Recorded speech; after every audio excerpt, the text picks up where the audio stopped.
After 5 massive days of racing, we've finally made it to the final night of the Berlin Sixday. It's the second round of the International Sixday Series, and there has been so much action on the track over these opening 5 days. Miriam Velter, she retires at the end of tonight's racing. Oliver Wolf, he's just starting out, the young gun from Denmark. Comes into the final night, team number 7 in the lead position. Massive atmosphere, great night of racing here. It's a Tuesday night in Berlin, but it's a traditional final of the Berlin Sixday.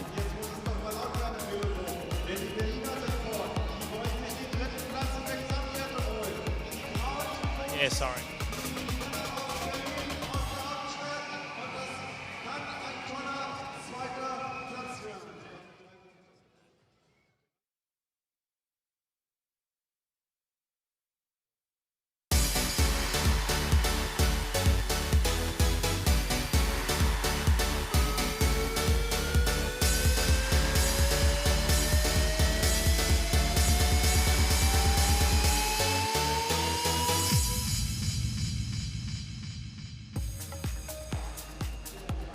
After 5 long days of racing, we've made it to the final night of the Berlin Sixday. It's the second round of the International Sixday Series, and the action on the track has been fast and furious. New names and retiring ones. Miriam Velter, multiple world champion, retires at the end of racing tonight. And Oliver Wolf, well, he's fighting for the overall victory in the elite men. It's a fantastic atmosphere here in Berlin. It's a velodrome. It was built for their Olympic bid, and the crowd have absolutely enjoyed coming to the Sixday ever since the late 1990s. It's the 109th edition of the Berlin Sixday, and we're all set for a fantastic final night of racing. Well, hello and welcome. It is the 109th edition of the Berlin Sixday, and we've come to the final night, including that massive chase right at the very end, over 60 minutes. I'm joined by Marino De Pauw, who is retiring. This is your last ever Sixday race. How do you feel coming into the final night? It's a bit special. I knew this moment would come one day. I had like a goodbye winter, so I did a lot of 6 days to end up my career, and now I'm realizing it's my really last day, so it's a bit special. Well, one of the special things about being as a professional Sixday rider is the Guard of Honour. So,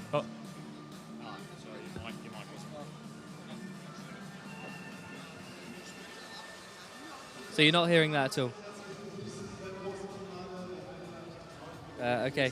If it drops out, I can change the battery again.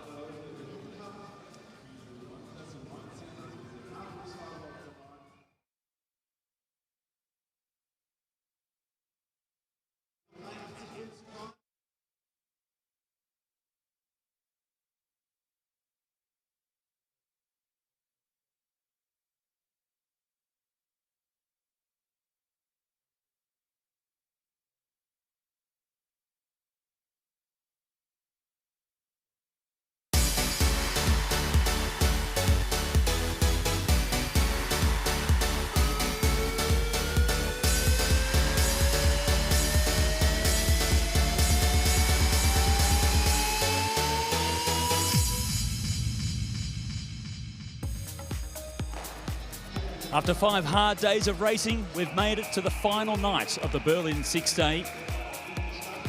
The racing has been fast and furious. It's the 109th edition of this great race. There are new names on the scene, and there are some that are retiring. Miriam Velter, the multiple world champion, finishes up at the end of the Berlin Six. Oliver Wolf from Denmark, well, he's a young gun, 19 years of age, and he's fighting for the overall classification. It's a Tuesday night in Berlin, and it's the traditional final night of the Berlin Sixday. Big crowd in, great atmosphere. The riders absolutely love it, but it has been at a cost. The tired legs of all of the professional riders coming into this final night at Velodrome. Well, hello and welcome to the 109th edition, the final day of the Berlin Sixday. Everything's set for a massive night of racing. I'm joined by Marino De Pauw from Belgium, but retiring at the end of this Sixday. How are you feeling coming into your last ever Sixday race? It's a special feeling. I know this moment would come. I did like a goodbye winter. I did a lot of 6 days. I got a nice goodbye everywhere. But now I'm realizing that it's the really last one. So it's a special feeling. Still lots of racing to go because you're up there fighting for the overall classification. But one of the real special things about being a professional six-day rider is the Guard of Honour. If you are retiring, you've let everybody know, then we get to do the special Guard of Honour, which is a really nice thing, I think, to send you off into your next career. Yeah, indeed. To feel the respect, and I would say love is a big word, but the respect of the concurrents, it's special. You know, the six-day world is a small world. We're all enemies in the race, and we hate each other in the race. But you also have to spend a lot of time besides the race, and then we all come along very well. And then it's a special feeling to get a lap of honor and to be honored by your colleagues. Yeah. Well, you're not an old rider. You're only 28, so you could continue if you really wanted to, but you are going to the police force, which is so good luck with your next career. On the fifth night of competition, we had the flying lap time trial, and your old legs, or your retiring legs, were still able to come up with an incredibly fast speed at 79.0 kilometres per hour, just second fastest behind the 19-year-old Oliver Wolf. But there was a little bit of a mistake coming into the time trial that might have cost you the ultimate speed. Yeah, indeed. It's in a time trial. It's all about, you see it here. It's all about details, and I missed Wim's hand. Yeah, it was my own fault actually, and then you can see we lose maybe a few seconds, maybe a tenth of a second, but that maybe costs our the victory. We will never know, but it can be. Doesn't take much, does it, when you're travelling at 79, 80 kilometres per hour? It's just that split second that could result in the loss in the time trial. Second fastest time, though, for the retiring legs of Marino de Paul, so certainly full of respect for knowing how fast you went. And we're coming into the final night. It's a big one. There are 4 teams still up there in the overall contention. You're definitely within striking distance to come away with the title. What do you think might happen? A lot can happen. I mean, we have to take a lap back, I think. Wim and I are motivated. It's my last one, so I want to give everything I have. It would be an honor and a big pleasure for me and Wim to take the win here. I think we can be happy already with how we rode the last 5 days. But only the first place counts, and I'm gonna give everything to try to get the win. Well, I can see that you're motivated, you're experienced, and you're still young enough to come away with the win, and you're not old at all at 28. So good luck to you and Wim for the final chase that's coming up. And we'll go down to Matt Rendell, who's one of your big competitors for the final.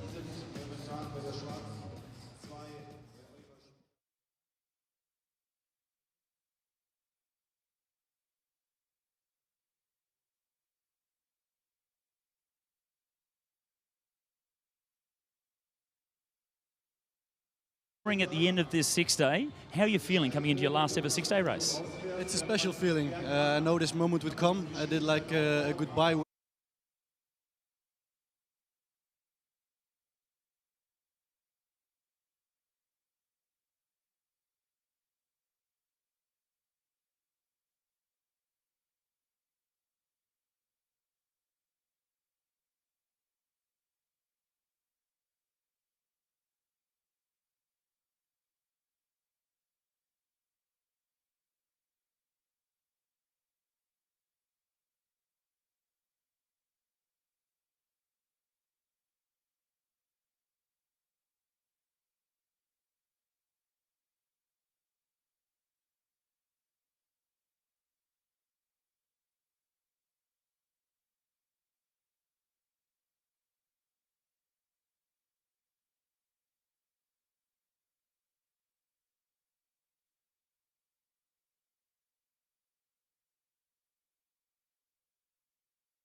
Hello, hello.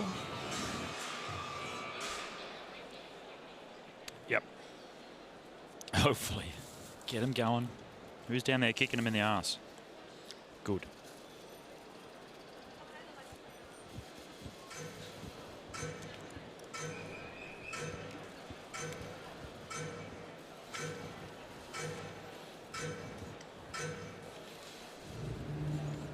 Das war unser Countdown für den Finalabend bei 109 Berliner Sixdays.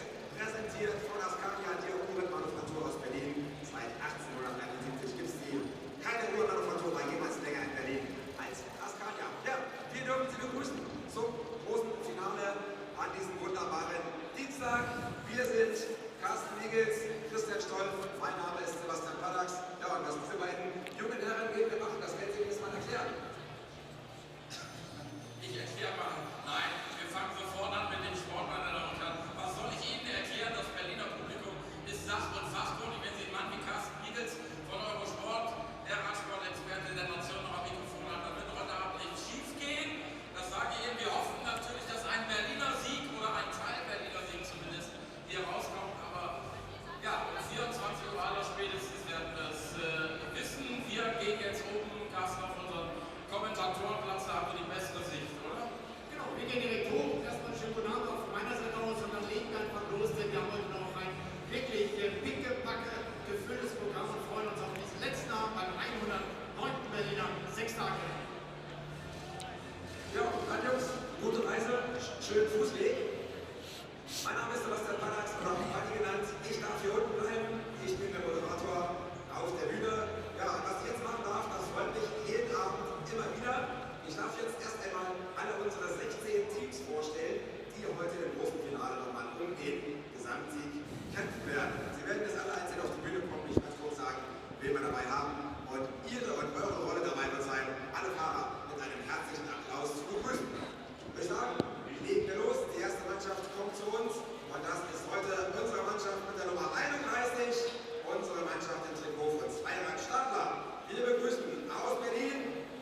Welcome to the final night of racing here in Berlin. It is the Berlin Sixday. It's part of the International Sixday Series, which kicked off in London back in October. 4 rounds for 2019-2020. We head from Berlin across to Manchester in March, and then down under for the series final in Brisbane. That's over 3 days of racing. Berlin here, of course, over 6 days, the full Sixday Series traditional format. It's the 109th edition of this fantastic race, such a tradition here in Berlin. And this is what's on offer for the final night. We kick things off with a Madison Chase. It's a tough way to get things going for the elite riders. After that, the women's sprinters will come out for their flying lap time trial, as will their male counterparts. A team elimination for the second race for the men. So 2 very tough races to kick things off on the final night for the elite endurance guys. Sprinters back-to-back with their sprint finals, and the riders that the teams that didn't do their Madison time trial last night, the second half of the peloton, will come out to try and score some points tonight.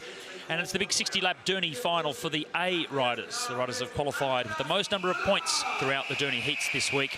They'll be racing off tonight in the A final, and then back-to-back sprints again, but it's the Kirin this time.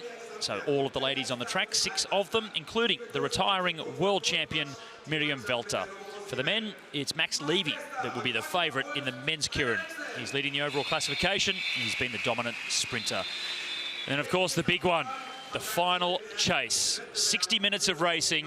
It really has been a tough 5 days, and it's brutal to finish off with a 60-minute Madison Chase. So much can change, as we saw at the end of last night. The overall classification was turned on its head in the final chase at the end of the 5th night of racing. This is where it sits now. 2 teams on the lead lap. It's the team from Denmark, Mark Hester, the veteran, with the youngster Oliver Wolf, and the 2 mature-aged riders in Andreas Graf and Andreas Müller. Müller, he's 40 years of age in his 20th consecutive Berlin start, and he's in a good shot for a podium position, maybe even a win at the end. Morgan Kanaiski and Taya Reinhardt, the world champion Reinhardt, and also Wim Struttinger and Marino de Pauw sitting 1 lap behind, but both teams are getting closer to the 400-point mark, which means they may get a bonus lap, and that could put them up onto the 0 lap as well. So it's very tight between the top 4 teams, as it has been all week. Leading the rest, in 11th place, Stephen Hall and Josh Harrison. They won the opening Madison Chase on the 5th night. Good result for them, but they sit 9 laps further back. So the riders coming onto the track now, getting ready for the first of our 2 big Madison Chases today. Kicking off with a shorter one to start with. This is over 20 minutes, but the riders are all extremely nervous about the distance, as always, of the final chase tonight. So much can happen, so many points on offer, laps that can be taken as we get deep into the evening after 6 days of racing. And there is one of our leaders, team number 7, par number 2, the traditional number for the best of the Danish teams. That's Mark Hester, 34-year-old. He was second 12 months ago here, riding with Jesper Morkov. But now he has this 19-year-old Oliver Wolf Fredriksson, who is an absolute sensation in the 6-day scene. The 30th race of 34 in total, and the first attack comes from Henning Bommel. He's about to change to Kirsten Thiele, and unfortunately Kirsten has been quite unwell this week. He's been neutralised on 2 nights. So Henning, eager, keen to get back into the racing. He's been sitting out the bunch races, the team races over the last couple of days. So really keen to get out there and actually leave a mark on this race. That's Josh Harrison, Aussie, riding with Stephen Hall. Sebastian Schmiedel in the green colours. And then it's Kulikov from Russia. Rides for the Gazprom team on the road. Looks like a bit of a team pursuit. 4 teams off the front. That's the points available on offer for this particular Madison Chase. And you can see with the teams that are fighting for the overall classification, still plenty of points on offer to maybe get themselves another 100 points on their overall tally, and then for a bonus lap for each 100 points that you are able to amass.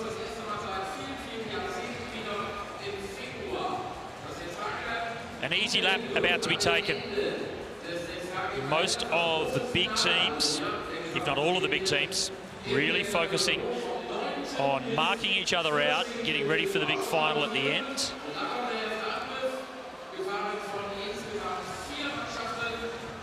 And just before they get themselves onto the back, there has been another move off the front, but that also includes team number 15, it is. See, in the red and white colours, that's one of the teams in the overall classification. They sit in second place. They don't have as much points as the other 4 teams, or the other 3 teams that are near them. So they need to try and gain an extra lap on the peloton. This is the original break, about to get to the back of the group. And sitting right at the back, team number 1. That's why they haven't been able to mark this move from team 15. Stephen Hall just trying to finish things off. It was to be an easy lap taken, but then the acceleration came from the peloton, and it has made it a little bit more difficult for Stephen Hall and co to bridge the gap to the back of the group. Emilio Cima, 22-year-old from Brescia in Italy, number 11. Just trying to finish things off now. See Stephen Hall at the back. This is Emerio, I should say, Cima. And you can see just easing up as they get onto the back now. So it was Henning Bommel that made the move to start with. Team number 4 included in getting that lap along with teams 11, 24 and 12. All 4 of those teams a fair way down in the overall classification, so no reaction from the big teams. It was just team 15 maybe looking for a bit of an opportunity to go. That was shut down pretty quickly though, and we're all back together. Almost 16.5 minutes to go. 4 teams on the lead lap. Plenty of teams. And again, it's team 15, so they were trying to sneak themselves into that last little group, and then that got shut down. And now Andreas Muller changes to Andreas Graf. And the team that sits in 4th place in the overall classification, that's them there, Wim Strottinger, team number 3, and the overall leaders, team number 7. They've gone straight onto the back wheel of team 15. The stats there for team number 12. Hall and Harrison. We do have a camera on board with Josh Harrison, so we can get inside the peloton from time to time. This is Chris Latham now, team number 2. They've been the best of the rest. So they sit in 5th place, but they are 7 laps behind, and they are looking to consolidate that title of being the highest place of all of the non-favoured teams.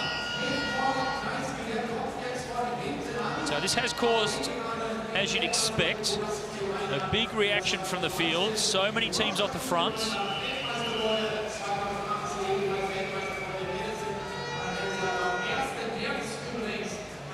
Augenstein, Moritz Augenstein in the green colours swings up. Malcherek, the young rider from Berlin. He throws in his partner for team number 31, that's Brian Busser.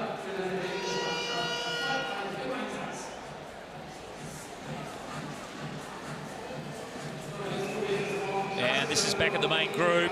The former world champion in the Madison, Morgan Kanaisky. He senses the danger with the 3 big favourite teams out in front. Team 1 has to do something to make sure they jump across. So while they're thinking about the final Madison chase and how challenging, how tough that's going to be, they've also got to pay attention here.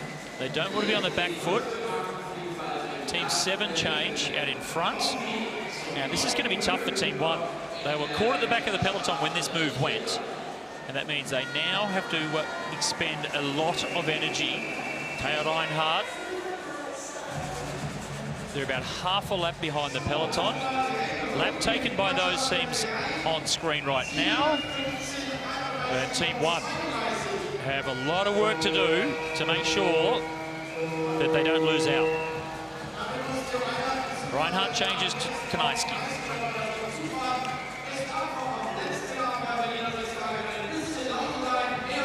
So 9 teams now gaining a lap on the field, and it's going to happen for Team 1.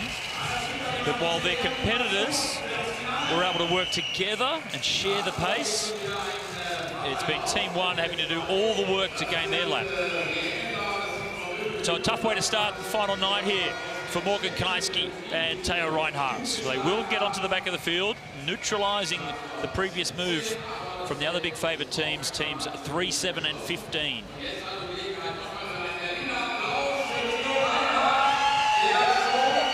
He's not there just yet. There's been an acceleration on the front of the group.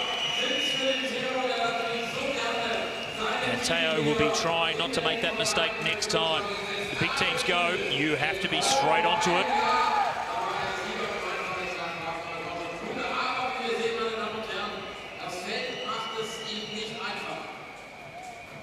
Just about to make the change now. You can see them coming into the back straight, so they will get there. It's just taken them so many laps to do so.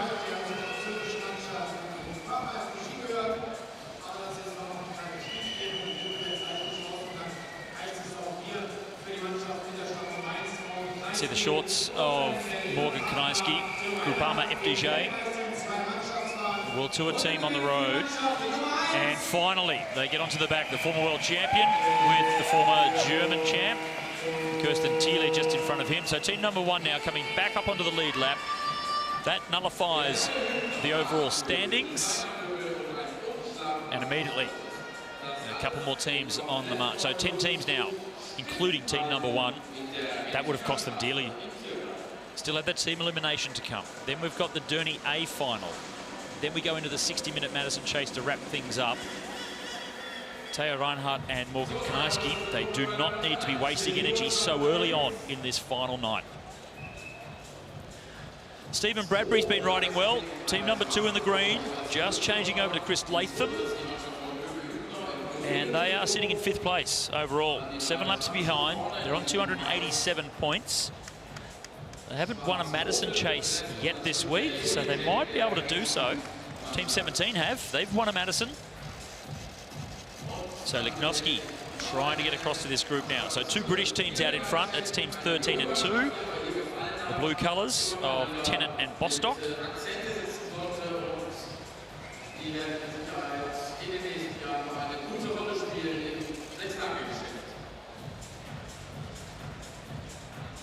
So team 17, they sit in 7th place overall. There are 4 teams locked on 7 laps behind in the overall classification. And it's teams 2, 13, 17 and 24. 3 of the teams are in this group.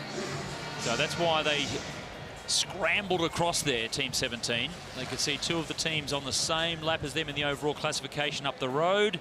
They had to get there to keep themselves in that mix of the group that are really chasing 5th place on the overall. 39 laps to go. There'll be a sprint in 9 laps. That's for 5, 3, 2 and 1 point. And this is a bit of an interesting situation. Team 3 go on the attack. Team 1 not hanging around this time, straight after them. So Marino de Paul. Change behind. Theo Reinhardt leisurely throwing Kaniski in.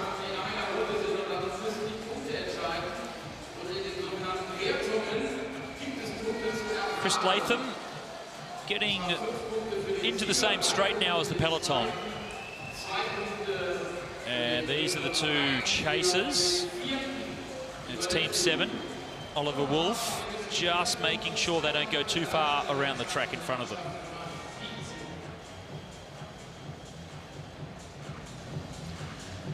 Bradby, Bostock, Lichnowsky, and the young Danish rider Finbo, team number 23.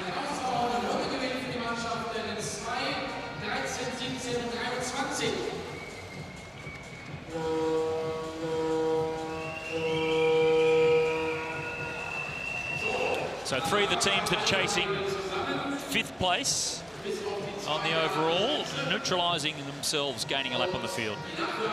Only 2 teams that have been unable to get around, and that's teams 10 and 14. And with 2 of the big teams off the front, I don't like the chances of the Polish squad or the Irish They have to pick their moment. They'll come around to get 32 laps to go. 1 lap until they hear the bell for the first time on this final night here at the Berlin Sixday. Still, it's Oliver Wolf and Mark Hester. How quickly things change. Team 7, they were on the front foot, going a lap up on team number 1, and now it's the other way around. 5 points up for grabs when they come back round. 175 beats per minute for Marino De Paul. He's starting his final night of racing, retiring at the end of the Berlin Sixday. It will be team number 3 that pick up the 5 points. Team 1, second place, 3 points for them. It was team number 7 that's about to close things down. So Mark Hester making sure that they don't waste too much energy, spending too many laps on the front, trying to chase those other big favourites. So the big squad's neutralising each other. It's opportunity now for another team to go. Team 24, Richard Banusch and Sebastian Schmiedel. 3, 1, 7 and 4. So it gives the Dutch-Belgian combination the opportunity going into the final sprint, which is double points, to see if they can win this first chase of the night.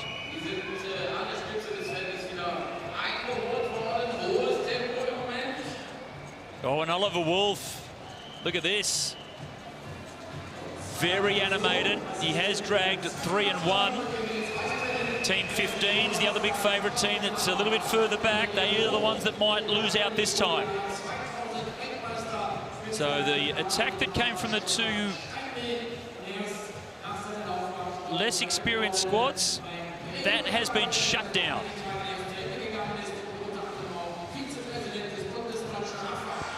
It's just come back together a little bit. This is Josh Harrison about to change to Stephen Hall. There Hawley goes in, and Josh now drifting back through. We see there's team number 7 coming around.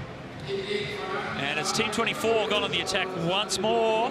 They just tried before. It was all shut down by the big favourites chasing each other. And now once more, team number 24. This is Richard Banusch. Schmiedel comes in.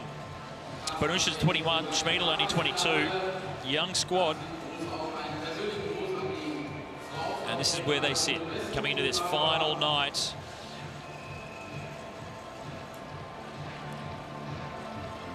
Team 3. They're sitting in 4th coming into this final night, but they now have 5 points from that first intermediate sprint. If they can win this chase, that'll give them enough points to go over 400, and they'll get a bonus lap for doing so, and that's the easiest way they can get themselves back up onto the lead lap. In the meantime, though, it's Team 24. They're trying to prove themselves. They've had a pretty tough week. They're in part of that cluster of teams that are 7 laps behind on the overall class, trying to get themselves up from 8th place. If they can take a lap, they'll leapfrog teams 17, 13 and 2 and put themselves up into 5th place. And as I say that, look who's chasing them. Teams 17, 13 and 2. So this is the race within the race. We've got the top 4 teams trying to neutralise each other, getting ready for the big final chase. And then everybody else here in this cluster, they're racing for 5th place overall. This will be a fascinating battle. The race within the race. 17 laps to go. 56-7 kilometres per hour on the front. The chase roughly 3-4 kilometres per hour slower.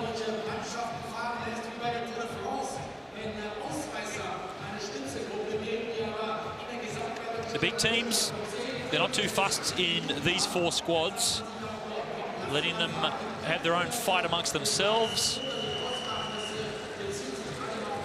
And Team 24 we saw just swinging up, getting out of the way as they were about to be caught. Rugovac about to change to Lignoski. There's Tennant. Matt Bostock comes in. A little bit of a gap to close for him. 15 laps to go. Double points on the final sprint, 10, 6, 4 and 2. And now a little bit more speed. Lichnowsky's been very strong this week. They sit in 7th, but they're on equal 7 laps down with the other teams that are around them. These 4 teams locked 7 laps down in the overall classification.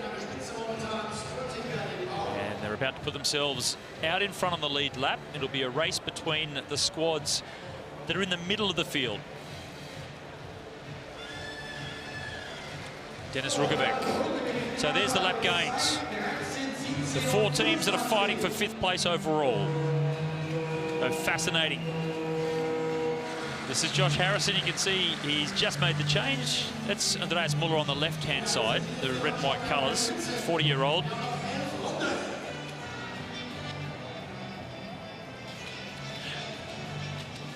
Arne Böckermose, team number 23, the black number. 10 laps to go. This is the first race of the final night here at the Berlin Sixday. It's the 109th edition. We have those 4 teams that just gained that last lap that are out in front. And team number 1 maybe having a bit of a go here, trying to weave his way through all of the traffic. And it is Morgan Kanaiski inside 10 laps to go. Surely there's not enough laps left in the race for him to gain a lap on the field. And with team 15 coming straight to the front, the peloton is not going to back off at all.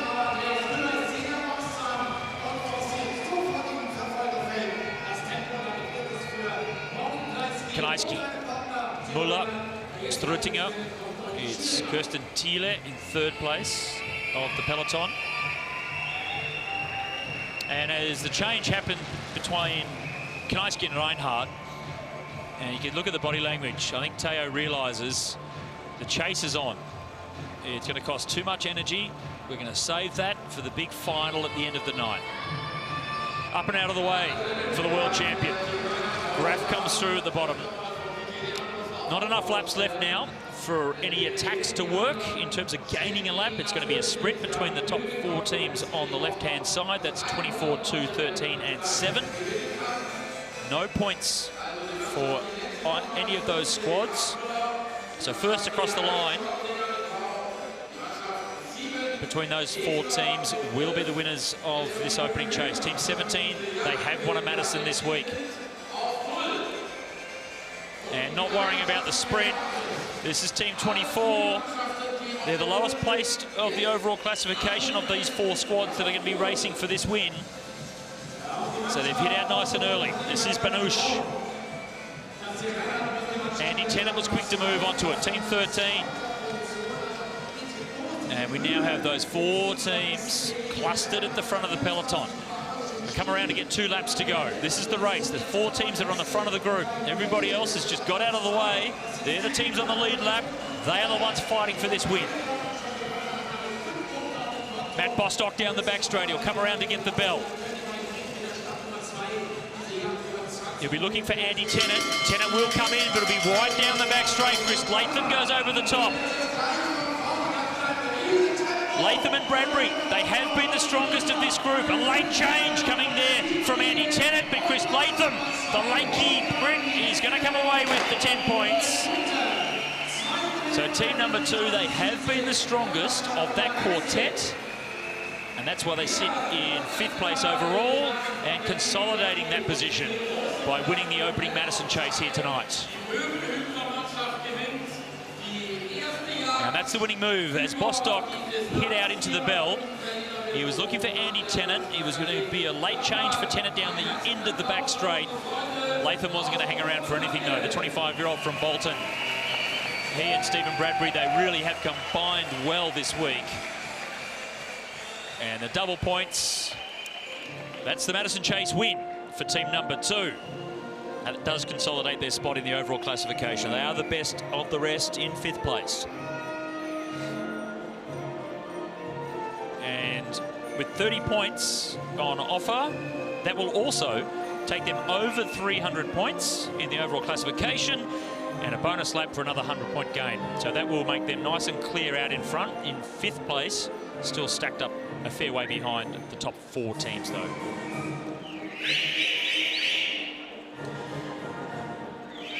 So there's your 4 teams that were fighting for the win, Bradbury and Latham. So they win with 10 points, but 4 winning, they'll get 30 points added to the overall classification amount. That'll give them a bonus lap, so they'll start the next event 6 laps behind. Well, great ride. They had been strong. The best of the rest combination sitting there in 5th place overall. Steve Bradbury on the right. There's Chris Latham on the left. Matt, have a chat, see how they feel.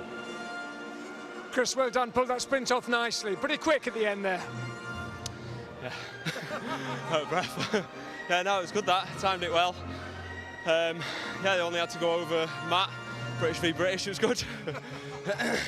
And Stephen, 5th place overall, there's not much prospect of getting better than that because there's, what, 6 laps between you and those top 4 teams. But nonetheless, you're really coming of age at this Sixday Berlin, the pair of you. Yeah, absolutely. It's a last-minute replacement. We came in and thought, yeah, we've never ridden together before, so we'll give it a go and see what we can do. And it's all about picking our battles now, as you say. Like, the top teams are too far away for us to get anything back, so it's just, as much as we hate to admit it, watching the other British team and, like, yeah, 5th place is the one, like.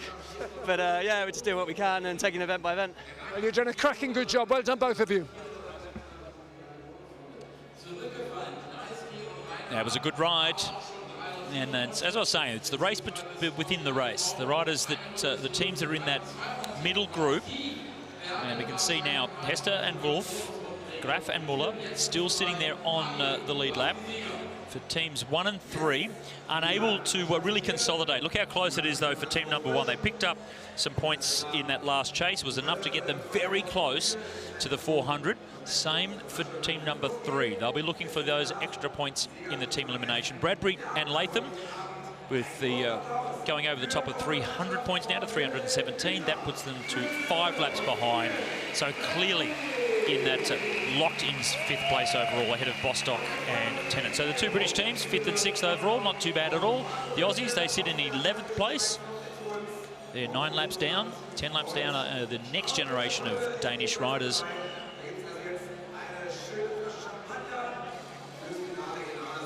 Very fast final lap it was.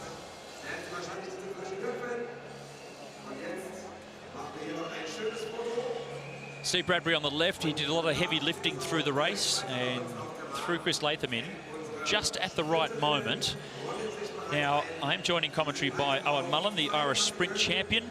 That was a fast final lap there from Chris Latham. He's an endurance rider, but not too bad at all. Yeah, there's a lot of the endurance riders that are putting out good times here, so I need to step it up, really. You can see on the right-hand side, down the bottom there, almost 72 kilometres per hour at the end of a 20-minute Madison, not too bad. Of course, getting up to maximum speed off a hand change is a bit easier than what you have to do in a sprint, where you're going to do all the power yourself.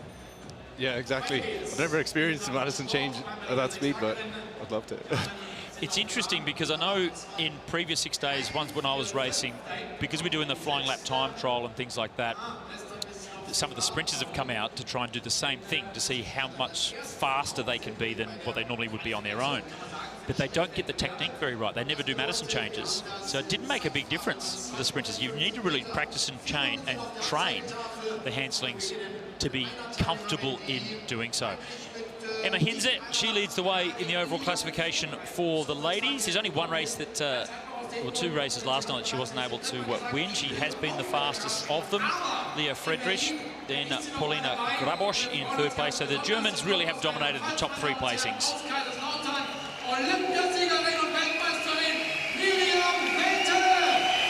So the first rider to come onto the track for the elite women's sprint. This is the flying 250-metre 1-lap time trial. Of course, it is Miriam Velter, 6 times world champion. She came out of retirement. She's had 4 months off the bike to come here and race in Berlin. Had to really twist her arm, I'm sure, because she said that her legs feel like jelly. She feels like she's pedaling squares, but she's still loving it being out here.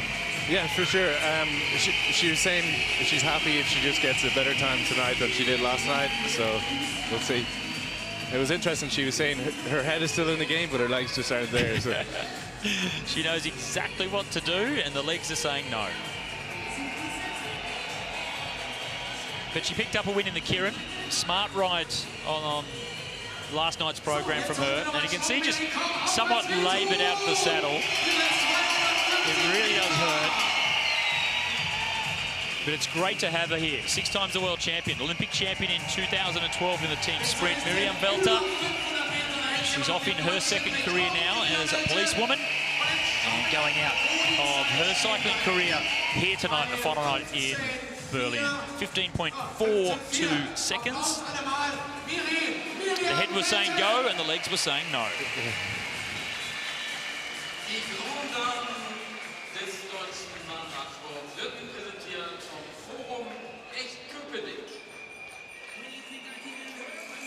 Six times she's been the world champion. What's it like for you, Owen? You can see down, she's not wearing the world champion's jersey. She's not the world champ at the moment, but as previous world champion, she gets the bands around the shorts. That'd be nice to have. Yeah, definitely, for sure. I've always looked up to Miriam as a rider, even from when I started. She was at the top of the game, so it's an honor to be here with her racing on her last race.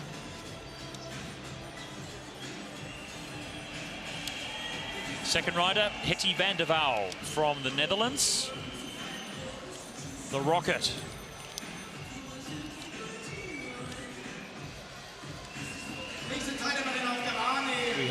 We will expect her to be a little bit quicker than Miriam, as she has been each of the nights. Last night, Hetty rode 15.055. So that's her personal best, and see if she can go a little bit quicker tonight. Fastest time of the week, that's been from Emma Hinze, 13.4. So that's very fast. The top 3 riders all in for the 13s, pretty close between the top 3 Germans. Yeah, she's getting very aero there, like starting to build up speed on the back straight now, you'll see. And I'm sure she's done this thousands of times in training. The Dutch, they all look like this on the bike, don't they? They're told to do that. They really train for it. Yeah, their arms are 90 degrees bent, back flat, and yeah, they all have the same style, and it seems to work. Such a strong program, the Dutch sprinters. Hetty van der Waal down the back straight. She'll be going for a personal best. 15.055 is the quickest she's ridden. And just under it, so she cracked the 15. That's great, 14.958. So she's going in the right direction, getting faster each night. Yeah, it's interesting. Some people, their legs, it takes them a couple of days to get back into it, and other people, it's first night, they're fine. Perhaps the only rider disappointed that she finishes tonight. Another 3 or 4 days, she'll be flying. Yeah, on and upward curve. Just getting the rocket fired up, Hetty van der Waal. So 2 riders down. She's the fastest of them, Miriam Velter. As we've seen each night, just those tired legs, unfit. Been working as a policewoman now for the last 4 months. She's been in the force for a long time, for an entire career. And I think it was every year she had to do 4 weeks of training with the police just to keep herself in tune with that program. Now she's retired, Miriam Velter. She's gone straight into the force. It's a pretty nice system they have there. Also with the military, so a lot of the sprinters and the track endurance riders for Germany over the years have also been part of either the police or the military program. So they're getting funding from the government and pretending to be in the force. But they do have to do their military training. I know one of the young riders, as we're looking at Sibiak come around now, Nikola Sibiak from Poland, the next one to go. One of the riders, the endurance riders, a friend of mine, Lynn Teutenberg, was unable to race the first 3 days here in Berlin because she was doing her military training. She had 1 week to do it this year, and it crossed over the Berlin Sixday. So the best time this week from Nikola, 14.798. If she can replicate that, she'll be in the hot seat, the fastest thus far. So, Owen, what do you think? Have a look at this. What I've noticed with her, you may not have been watching, that she gets a real shoulder rock out of the saddle when she gets going. Yeah, it's probably not ideal, but I guess everyone has their own individual traits, I guess, and some you pick up just naturally. that you want to get rid of it, but it's harder than it looks to get rid of them, you know? Very diplomatic response there from Owen Mullen. Fastest time, though, for Sibiak, 14.60. So personal best at the end of the day, it's about going quicker. It doesn't matter how it looks. It's nice to look pretty, but once you go quick, that's all that matters. Just the top, the body there, the torso, snaking a little bit. For me, when I see that, it's energy going sideways, not forward. So if you can just be a bit more rock solid and put all the power through the pedals, she might be able to go even a little bit quicker. But personal best for her this week with a 14.6. So again, another rider going in the right direction. That leaves 3 more to come. And all 3 are German. All 3 have been under 14 seconds this week.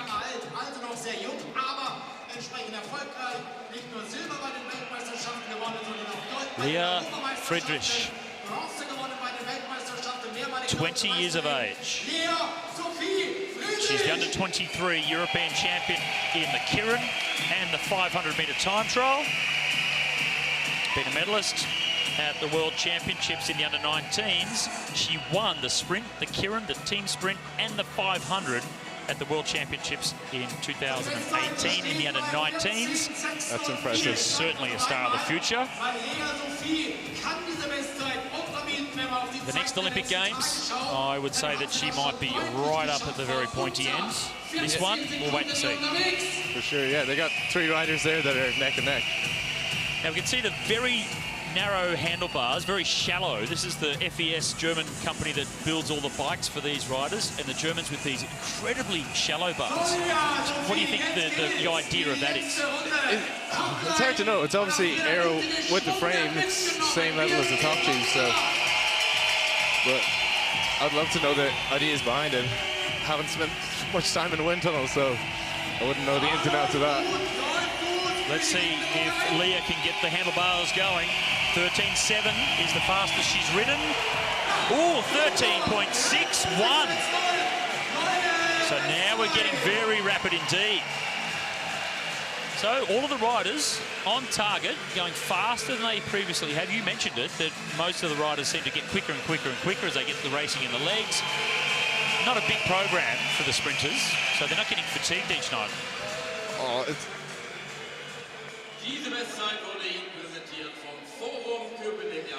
So, yeah, Leah Friedrich, pretty good. 13.6. Those handlebars are fast. I think it's more than just the handlebars. It's a lot in the training too. So the old sprint bars back, you know, steel frame days and all of that, they were really deep. So very low in the front and very deep.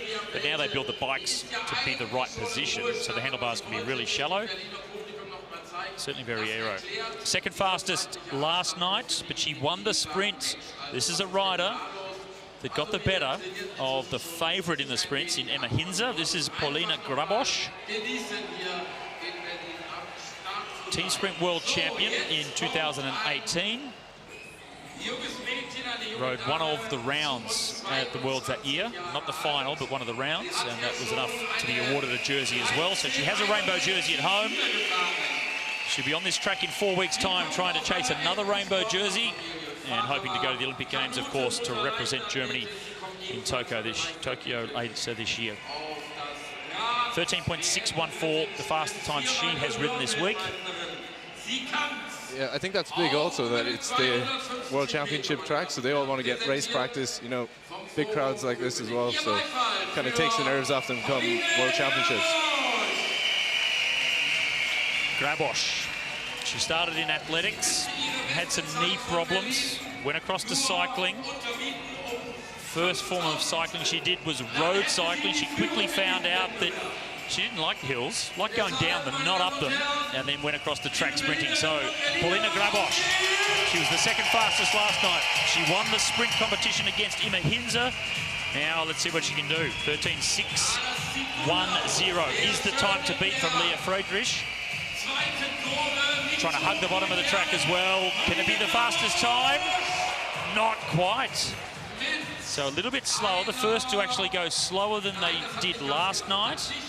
And second best time for Paulina. She'll be disappointed. Yeah. It's still a quick time. You know, it's hard. It's so hard to say. so hard to beat your time every day, but somehow they managed to do it. Looks smooth though. She's solid on the bike. Yeah, and it was actually quite interesting. On the back straight, she got out of the seat instead of the traditional style on top of the banking. So I see Maximilian Levy does that too. So interesting. Maybe it's a new style the Germans are bringing in. But We can only really do that if you have a massive gear on the bike too. yeah, but it's also when you're seated, you're more aero. So when you're getting out of the seat on the top of the banking, there's a lot of turbulence going on. So aerodynamics is perhaps the last thing. So in sprint cycling, while time trials, road, team pursuit, individual pursuit, they've been focusing on aero for a long time. It's the last thing to really come into sprinting, to make that last little gain of maximum speed, isn't it? So Emma Hinzer, the last ride to go, 13.454. On the first night, she said that she'd like to be able to get down to 13.2. that would be seriously impressive. That's up there with me this week. So She'll be racing in the men's competition at the Sixday next year if she can do a 13.2. yeah, for sure. That's seriously impressive if she can do that. She's 22. She's from Hildesheim. Hildesheim is 50 kilometres up the road from Hamel, which is where the story of the Pied Piper came from, the rat catcher. And Emma Hinzer, she's chasing fast time. She's chasing speed, bouncing out of the saddle now. 1 lap to go for the German champion, Emma Hinzer. 13.61 to beat. She should be able to do that. On form, she's certainly the fastest of the sprinters here. Hugging the bottom of the track, trying to stay right down on that black line. 13.6 to beat. And 13.339. Wow, that is fast. Very impressive. Incredible.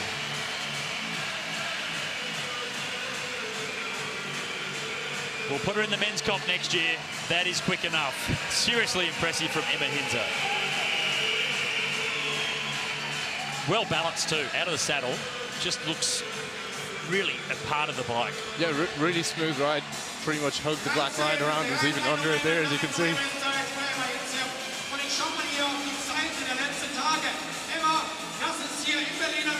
She won a Kieran at one of the rounds of the World Cup this year, the 22-year-old. Her boyfriend will be out in the men's competition pretty soon, Max Dornbach. So we had Max up here doing some commentary during the sprints yesterday, and he said he was really nervous watching his girlfriend race. Oh, shit.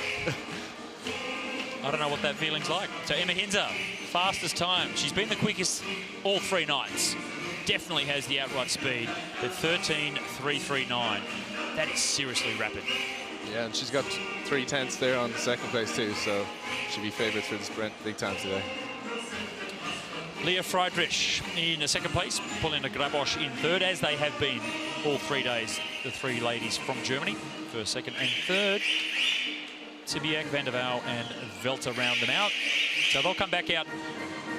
They'll be back out for their sprint rounds later, but for now, the fastest female on this track is Emma Hinzer.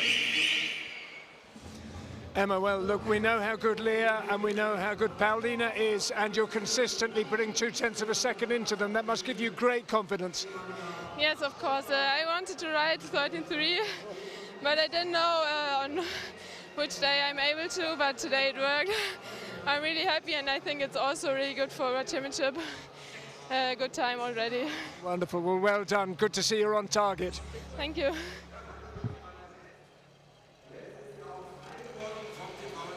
Super fast time from Emma Hinzer. Intimidatingly fast for the other riders, knowing they'll have to come up against her. It will be Leah Friedrich that will be racing against her. Average heart rate, not that high. And she was just slowly winding herself up until she went whack for 1 lap. 164 beats per minute maximum. And that top speed, almost 75 kilometres per hour. That is seriously quick.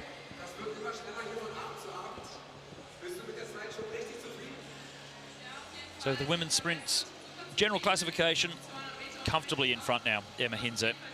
Leah Friedrich in second place, ahead of Pauline Grabosch. So Hinz will race against Leah in the sprints. Paulina will come up against Nicola. And Hetty van der Waal racing against Miriam Velter as we go into the third race. Very well balanced on the bike, out of the saddle. And we see different tactics for how they get up to max speed. A lot of the men now just staying in the seat during the wind-up. Grabosch jumped out of the back, out of the saddle, going down the back straight on the sprint lap. Emma Hinze, solid on the bike, hugging the bottom line. And that's how you do a 13.3.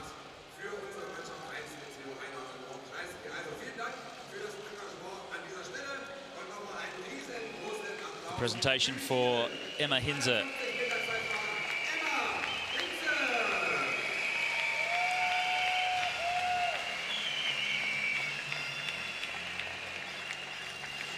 Bronze medalist in the team sprint at the World Championships last year. That was with Miriam Velter. Miriam since retired, except for this week. 3 days of racing. Just to remind her how much cycling can hurt if you don't fit. Now this is a special moment. You see all the riders lined up. It's a guard of honour for the retiring cyclists. And we have two of them, Miriam Velter, as I just mentioned, and also from team number 3, Marino de Pauw. Really is a special thing for the Sixday professionals going into retirement. It really is a lap of honour, as Marino has mentioned. Get to come through, the riders showing their respect to the professionals that are leaving the peloton.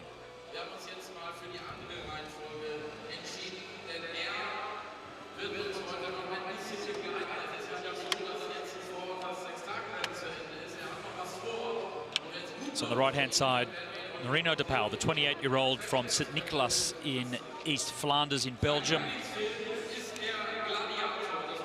5 times a national Madison champion. He won the Berlin Sixday back in 2016, also won in London back in 2015. That was his first win. He's only 28, but he's had 12 Sixday podiums, 5 wins. European Championship medals, 4 of those he has picked up, Marino. A number of national titles to match his age. And there's the wins in the Sixdays that he has had.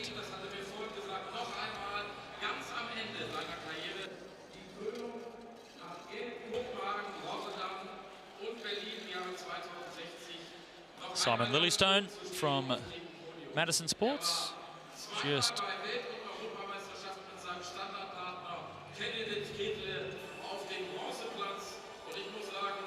so emotional day for Marino de Pauw. He has to focus on the big racing still to come. The team elimination, of course, the final Madison Chase, the Journey as well. But for now, a sign of respect from the entire professional peloton here at the Berlin Sixday for Marino de Pauw as he goes into retirement from professional cycling and onto his second career as a policeman. One of the more likeable riders within the Sixday series, and he will be sadly missed. A real gentleman, a lot of respect for him. And a little buddy bear for him as well.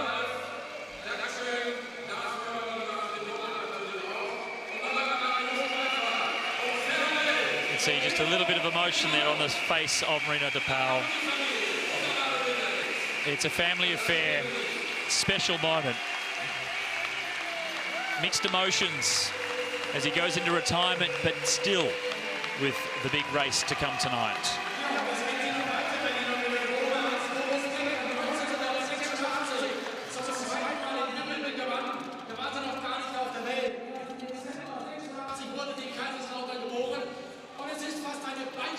So Miriam Velter, 6 times a world champion. She came out of retirement just to come here. And we're all glad she did, because she gets the opportunity to be presented to the crowd for one more time, and the show of respect as was given to Marino. Likewise to the 6-time world champ Miriam Velter. She won the Olympic gold medal in the team sprint in London in 2012. A real darling of the German and international cycling scene.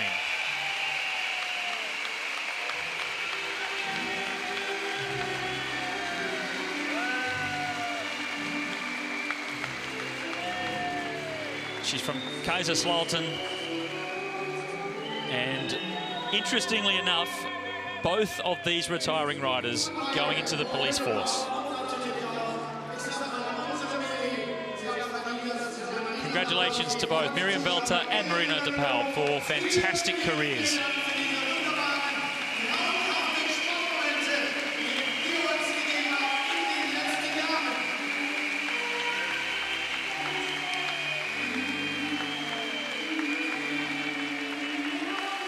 Max Levy, the top-ranked sprinter here as well, showing his respect for Miriam. So many hours, so many days, weeks, years training together, encouraging each other. And you can see behind Marina de Paul, it's the current world Madison champion. So two big stars of the men's peloton showing full respect to these absolute champions as they move off into their next careers.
Final lap of honour for two of our superstars here at the Berlin Sixday.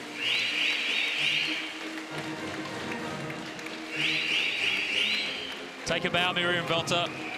The guard of honour, the respect shown for those 6 world championships, and not just the races she won,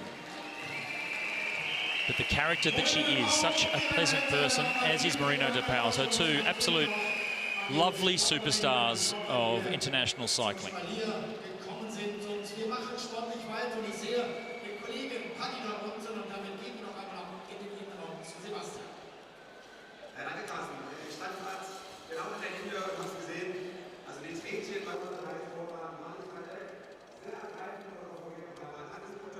Moreno, wonderful scenes. I feel a bit embarrassed to interrupt your celebrations here with people who you've shared your career with for years now, but that was a pretty special moment. How did it feel?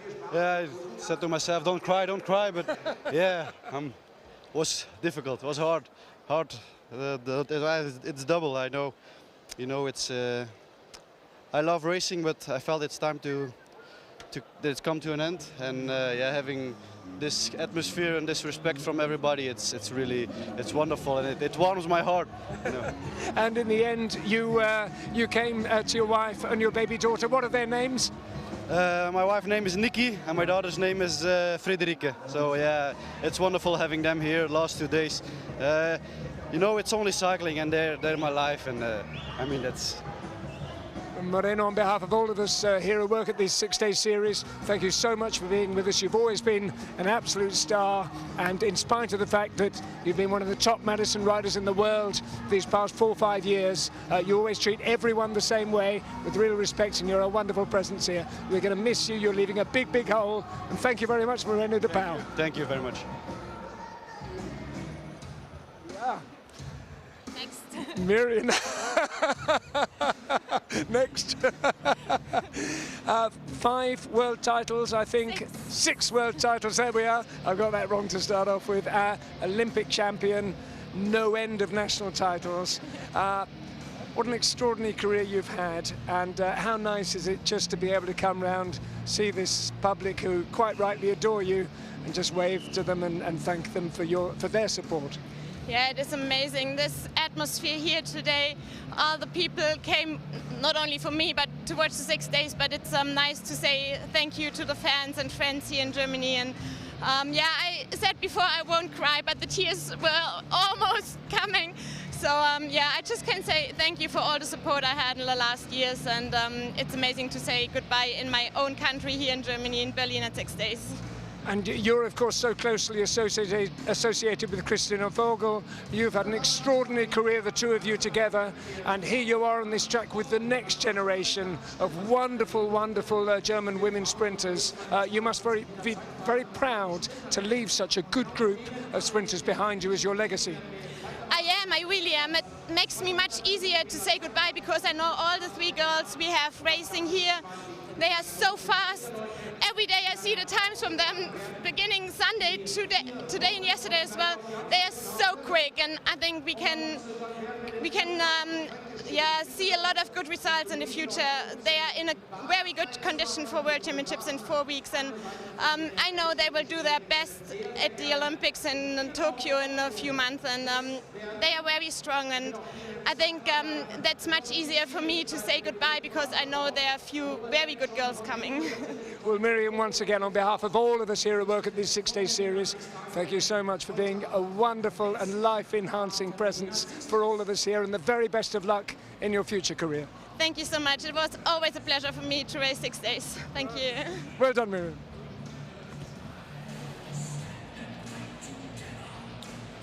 Two fantastic characters, personalities, and champions of the sport. Next race coming out will be the men's sprinters. We saw Max Levy showing his respect to Miriam Welter, and he leads the overall classification comfortably ahead of Thomas Barbeck. German sprint champ Maximilian Dornbach sits in 3rd place ahead of the next young rider from the German group coming through, Anton Hune. He sits in 4th. Goodbye, Miriam and Christina. Of course, her longtime racing partner, Christina Vogel, with a terrible accident in 2018, being forced to retire from the sport.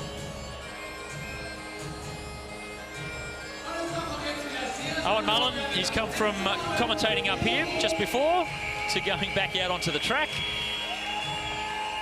And he does have our onboard camera in the front of the bike as well.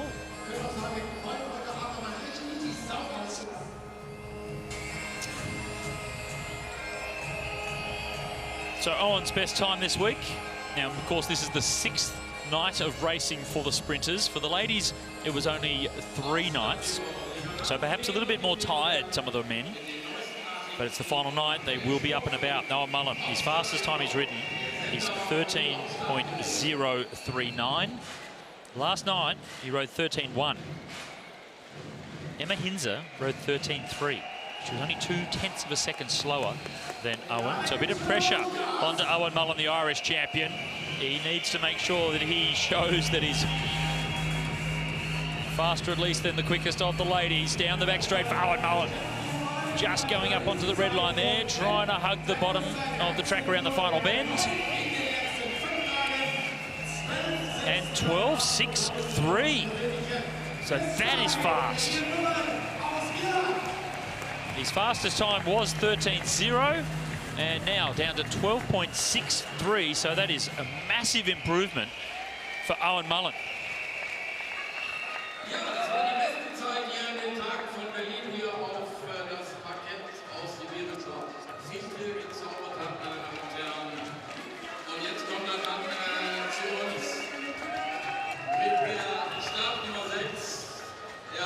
So Owen Mullen with a personal best time, that could move him right up in terms of where he sits to the other riders that have ridden this week. And Isor Albin is the next rider to come onto the track, the 18-year-old. Polina Grabosch, just come in to commentate. You've got your breath, you did your final lap before, so welcome to you up here firstly. Hello. Now this young kid, he's only 18, 3 medals at the World Championships. Have you been impressed by him? Yeah, he's a strong rider. He trained a long time also in Germany, so they had to improve their skills.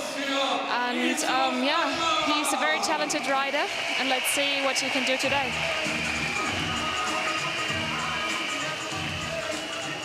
Isor Albin, T-Sprint World Champion in the under-19s. He won the silver medal in the sprints and the bronze medal in the Keirin. That was last year. It was in Germany, but it was on the track in Frankfurt am Main. Oder. Frankfurt Oder? Yeah, Frankfurt Oder. So down the back straight, trying to wind himself up. He'll come around to get 1 lap to go. And bouncing out of the saddle very early as he saw Albin. He saw the time that Owen Mullen rode. He's brought a bit of pressure on him now to go faster than the Irish champion. So the youngster from India, the teenager, a little bit high around the bend, gets back down towards the black line, 12.6 to beat. And he's not going to beat it, 13.069. I think he's a bit slower than the last 2 nights. So, but I guess after five nights, they're a little bit tired. So for me, it's also the 3rd night, and I'm already have the feeling. So I can feel with him when you see the last few meters. Yeah, you just try to get to the finish line. It has been a fantastic experience for Esau Albin. So before we get into the next rider, I do want to ask you about Miriam Velter. And we saw the Guard of Honour presentation, and both Marina de Paul and Miriam getting a little bit emotional about going into retirement. But how big an influence has she been on your career? So when I started my elite career, Christina and Miriam were some role models, strong rider. They are such a strong team, so they were such a strong team, and they left the big footsteps, and I think it's hard to let's say copy this career. So, but I think she will do her own way now, and I think she's happy with her decision. Very likeable personality. Both Marina and Christina very well liked amongst the group. So we'll just have a chat now about Anton Hune. He's the next of the young German riders coming through. He's only 19. He's from Cottbus, just down the road from Berlin. As you can see, he already started to accelerate very early, but he's not standing up, as you can see. He just tried to accelerate it in a different way. He's staying in the saddle. Yeah, he's staying in the saddle, so it's also a technique. But you have to have a good timing to be fast, and he almost got the best time. Good time for him. Yeah, he did almost the same time as yesterday. Very similar to the 5th night of racing. But yeah, this is the style that we're talking about. So I mentioned it earlier during the women's time trials as well, that a lot of the males now just staying in the seat, big gears on the bike, and just staying in the saddle and winding up, which was very much against the trend back in the day. You always had to get out of the saddle, whereas now they're so strong, so powerful that they can do their acceleration seated. Yeah, you can play with the gear, for example, but also with the timing when you start to accelerate, and perhaps there are two points where you have to pedal harder, for example. And Momo can do it as well. Ninsing Shea, or Momo, based in Cottbus here in Germany. From Taiwan, there's no velodrome there are no velodromes in Taiwan.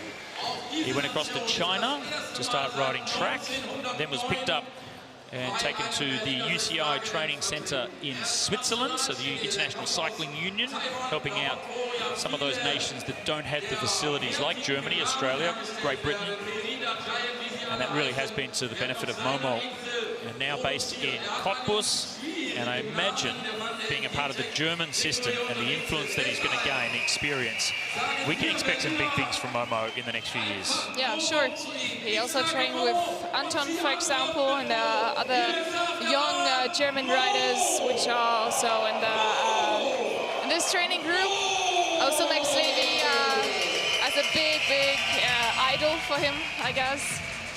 Momo is looking up to him, and he has a good style on his bike, very smooth. He's extremely smooth, isn't he? 12.63 to beat. Is he smooth enough and fast enough? He is. He is. He didn't look fast because he's so smooth. He looks relaxed on the bike, but it's still a maximum effort that he's putting through the pedals. 12.591. New best time, and it's for Momo. Same style as Anton did before. So I guess The training group from Cottbus tried something new for today. Copycat system in Cottbus. And it's translated to speed. Look at him. He's happy with the time. He's 21 from Taiwan. And in Sixday, Momo, 12.591. That is quick. He's getting the hang of things here in Berlin. Maximilian Dornbach, the German sprint champion. He's been the German champ for the last 2 seasons. His girlfriend has been the fastest in the women's competition, Emma Hinze. He's got the new equipment from FES, the new fancy handlebars. You can see they look like one of the machines from the Terminator. Can he ride like Schwarzenegger? Put the power down. Max Dornbach.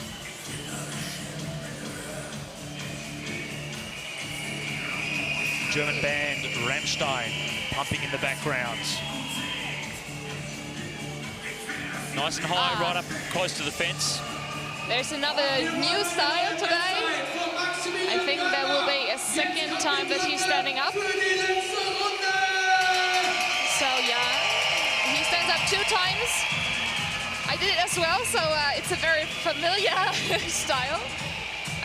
Yeah, some sprinters have their own style, how to be fast.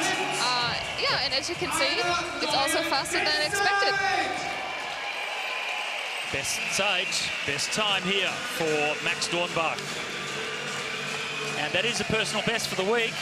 Saving the best for last here on the final night at the Berlin Sixday.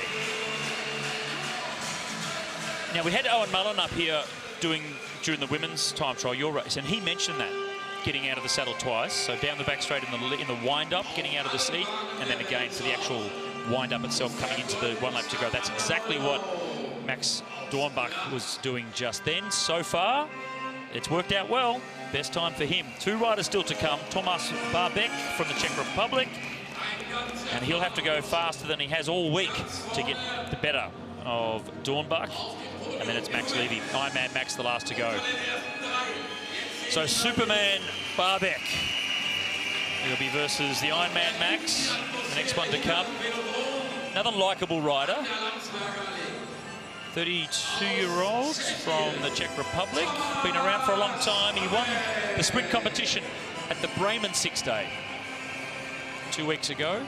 He also got the track record, I guess. So also a very strong and experienced rider. And the Bremen Sixday, different to this, the track is 166 metres around. This is 250, very different feel, different technique. So he's fast on the very small tracks. Let's see what he can do here. So another new style.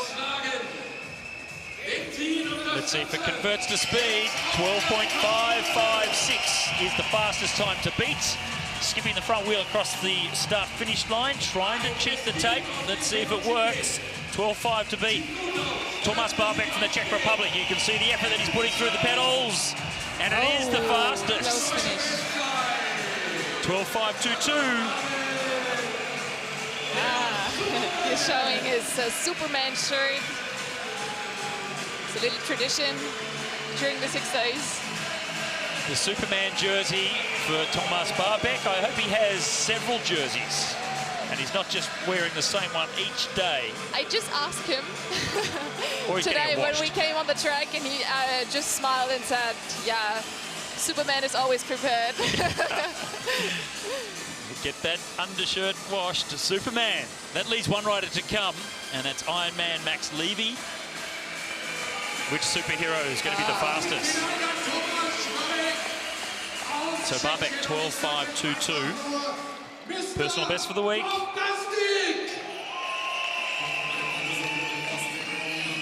Mr. Bombastic. Max Ironman Levy. The grandfather of the German team. We call him grandfather or just father of the German team? Let's call it most experienced rider. Diplomatic, Paulina. Yeah, sure, I have to. I have to. He's not listening. He's out on the track. Say whatever you want. He's an old man. But he's still fast, though. He's always enjoying his song, so I guess a very experienced rider with a smooth style, and he's enjoying every time when he's on the track. He won his European Championships title on this track 2017, and in the clearance race, he knows every centimeter, I guess, from the track. Mr. Bombastic, Shaggy. It's Max Levy. He'll come around to get 2 laps to go. So party time is over. It's full focus now. He has had the fastest time this week. It was Saturday night, the golden night here at Velodrome. 12.222.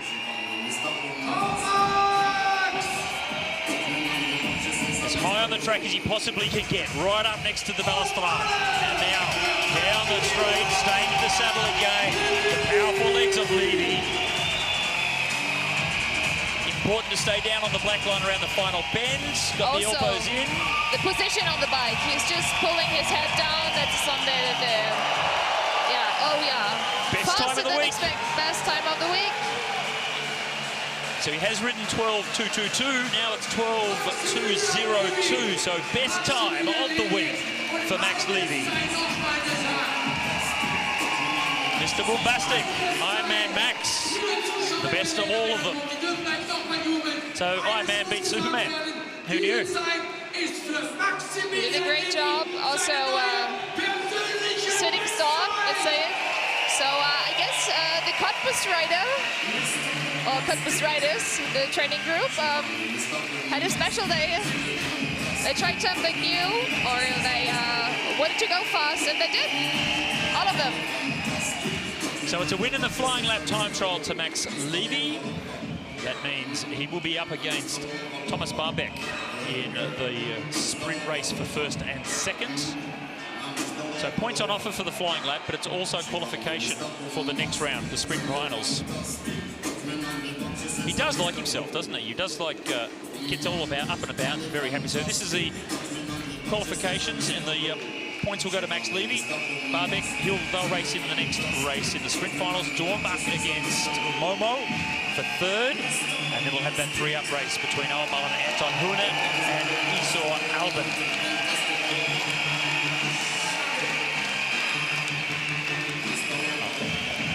Some pausings on the track. Max, you're on fire. Yes! Best time of the week, last time trial of the week, and the best time, 12.202. How good is that? That's fucking fast hour. You're a very bad man. We apologize for that. Let's start again. I explained to them, okay? No, I'm super happy. 12.20 is something like a 9.70, which is super strong. And we've seen the quality of the riders around you, but you're putting 3-4 tenths of a second into all of them. That bodes pretty well. Yeah, you know, I saw Emma Heinz doing a super good time. So I spoke to my mechanic to gear 1 gear up, and I think that was the benefit. Max, you put on a great show. You always wear that beautiful smile we associate with these 6 days. You're one of the insignias of the event. You've been a great ride there. Well done. Thank you.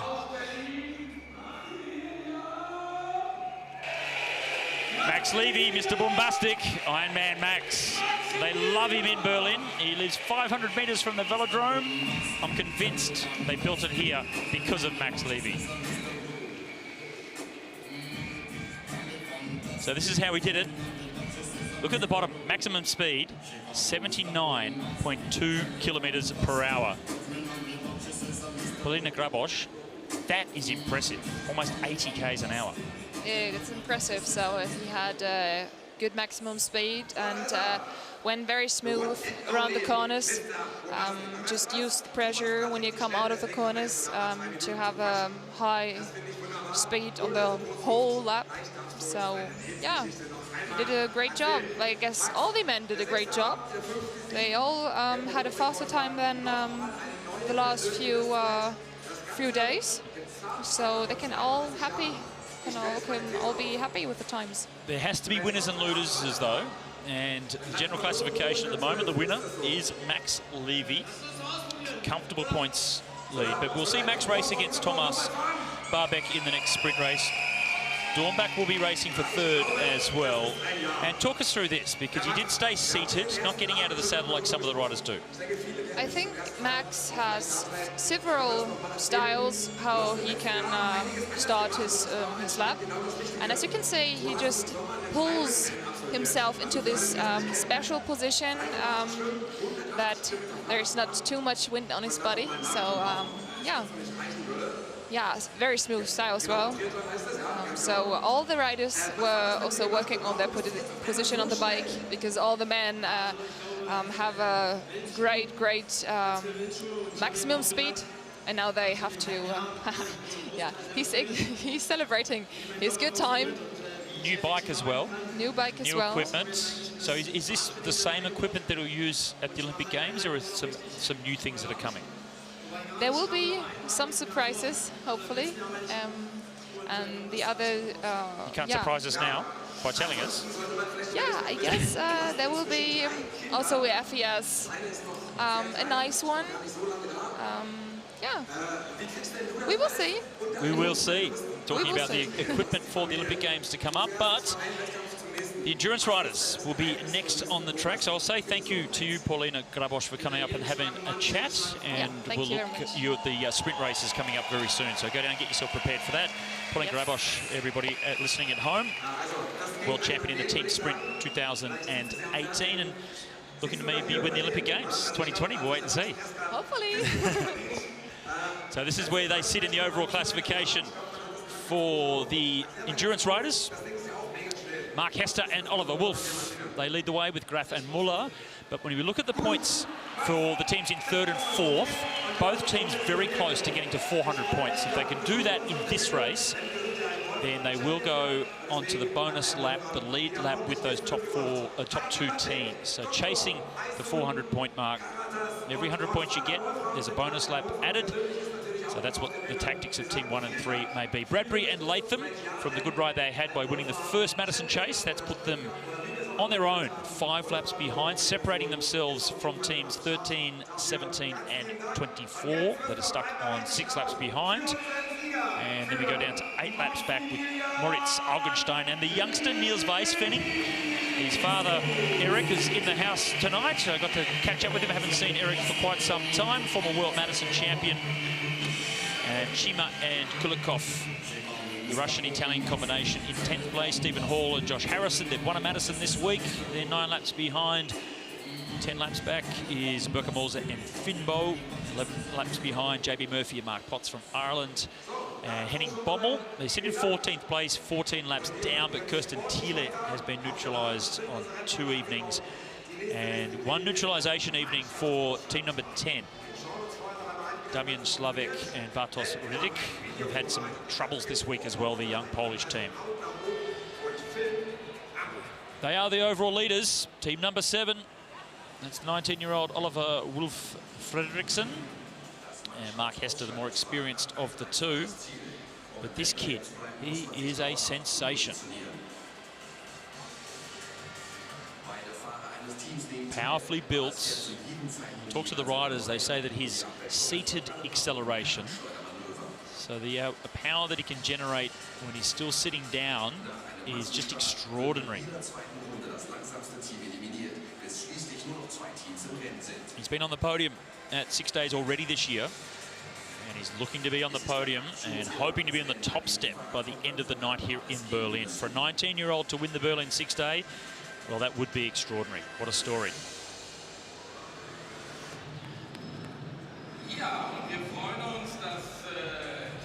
Team elimination. Elimination every 3 laps. Last team across the line. And we do that all the way down until there's only 2 riders left. A lot of points on offer. Lots of gains that can be made in terms of perhaps getting bonus laps. And we're about to get underway. Team elimination, the final night here in Berlin, the 109th edition of the Berlin Sixday.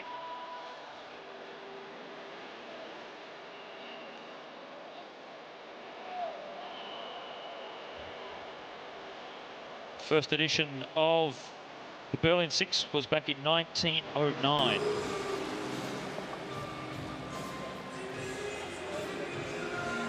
Team 31.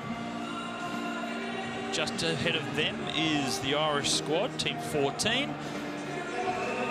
And they'll ring the bell, that's the indication. Next lap will be an elimination. And it's 14 and 31, they're in danger. 23 just letting the teams behind know they're about to do a change. And that has popped them back to last place. They'll have to dive down underneath. Maybe there's nowhere to go for 23. Ooh, maybe on the top there, 31 perhaps. It was Brian Boussaert from Belgium. Also Moritz Augenstein.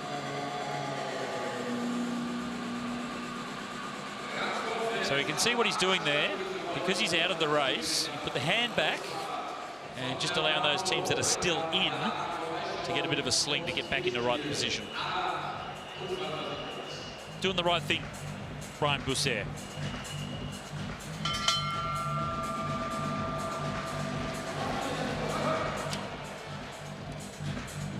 Berkamose and Finbo.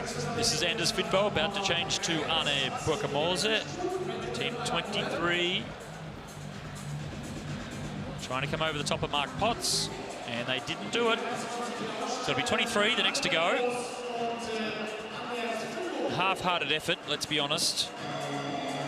They know the final Madison chase is going to be so difficult. They don't want to waste too much energy in the team elimination here. Conserving when they can, the young team.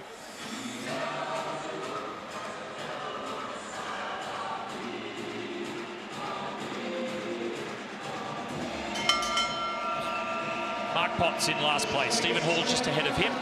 It's Moritz Augenstein, the green jersey on the inside, number 32. They could put themselves in a little bit of danger. Mark Potts doesn't have too much urgency in his body language. I think he realises conservation mode is the way to go for Team 14. The next one's to go.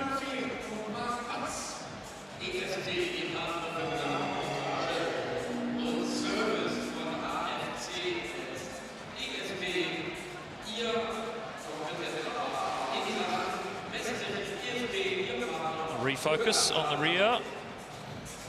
And that's Josh Harrison.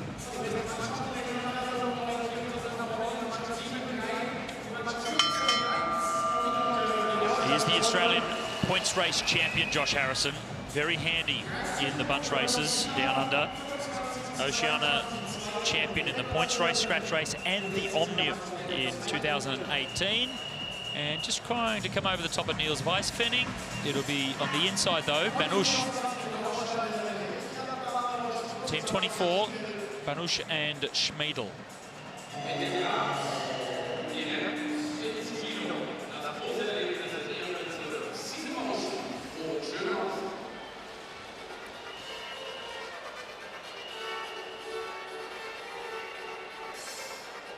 Aussies still sit on the back.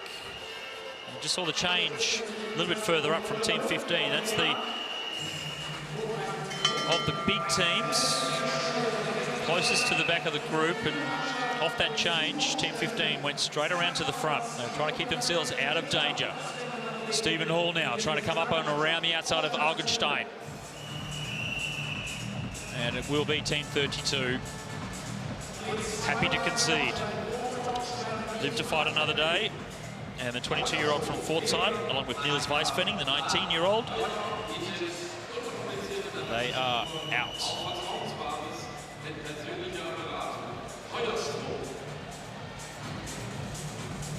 They sit in 9th place in the overall classification. Good to see young Niels Weisfenning. I do have a family connection, friendship with the Weisfennings, so pleased to see young Niels in the peloton and riding well. Harrison once more on the back of the group.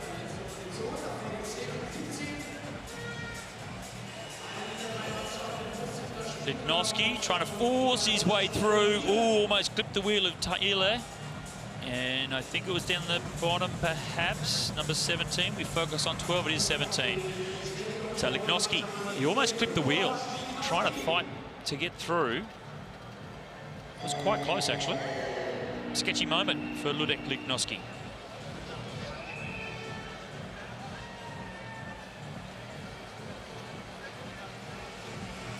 The top 4 teams all right up at the pointy end, keeping themselves out of harm's way.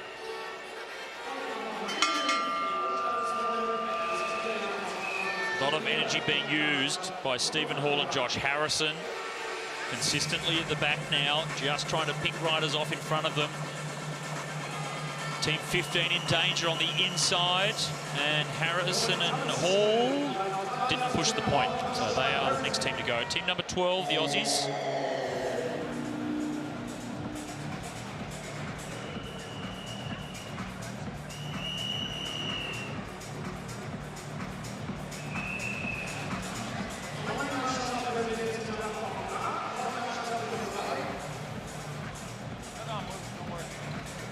Damian Slavik from Poland. He's had some troubles this week. He and his inexperienced teammate, Bartosz Rudik. They've had some problems. Slavik had some issues with his shoulder, with his back, just all the hand slings. They're not used to it, some of these younger riders. He's about to do another one now that will keep them. And you can see a very awkward change from those two. So inexperienced team number 10, but they did just enough to stay in the race. Team 11, it's Emilio Chima and Vladislav Kulikov. So with the top 4 teams still in the race, with the points that are on offer, this now guarantees 3 of those squads will be able to gain a lap. A bonus lap is on offer now for teams 7, 1 and 3. So that will really mix things up in the overall classification. So we'll see how the dust settles at the end of this. But it could still have Mark Hester and Wolf Fredriksson still up in the overall lead. Team 10, the inexperienced squad from Poland, they are the ones that are now out of the race. So the team elimination, yet again, doing a lot of damage to the overall class.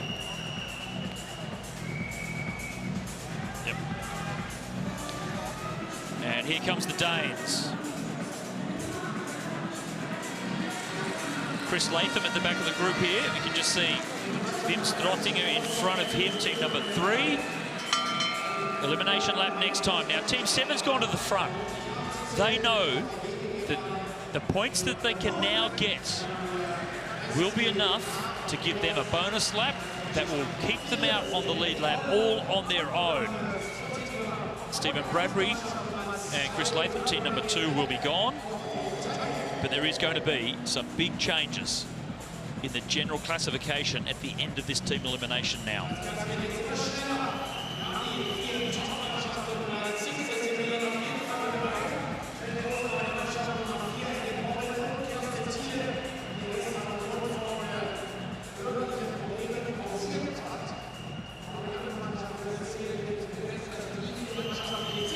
Marino de Pauw, the retiring Belgian, at the back of the group. Kirsten Thiele with the freshest legs of all. He's had 2 nights off, and he's still in there in this team elimination. And a big change with Wim Strottinger off the change of Marino de Pauw, straight over the top of Thiele. And Kirsten Thiele, team number 4, along with Henning Bommel.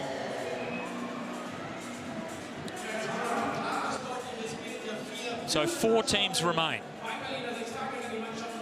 And regardless of who wins this, the big losers of this group will be team 15. They're too far from getting enough points to get a bonus lap, so they'll stay exactly where they are on laps. But the Danes, team 7, will now go a lap ahead of them, and teams 1 and 3 are going to come up and join team 15 on the same lap by the end of this. So there's a change at the back. It's Marino de Pauw that comes in. He was second fastest in the flying lap time trial yesterday. It was a little bit of an error in the hand sling. And he's got the speed to come over the top. And that'll take Team 7 out. The general classification leaders, team number 7 from Denmark.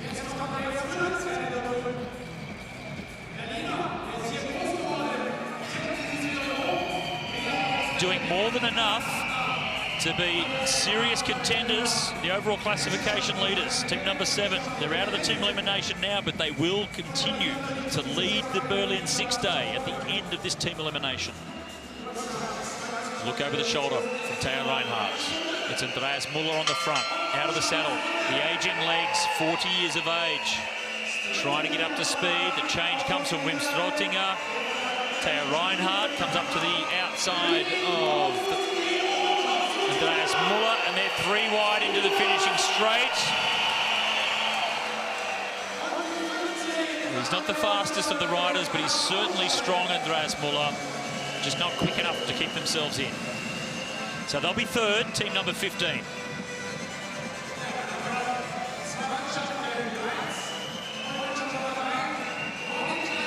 It's down to 2. Morgan Kanaiski from France, 3 times a world Madison champion. Wim Strotinger from the Netherlands.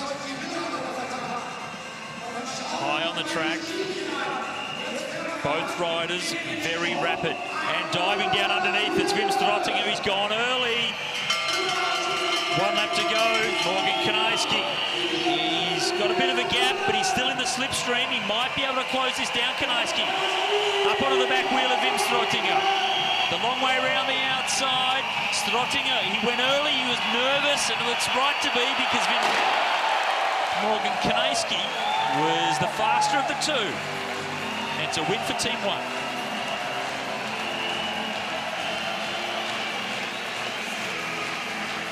Showing signs of nerves.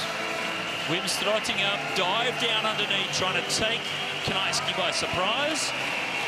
But the experienced Morgan quickly dives to the bottom of the track. The gap didn't open up too much. He was able to stay in the slipstream. And then close down. Down the back straight. Had the nice run at the back wheel of the Dutchman. And with momentum, flicked straight up around the outside. And from here, it was a comfortable win for Morgan Kanaiski and Theo Reinhardt. So maximum points for team number 1.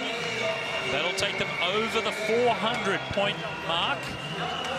And it'll be another bonus lap given to Morgan and Theo.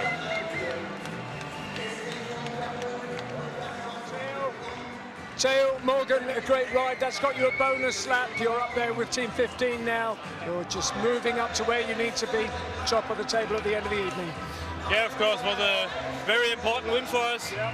Many points and the bonus lap. So we are eager with the other teams, and yeah, now we can attack in the final chase. And you just look to be full of running, full of strength, full of stamina, Morgan. Yes, we are full focus on the GC now, and we take the bonus lap, so we are happy and we are still in the game. And every victory counts now, and every point counts, so we are happy after this victory. You see the concentration all over your faces. You've got the right attitude, boys. Best of luck for the rest of the evening.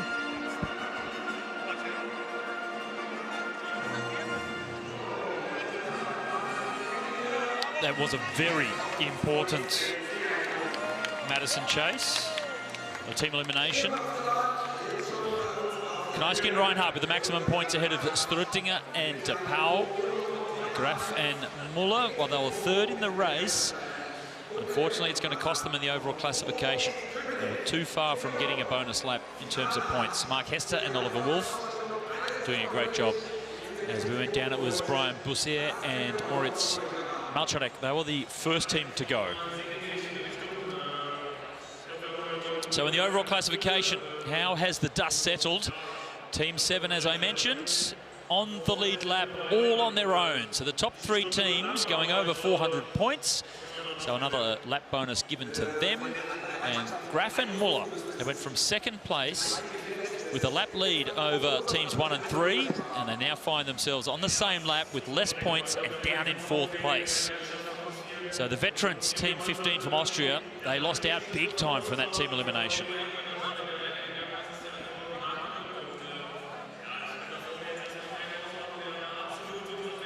Wim Stroetinger down the back straight. He dived down underneath with about a lap and a quarter to go. For me, it showed signs of nervousness. Didn't want to just have a mano-a-mano sprint against Morgan Kniaski. Tried to get an advantage, and you could see Teo Reinhardt on the inside screaming at his teammate to come over the top. Desperately chasing points to get that bonus lap. Mission accomplished for Morgan Kniaski and Teo Reinhardt. Still a bit of work to do, though, because they have to catch Team 7, who now have a lap advantage as we go into the Derny and then the final Madison chase. This is how it was done. Kniaski spending considerably more time in the race, 54.1%, 15 handslings. That's how many it took them. And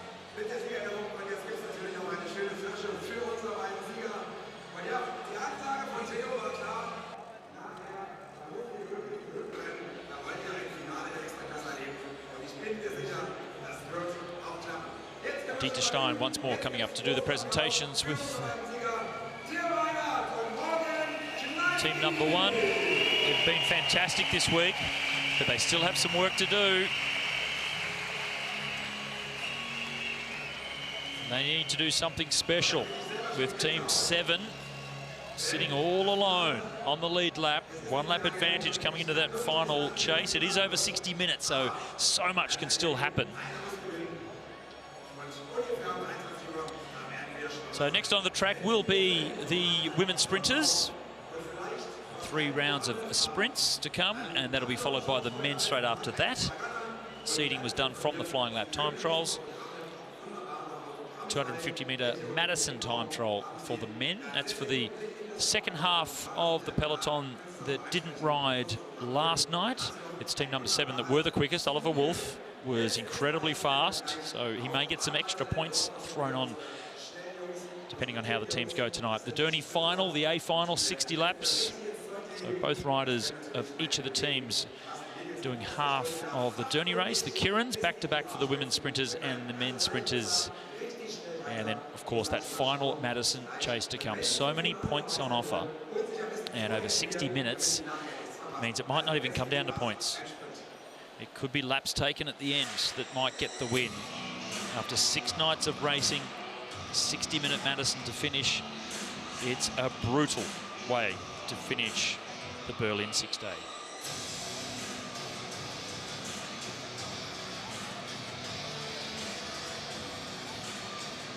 Drawing for position, the ladies in the first of the sprints.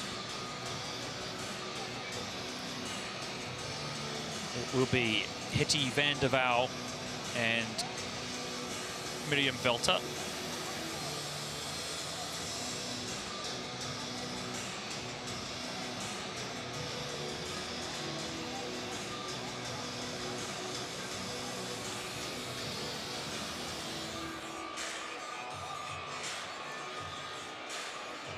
Hetty the Rocket van der Waal, 21-year-old. European champion in the under-23 category in both Kirin. And she was 3rd in 2019. Under-19 World Championship medalist in the past as well. Now she's 21, she's up in the elite competition. And surprisingly, as a former medalist in the under-19 World Championships up against a 6 times world champion and Olympic champion as Miriam Velter, it's still Hetty van der Waal that is the favourite to win this on form, with Miriam having the last 4 months off the bike. 2 more races to go for you, Miriam. 1 more after this, which will be the Kirin, and then it's time to hang up the bike.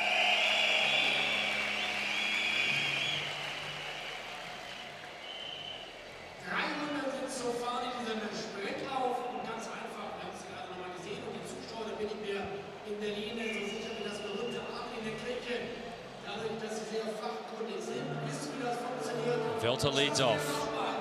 3 laps of the track. She said it several times over the last couple of days. The head knows what to do, but the legs just won't respond. so good to have a star like Miriam Velter able to get back onto the boards. She doesn't have that much ego or pride that knowing she hasn't got the fitness, she still wouldn't turn up. She doesn't worry about that. She's here for fun. She wants to see the fans, wants to be with the riders. And going out, retiring, as she should, in front of so many fans and other athletes. Full respect towards Miriam Velter, regardless of whether she's been training or not. It's just great to have such a star here in Berlin.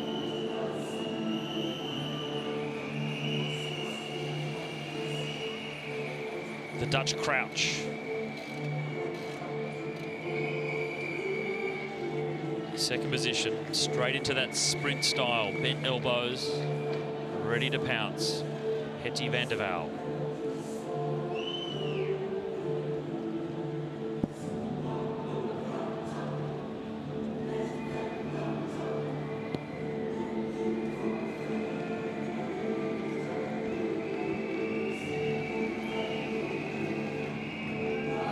Out of the saddle now, starting to build up a little bit more speed on the front. She doesn't want to go too long. She hasn't got the fitness to sprint from a long way out. Miriam Velter wants to keep it nice and short.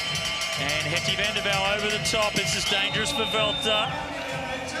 Hetty with the big advantage as they go down the back straight. Miriam Velter, she was trying to keep the sprint as short as she possibly could. And Hetty van der Waal said, sorry, Miriam. I respect you as an athlete, but I just have to get to the line first.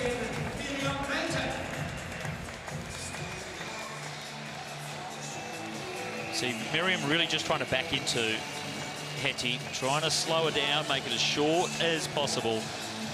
And van der Waal having none of that. Straight over the top, down the back straight. Trying to get a little bit of extra power out of that bike, Miriam Velter. Out of the saddle. Comfortable win in the end for Hetty van der Waal.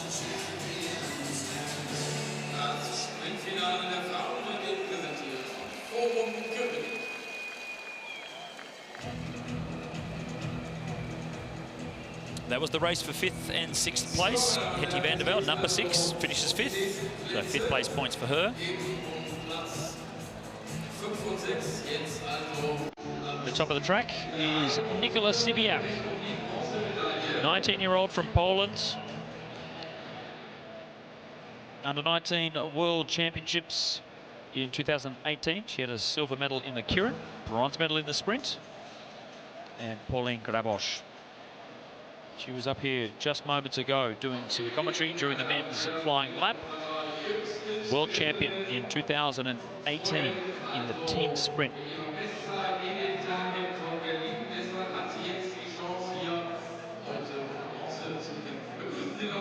The 2018 World Championships, she picked up a bronze medal in the sprint, Grabosch.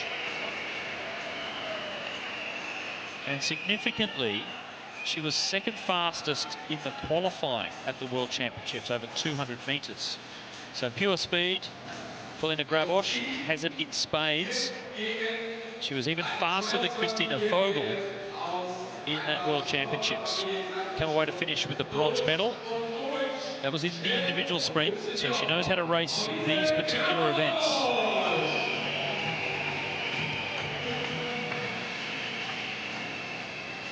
Lives in Erfurt, born in Magdeburg. She is the favourite, the faster of these two riders, Paulina Grabosch. Nicola Sibiak, the 19-year-old, the teenager, getting a lot of experience by racing multiple days of sprint competitions against some of the world's best athletes.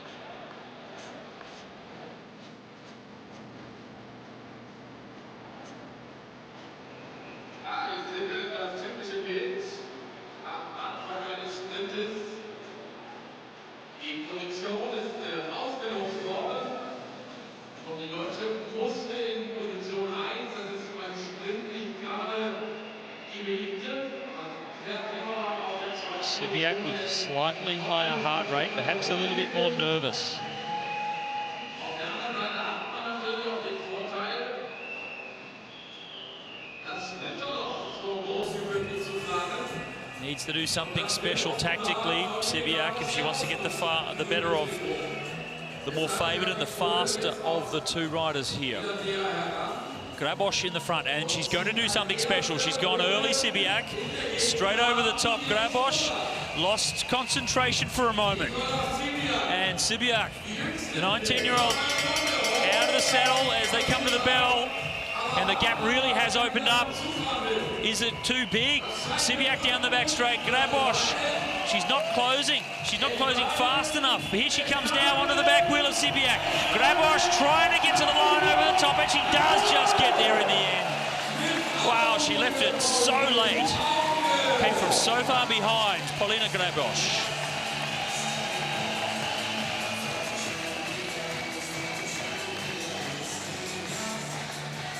And as Grabosch just looked to the front, Sibiak pounced out of the saddle around the outside, really opened up a big gap. And I didn't think Paulina was going to have it to come back from there. Sibiak just started to decelerate, running out of legs a little bit as they came into the final bend.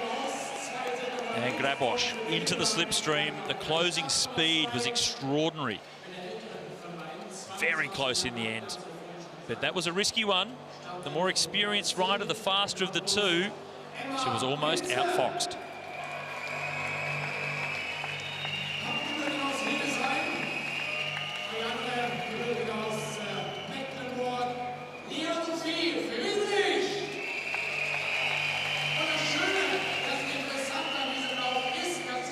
That was for third and fourth, so Paulina Grabosch, she'll pick up the points for third place in the sprint. And a sigh of relief from her. That was closer than she was hoping it to be. Leah Friedrich on the left, Emma Hinze on the right. Almost identical equipment. Fastest and second fastest in qualifying, but in terms of outright speed, 13.3 seconds for the flying lap for Emma Hinze. That was extraordinary. Advantage to Hinze. She's been the fastest, but look at that, Leah Friedrich. Happy to go straight over the top and into first position. Not obligated to lead. But Friedrich, 20-year-old, happy to go into front position.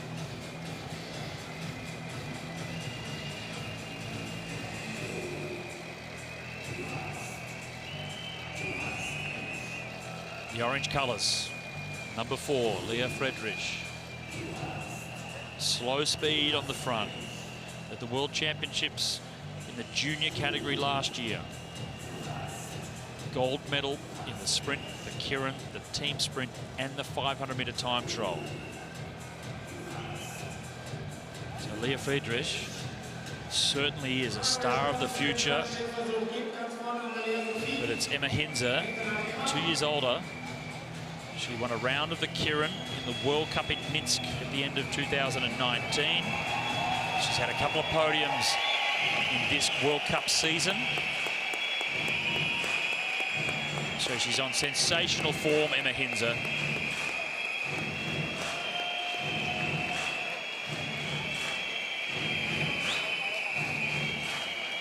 Friedrich took the first position, but now neither rider wanting to lead out this final sprint.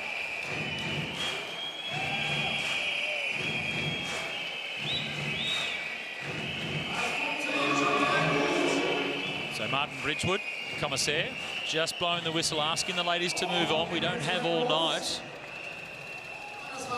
But the advantage still goes to Leah Friedrich.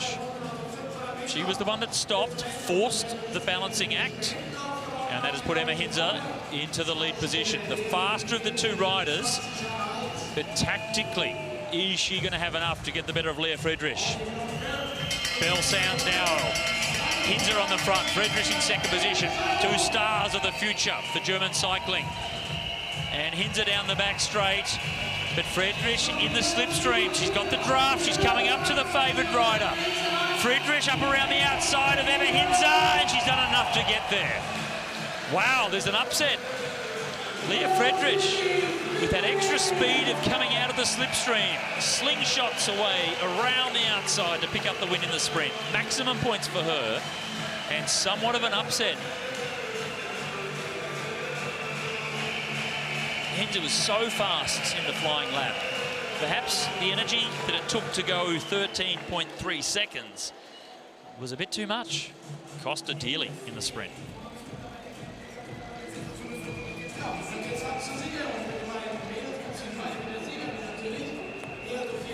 Confidence boosting rider from Leah Friedrich. 2 years younger than Emma Hinze. Hinze's been the dominant sprinter this week. No respect given. And a win to the younger of the two.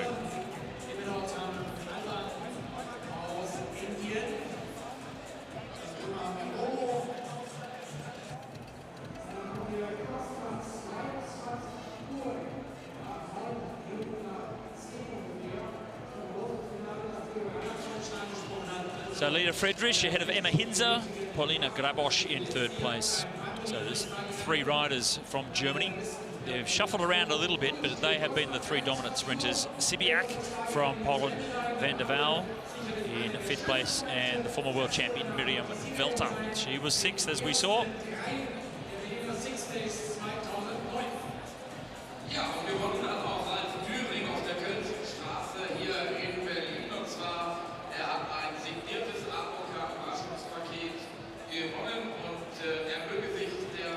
So Leah Friedrich, 68.2 kilometres per hour. That was in the slipstream of Emma Hinze, and the slingshot around the outside to come away to get the win. So that was a great one. She was the underdog. Certainly the favoured rider was Hinze. So for Leah to come over the top, that's a great ride. It really is a confidence booster, that's for sure.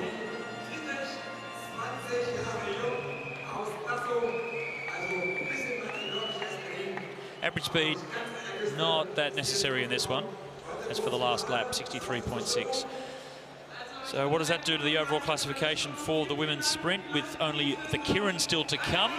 That's enough probably for Emma Hinze to come away with the overall win. Just that one race, Leah Friedrich in 2nd place, Pauline Grabosch. Gap starting to open up a little bit between 2nd and 3rd. And Sibiak Van der Waal and Miriam Velter down the bottom.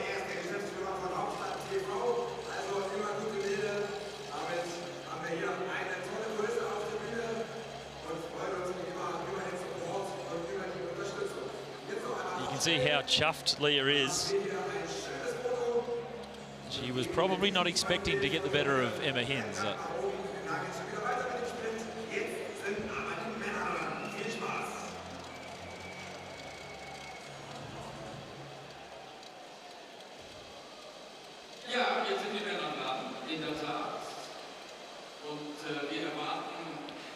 So the next race to come on will be the sprint rounds for the men. Max Levy still leads, of course, in the overall classification. Tomas Barbek from the Czech Republic. So the 2 mature-aged sprinters, still the fastest of the 2. Dornbach and Horner will race against each other. So with 7 sprinters in the men's competition, the first 2 sprints will be 2-up, traditional sprints. But the extra rider goes into the bottom sprint. So Hörner, Albin and Mullen, Germany, India and Ireland.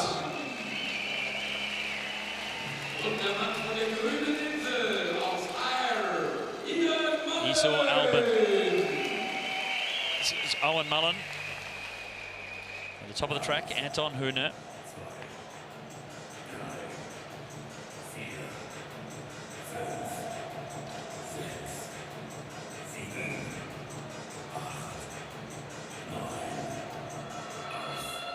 Mullen, who drew position number 1, obligated to lead for the first half lap unless either of the other riders are more than happy to go over the top.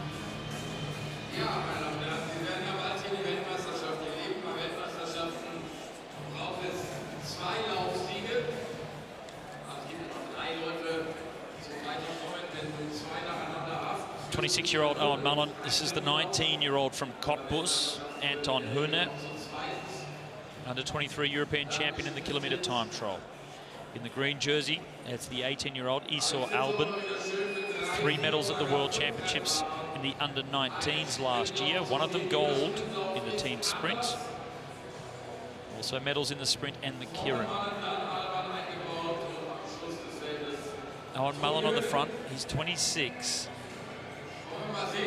Coming from a country that doesn't have a velodrome. So based in Mallorca for most of his time training on the track.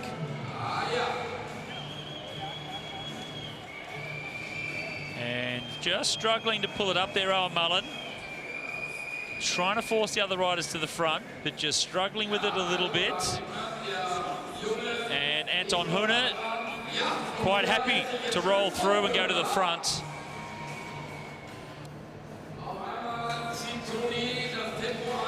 So we've got our 3 riders. I'll come around and get 1 lap to go. And just jumping in beside me is Miriam Welter. I'll say hi to you, Miriam. Alles gut. And here we go. We've got Anton Hühne. He's only a youngster in the German program. I'll get your critique on him in just a moment. Hühne leads through. 1 lap to go. Esau Albin, the 18-year-old up against the 19-year-old. It's a teenager's affair here, and it's the little fella from India that comes around the outside. Oh, Mullen trying to go 3 wide. But it'll be a win and a wheel stand to Esau Albin. He's a junior champion. And I thought Anton Hühne had done enough. Both teenagers. Hühne happy to go into first position down the back straight. But coming out of the slipstream, this young guy from India, great ride by him. Yeah, he's a very great bike rider. He spent 3 months last year in Germany to prepare for for the Junior World Championships. He trained on the track in Frankfurt Oder where Junior Worlds were, and I think it was very good for him because he knew the track by heart, and he's a very good sprinter. And Anton, I think the sprint from first position was maybe a little bit too long for him today. Well, Anton Hühne is also more of a specialist in the kilometre time trials. Yes. So a long time trial effort, sprinting tactics a little bit different. Esau Albin with the win in the first of the sprint matches. And you mentioned how he was over here spending time riding in Germany, as was Ninh Hissing Shea, or Momo, in the pink colours. He's up against the German sprint champion in Maximilian Dornbach. So while Momo is from Taiwan, he's part of the German training group. So he will know these riders very well. I think he does. He's doing all the races in Germany in summer, and he trains with the boys in Cottbus and lives there for, I think it's already 4 years, I'm not sure, but he's a very long time in Germany already. And yeah, it's always when you race against your teammates, you know them very well and you know the tactics they do, so it's always like a little bit cat and mouse playing. This will be an interesting one. Max Dornbach, the German sprint champion, but he's had a couple of off sprints this week. We're deep into the competition. It's the final night here at the Berlin Sixday. But he did a very good performance yesterday. He won sprint in a very good shape, so I think it's going to be a close final today, but the time for Momo 12.5 is very fast as well. It's not bad at all, is it? Yeah. And that time of Emma Hinze in flying lap time trial that you were doing earlier, 13.3, that was pretty rapid. Amazing. She's so quick. Now, it's still 4 weeks to go until World Championships, and she already is very fast, so I think she can put a little bit more for Worlds on, and yeah, it's great to see the young girls going so fast. She's talking about Emma Hinze and the speed that she had in that flying lap time trial. It's her boyfriend in Maximilian Dornbach that's on the track at the moment, number 2. I love track stands. Team sprint specialist, multiple world champion. No track stands in that. Out of the start gate, maximum effort for 1 lap for you, Miriam. That's how I won the last heat against Pauline Grabosch at Nationals in August. She did a track stand, I just went. Cool. So Momo loses out. He was trying to force Max Dornbach to the front. Max's skills too good.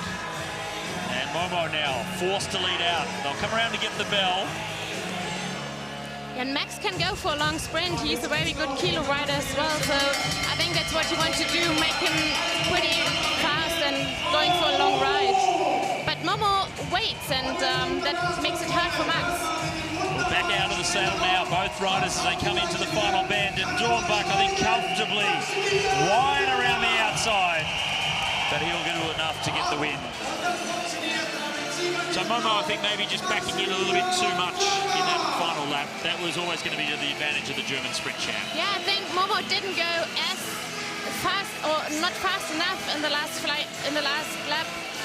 You can see that Max is still very easy on his bike, and he doesn't have to do much to pass him. So yeah, Momo should have done a little bit more to make it harder for Max. Both very stylish and very smooth sprinters, though. There's not the shoulder wobble or the elbows stuck out. They're just very stylish riders. Yeah, we train that a lot to be on a very good aero position on the bikes. You can go faster when you are more aerodynamic. Maximilian Levy and Tomas Barbek, Czech Republic on the right-hand side, 12.522 versus 12.202 from the flying lap. So for outright speed, it's Big Max, Ironman Max versus Superman Tomas Barbek. This is the man with the faster leg speed. Kieran world champion, team sprint world champion, Olympic medalist.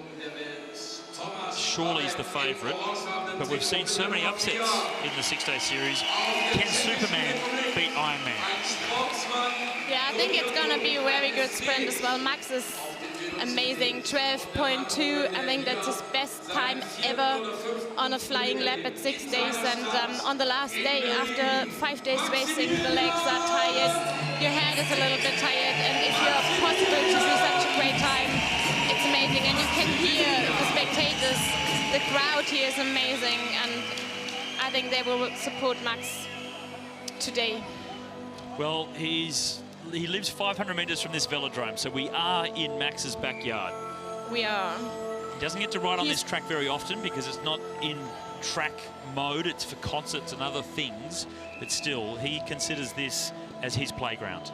You can say it's his track. He's grown up on that track, and he knows it, I think, better than no one else in the world. And he exactly knows what to do, how long you can go slow before you slip down. And yeah, I think as well, Max is one of the best sprinters in the world. He's such a good tactic rider. And he's a very big unit, the big powerful man in second position. It's Tomas Barbek from the Czech Republic. So both riders over 30 years of age, a lot of experience. A track record last week at the Bremen 6-day from Tomas Barbek, but that was on a 166-metre track. Very different to this one, very tight. And here we go, the skills on offer. Barbek trying to force Levy to come to the front. But Max is so well balanced. Look at that, shoulder to shoulder. Wouldn't take much, bit of a nudge, and one would go down. Yeah, and it's so hard to hold a stand when someone is pushing you, but you can see they have both very good skills on the bike. Inside the velodrome, Dieter the Devil. We see him at the Tour de France, and he's here in Berlin, and a real bit of argy-bargy between Barbek and Levy. Friends off the bike, but when you're racing, it's a different situation. No friends on the track. No, never. It was the same for Christina and me. When we raced against each other, it was always a very, very big fight. But when we came down from the track, we have been best friends. Well, best friends off the track. That'll have to wait between these two. It's Max Levy that's dove underneath. The dive bomb from Max Levy, that guarantees a win in front of the home crowd. Yeah, he's shown his good condition, and yeah, it's amazing to see Max. Last year he was in the same situation I was in September, but he continued, and now he is stronger than ever. 32-year-old Berliner, world champion in the team sprint and the Kieran, and he really has been the strongest, fastest rider this week. He has one more race to go. It's his specialty. The Kieran will be the last race for both the elite women and the elite men in their sprint program. Mr. Bombastic.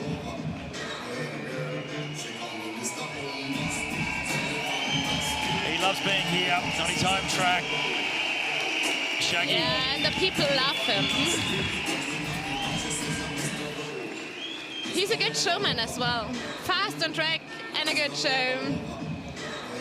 He's the complete package, Max Levy. So he did enough to get the better of Thomas Barbeck. He drived underneath Thomas, coming towards the last lap, and that was enough. There was no getting back over the top of Big Max. So maximum points to Levy ahead of Barbeck. Dornbach, the German sprint champion, get the better of Momo for third and fourth.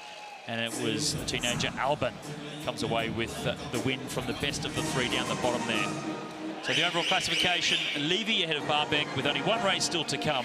Dornbach, the German sprint champion, sits in third. Anton Hune, it's been a good race between those riders for third place. But it's been a great ride all the way through. And the youngsters, the teenagers down the bottom there as well. But so far, it's been Max Levy. With one more race to go, he has been the best of the sprinters.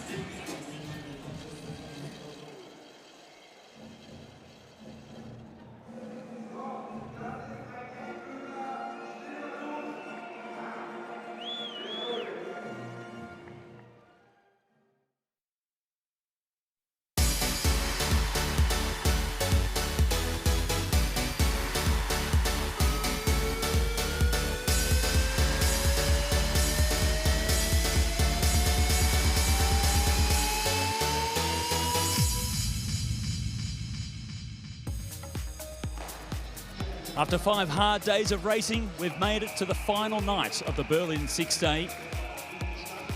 The racing has been fast and furious. It's the 109th edition of this great race. There are new names on the scene, and there are some that are retiring. Miriam Belter, the multiple world champion, finishes up at the end of the Berlin Six. Oliver Wolf from Denmark, well, he's a young gun, 19 years of age, and he's fighting for the overall classification. It's a Tuesday night in Berlin, and it's the traditional final night of the Berlin Sixday. Big crowd in, great atmosphere. The riders absolutely love it, but it has been at a cost. The tired legs of all of the professional riders coming into this final night at Velodrome. Well, hello and welcome to the 109th edition, the final day of the Berlin Sixday. Everything's set for a massive night of racing. I'm joined by Marino de Pauw from Belgium, but retiring at the end of this Sixday. How are you feeling coming into your last ever Sixday race? It's a special feeling. I know this moment would come. I did like a goodbye winter. I did a lot of 6 days. I got a nice goodbye everywhere. But now I'm realizing that it's the really last one. So it's a special feeling. Still lots of racing to go because you're up there fighting for the overall classification. But one of the real special things about being a professional 6-day rider is the Guard of Honour. If you are retiring, you've let everybody know, then we get to do the special Guard of Honour, which is a really nice thing, I think, to send you off into your next career. Yeah, indeed. To feel the respect, and I would say love is a big word, but the respect of the concurrence. It's special. You know, the 6-day world is a small world. We're all enemies in the race, and we hate each other in the race. But you also have to spend a lot of time besides the race, and then we all come along very well. And then it's a special feeling to get a lap of honor and to be honored by your colleagues. Yeah. Well, you're not an old rider. You're only 28, so you could continue if you really wanted to. But you are going to the police force, which is so good luck with your next career. On the 5th night of competition, we had the flying lap time trial, and your old legs, or your retiring legs, were still able to come up with an incredibly fast speed at 79.0 kilometres per hour, just second fastest behind the 19-year-old Oliver Wolf. But there was a little bit of a mistake coming into the time trial that might have cost you the ultimate speed. Yeah, indeed. It's in a time trial. It's all about, you see it here. It's all about details, and I missed Wim's hand. Yeah, it was my own fault actually, and then you can see we lose maybe a few seconds, maybe a tenth of a second, but that maybe costs our the victory. We will never know, but it can be. Doesn't take much, does it, when you're travelling at 79, 80 kilometres per hour? It's just that split second that could result in the loss in the time trial. Second fastest time, though, for the retiring legs of Marino de Pauw, so certainly full of respect for knowing how fast you went. And we're coming into the final night. It's a big one. There are 4 teams still up there in the overall contention. You're definitely within striking distance to come away with the title. What do you think might happen? A lot can happen. I mean, we have to take a lap back, I think. Wim and I are motivated. It's my last one, so I want to give everything I have. I mean, would be an honor and a big pleasure for me and Wim to take the win here. I think we can be happy already with how we rode the last 5 days, but only the first place counts, and I'm gonna give everything to try to get the win. Well, I can see that you're motivated, you're experienced, and you're still young enough to come away with the win, and you're not old at all at 28. So good luck to you and Wim for the final chase that's coming up. And we'll go down to Matt Rendell, who's one of your big competitors for the final. Yes, indeed. Team 15, Andreas Muller, Andreas Graf, you've been in contention all week. Yeah. A little bit earlier in the day, you just dropped down a little bit. You're in 4th place. There are 4 teams in contention. Andreas, what can you do with this? Actually, I think it's still a good position. And so we have the 1 hour final chase, and we always like the long chases, and in the end, just the laps deciding. So everything is possible. And does it all play into the hands of the experience that you have? we have to. There's no denying you're the older couple in the group of 4 who are in contention, Andreas. But I wonder if the experience you have could just help you. Of course, the experience helps us, and what's really on our side is that I'm riding with Andreas a really long time and many 6 days, so we know each other extremely good, and I know how is he reacting and how is body language speaking, and I know what I have to do then. 6 days is a long time, and we know that earlier on in the week there are kind of truces and agreements, and you've got energy to save, but we're in the final day now, and in the team's elimination a little bit earlier, sure enough, the final 4 teams there are the big 4 teams at the top, so there's no lying at the top of that GC. No, actually there's no free lunch, and again, we are not the oldest, we are just the most experienced team, please, yeah? So, Andreas, motivated, in good humor, are you tense, are you nervous? Not nervous, but really motivated, and we're still fighting to the end for the podium. Andreas, this is a stadium, of course, that you know so well, and the crowd is always right behind you, and that perhaps could play a crucial part later on this evening in the final stages of that long 1 hour Madison. Yeah, definitely. Everybody knows it, but if you really feel it, it's just, actually, if you ask me, it's 10% more power. Wonderful, 10% more power. I wonder if there's going to be enough. We'll see a bit later. Andreas and Andreas, fabulous to watch as always. Good luck. See you.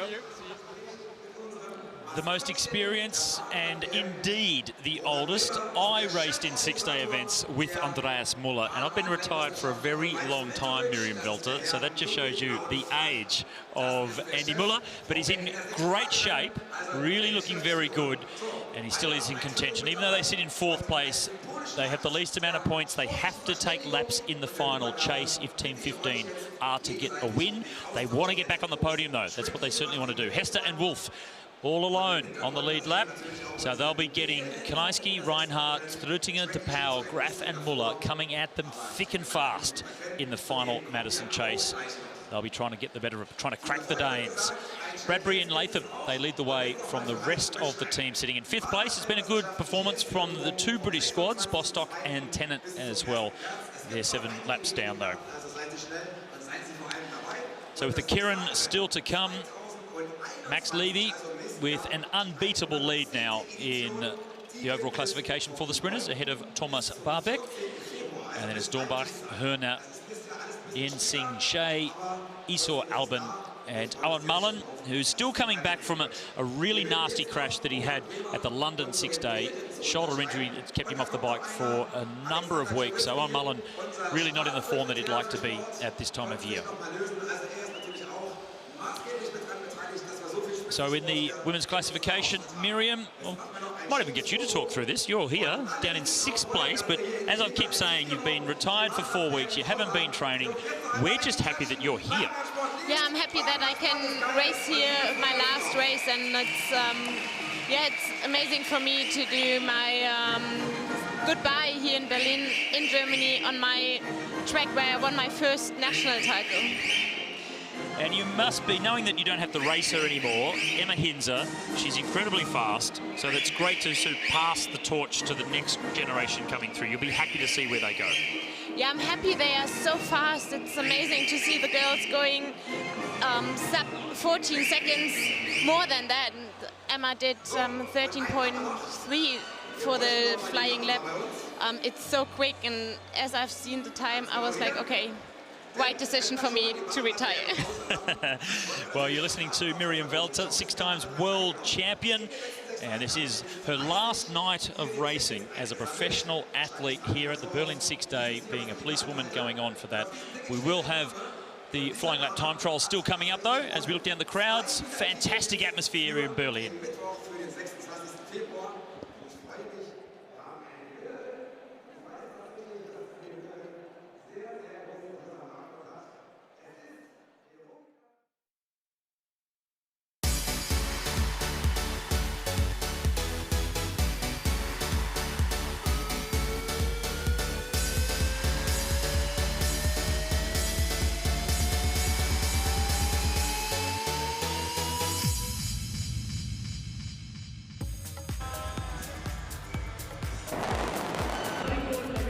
Fireworks kicked things off. We had the next generation of kids doing the balance bike race.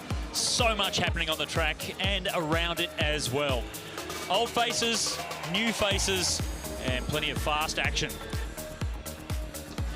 We get inside the peloton as well with the onboard cameras. Team number 7, they lead the overall classification as we come into the final Madison chase. Miriam Velter, we say goodbye to the retiring world champ. And the young gun from Denmark, 19-year-old Oliver Wolf. As riders retire, the next generation come through. Great atmosphere inside Velodrome. Down the centre's the place to be. Plenty of beers on tap. The races still to come tonight. We have the Madison time trial, the next race. That's for the endurance riders. We saw half of the peloton do the time trial last night, the second half coming out tonight. Oliver Wolf has the fastest time for team number 7. Then they'll come out for the final of the Derny race. That'll be the top contenders in the overall classification.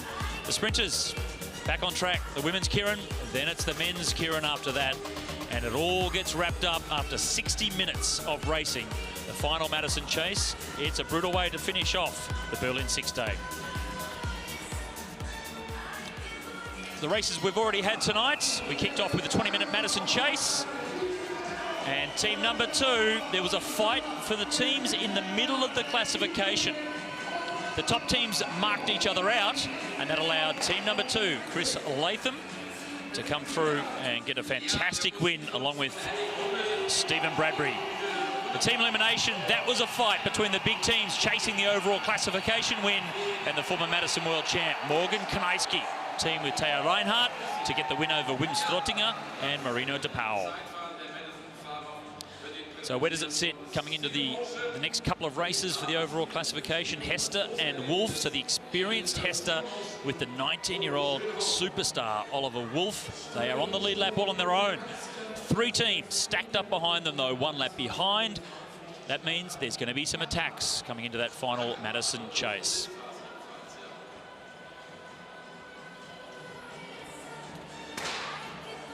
We saw half of the peloton do the flying lap time trial last night. Fastest time, 12.6 seconds. That was Mark Hester and Oliver Wolf.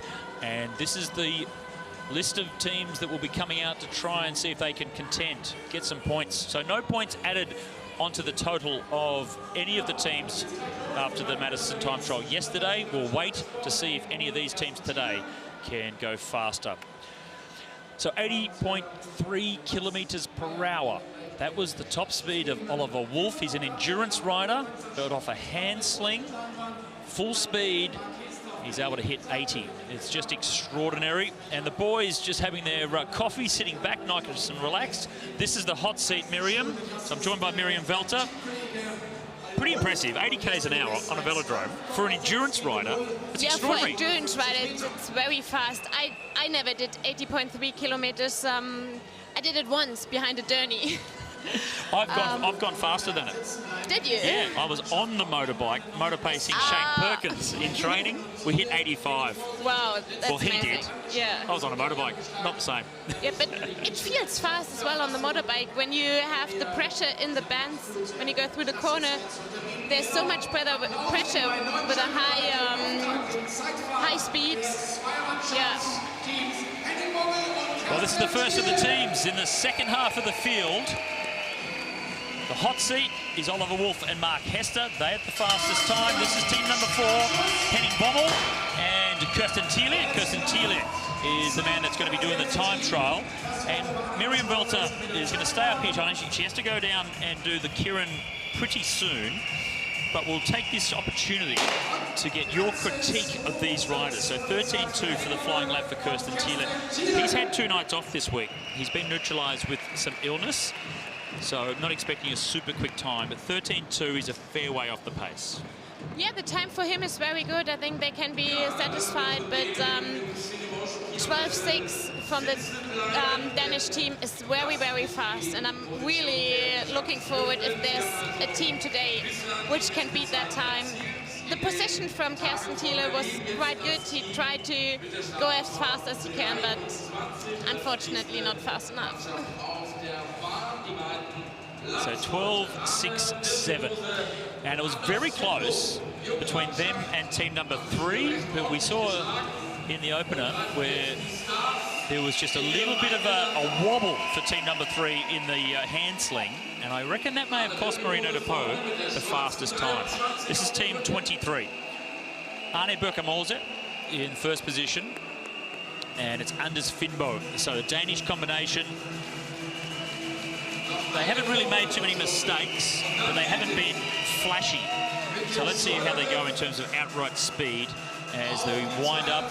Birker-Molse doing the wind up. He'll drop the hand back to do the hand sling. And then Miriam, I'll let you take over and just talk us through this final flying lap now from Finbo. I think this change was very good. He looks fast. Young riders from Denmark. It's the Danish team that are leading the overall classification. They're leading the flying lap time trial as well. And it's just outside the fastest time. So 12.7, that is quick. It is quick. It doesn't look so quick, but I think he put a very, very big gear on today. You can see he's pedaling very slow, so maybe that's the reason why it doesn't look that fast, but great time for him, or for the team. I'm actually a bit surprised because that is quicker than I was expecting them to go. That is really fast for the young team from Denmark. So maybe in the endurance events, they're not so great. But as we can see, they've gone into the 3rd fastest time. So outright speed. Very good top speed. Yep. Yeah. I would have loved to have a pacemaker for my flying lap today, but no one wants to do it with me. I've had to do it by myself. Open to bribes, maybe €100, and I would have gone out and helped you. I don't think I would have been able to assist, though. So Mark Potts in second position. It's JB Murphy on the front. It'll be Potts doing the actual time trial. Murphy doing the lead out. Let's see how the Irish combination can coordinate the hand sling, which is so important. Get the technique right, maximum leverage to translate to maximum speed, and then you let the legs do the talking.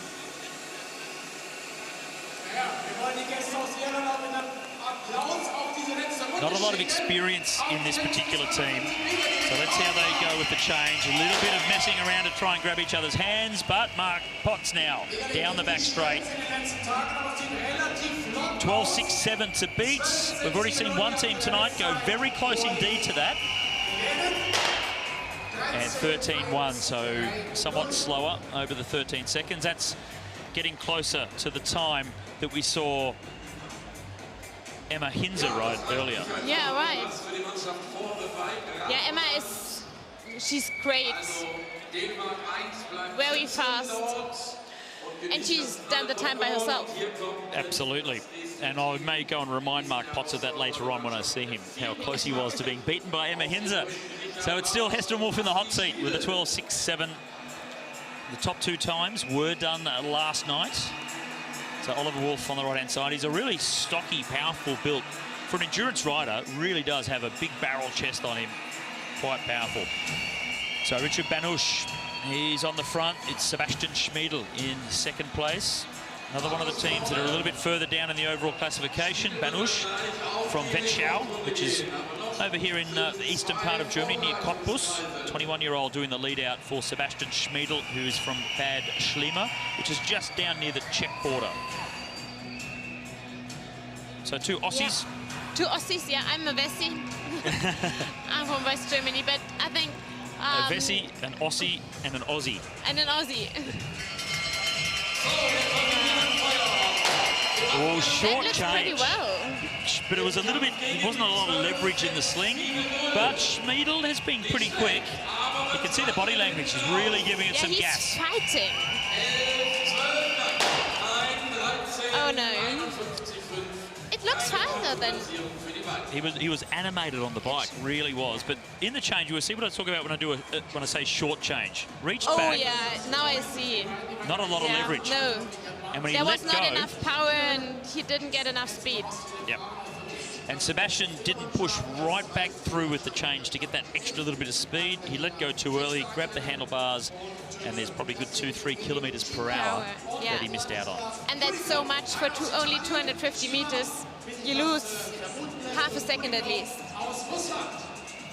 Team number 11. It's Emilio Cima on the front. He's from Brescia in Italy. Rides for the Gazprom team, the Russian team on the road, alongside the man that's sitting at the back, the 23-year-old Vladislav Kulikov. Kulikov was second in the under-23 national championships in the individual time trial on the road.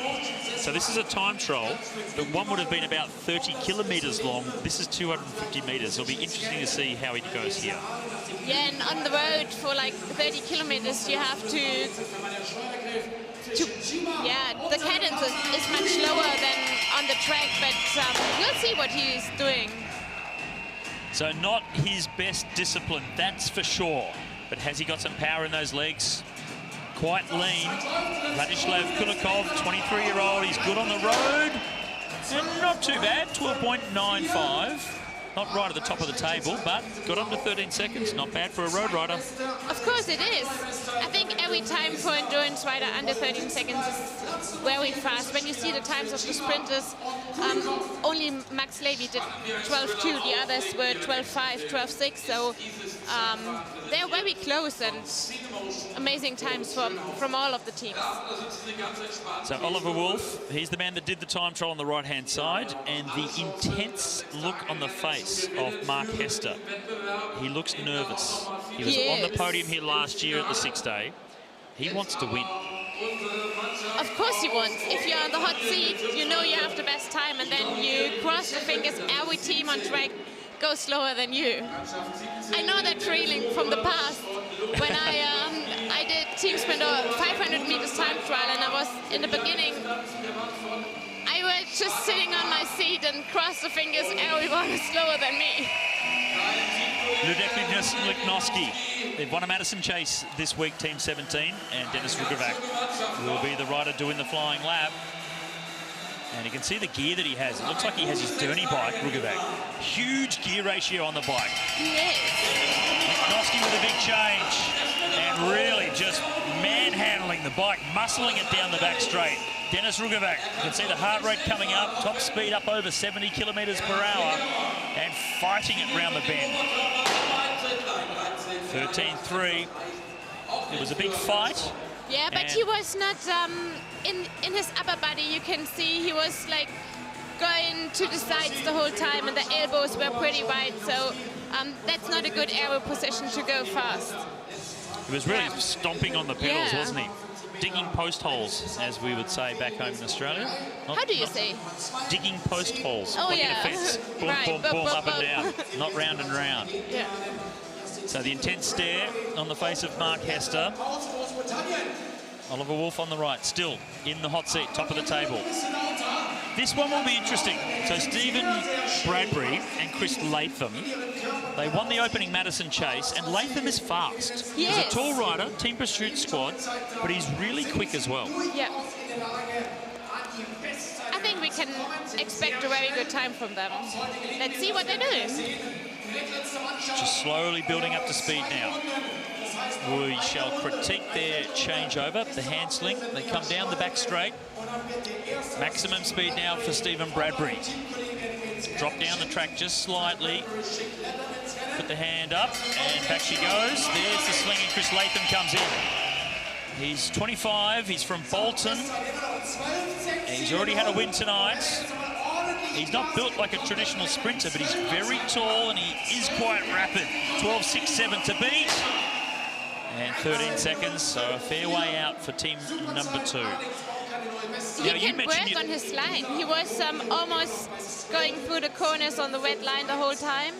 If he would have been a bit slower on the black line, I think he could have been much faster here on the straights. You can see it's good, but in the bends, he was on the wet the whole time. I think it's at least 5 extra meters. A little bit too high for Chris Latham. Needs to drop the left shoulder through the bend and hug that black line, the shortest way around the track. Now, this is a team that have had some challenges this week. Bartosz Rydik, the black number, he'll be the one going in second position and doing the actual lap time trial. And Damian Slavek, they've had some real muscular issues this week with all the hand changes. They've had shoulder problems, back problems, have been neutralised for one night. So it's an inexperienced team. But hey, if they can get this change right, pure speed, they might be okay. 21 years of age in second position. Bartosz Rydik. You mentioned your 500-metre time trial World Championship wins. In either of those, did you go last, or were you earlier in the seating? I was earlier in the seating. So you had to sit in the hot seat and wait. Yeah. And for a World Championship, the rainbow jersey at the end of it, just waiting as each rider comes past and does their time, that's excruciating. It is, and in the end, for the last 2 riders, I didn't have a look at the screen. I just put my hands on the ice and crossed the fingers. Team number 10 from Poland. A young squad, inexperienced. They are learning a lot this week in Berlin. And Bartosz Rydik, 21-year-old. He's good on the roading criteriums. Whoa! 1/1000th of a second. Second fastest time, but by the narrowest of margins. He put the aero helmet on, so he's got the fast helmet on, and that did translate to speed. Team 10, they've had a tough week, but they are fast. And it looked really good from the beginning on. Yeah, but only second fastest time. Well, I say only. It is a very quick time, but it's not enough to beat the Danish team. Well, there's only one team to come. So guaranteed at least second best time for Mark Hester and Oliver Wolf. And the surprise packet was Team 10 from Poland. That was extraordinary, almost going faster than this 19-year-old six-day sensation from Denmark, Oliver Wolf. So Andy Tennant will be doing the time trial. He's more of an endurance rider. He's come straight from Calpe in Spain to come to Berlin. Not a lot of time spent on the track. Each day they have gotten better, this combination. Yeah, when you come from the road and then on track, the first days feel very shit, but after 5-6 days of riding fast, you see it's going better and better. And he looks very fast. He is a fast rider, Andy Tennant. Drifts down onto the blue band on the inside, trying to hug the bottom of the track around the final corner. 12.67 is a bit too quick for them, so 12.990. So under 13 seconds for Team 13. For an endurance rider, not a great change as well. So losing a little bit of top speed just in the hand sling. And what that means, though, is Oliver Wolf Fredriksson and Mark Hester, maximum points, they take out the win. By the narrowest of margins, 1/1000th of a second.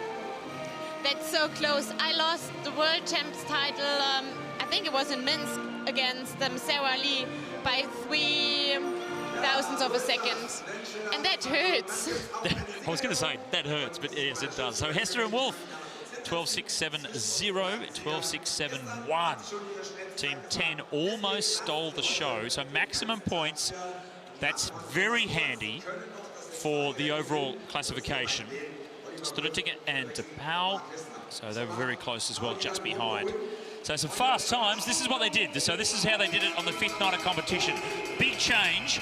Mark Hester, such experience, so many hand changes he's done over the years. And he absolutely put Oliver Wolf into maximum speed, and he flew around the track. You can just see the speed that he generates, this kid from Denmark. Yeah, he's very, very fast.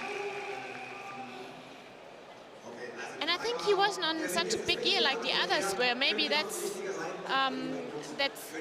important for the lap. It's only 250 meters, and if you choose a gear that's too big, and if the change isn't good, you can't accelerate. It's so quick done. Only 12 seconds, 13 seconds. You can't make a mistake. You definitely lose.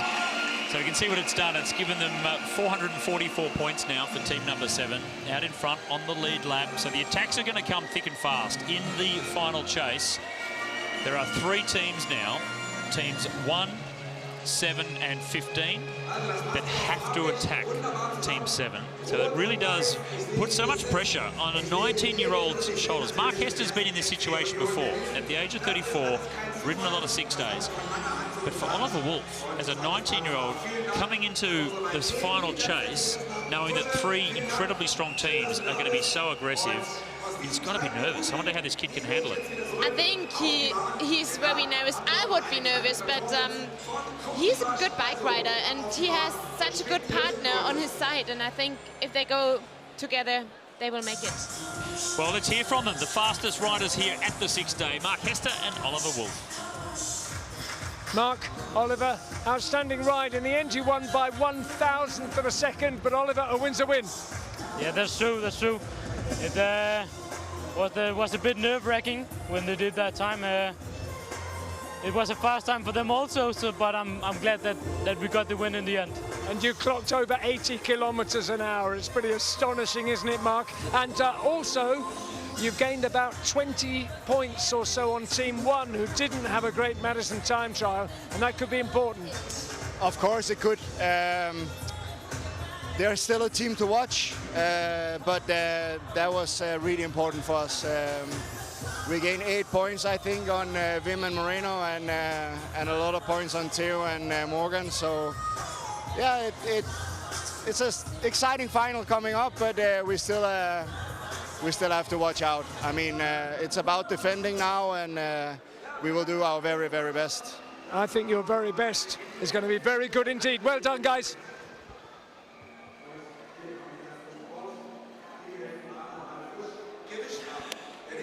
So much pressure on the shoulders, those young 19-year-old shoulders coming into the final chase. We still have the Derny race, the Derny A final for these riders to do.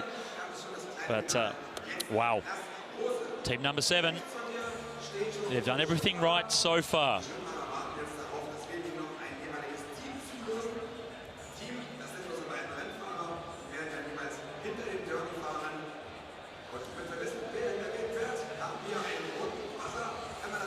We're getting closer to the big final here in the 109th edition of the Berlin Sixday. It's the second round of the International Sixday Series. We started in London, we go to Manchester from here, and we wrap it all up in April, down under in Brisbane on the Anna Meares Velodrome. And Miriam Velter, who has just left me from the commentary position now because she's going down to get ready for her next Kirin. Spent a lot of time racing against Anna Meares.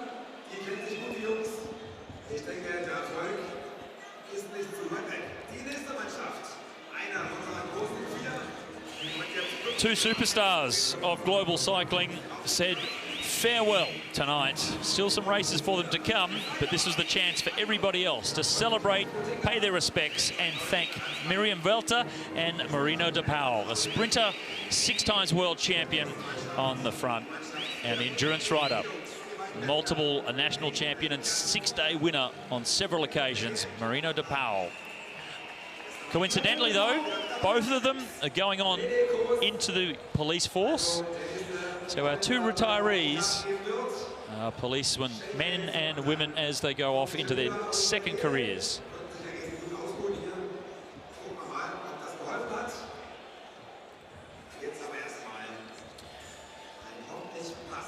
So the Derny A final is not far from getting underway, and this is the draw for the Dernies. So Oliver Wolf, he'll be racing behind Christian Danoni.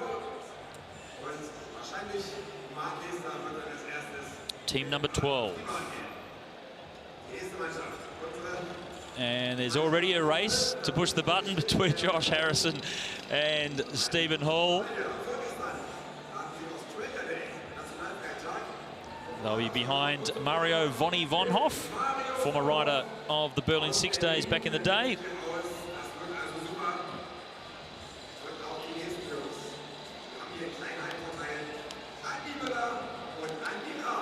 So the experienced team number 15. 40-year-old Berliner that rides for Austria in Andreas Müller, riding with Andreas Graf, and also now getting a very experienced Derny rider in Peter Bäuerlein. 2 more teams to come. This is team 31, Brian Busser, and he's riding with Moritz Malczarek in the red number. They're behind Andre de Reit, pacer number 8.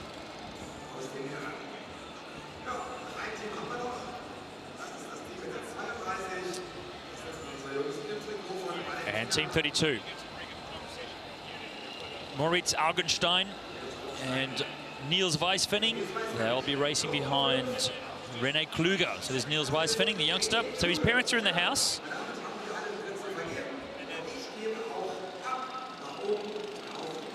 And this is how it breaks down. Kniaski and Reinhardt, they'll be behind Bakker, Ron Zeilard with Struttinger and De Paul. So Ron Zeilard, one of the absolute best pacers with team number 3, Bommel and Thiel with Koss.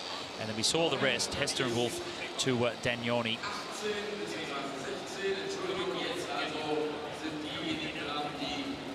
So the Derny's getting themselves all warmed up. This is over 60 laps. One rider comes on from each team, and then halfway through, their teammates will come up onto the track. They do a hand-sling changeover, and it will be Morgan Kniaski that will do the first half, and Theo Reinhardt will come off to finish things off. Mark Hester doing the first half for team number 7. So the speedster in Oliver Wolf will be finishing it off for team number 7. So Andreas Graf, that means Müller will do the second half for team number 15.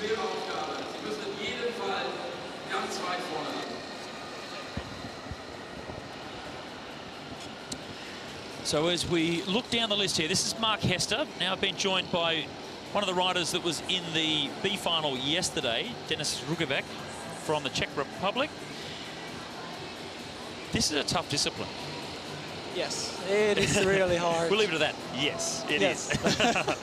But it does take a lot of skill. Wim Strottinger, an enormous amount of experience behind the bike. And then right behind him, you've got Niels Weisfenning. So a rider that's really new to the sport. Is it possible to go straight in and be good at this, or do you really do need some time to learn how to race behind the Derny? The Derny is really a special discipline. You need some experience. It doesn't come by itself. Now, is it an event that you enjoy? Yes, I really enjoy it. I did a couple Europeans, and it's really interesting. Yep. So Mark Hester, he does have an intense look on his face, but tonight it seems to be extra intense. He always has intense expression in his face. He races. Yeah, he is, and he's under pressure. They're in the lead. They're on the lead lap, and right behind him, Morgan Kniaski.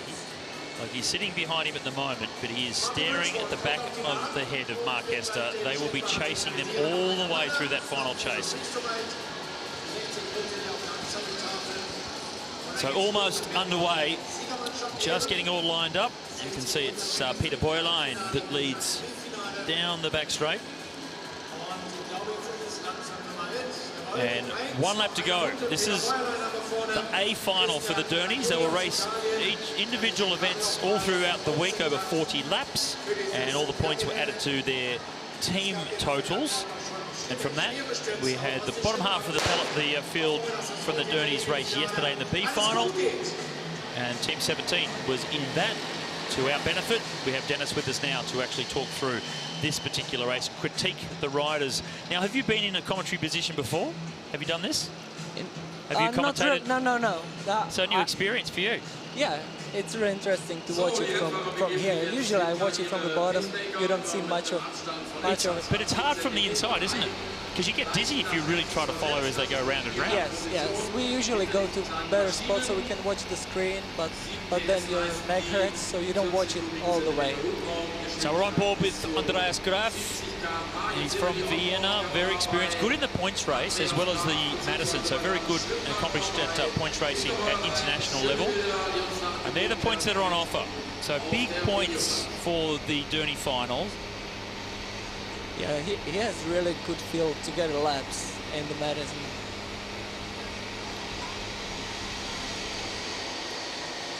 This is the last opportunity for any of the teams to accumulate enough points to get another 100 points to their total.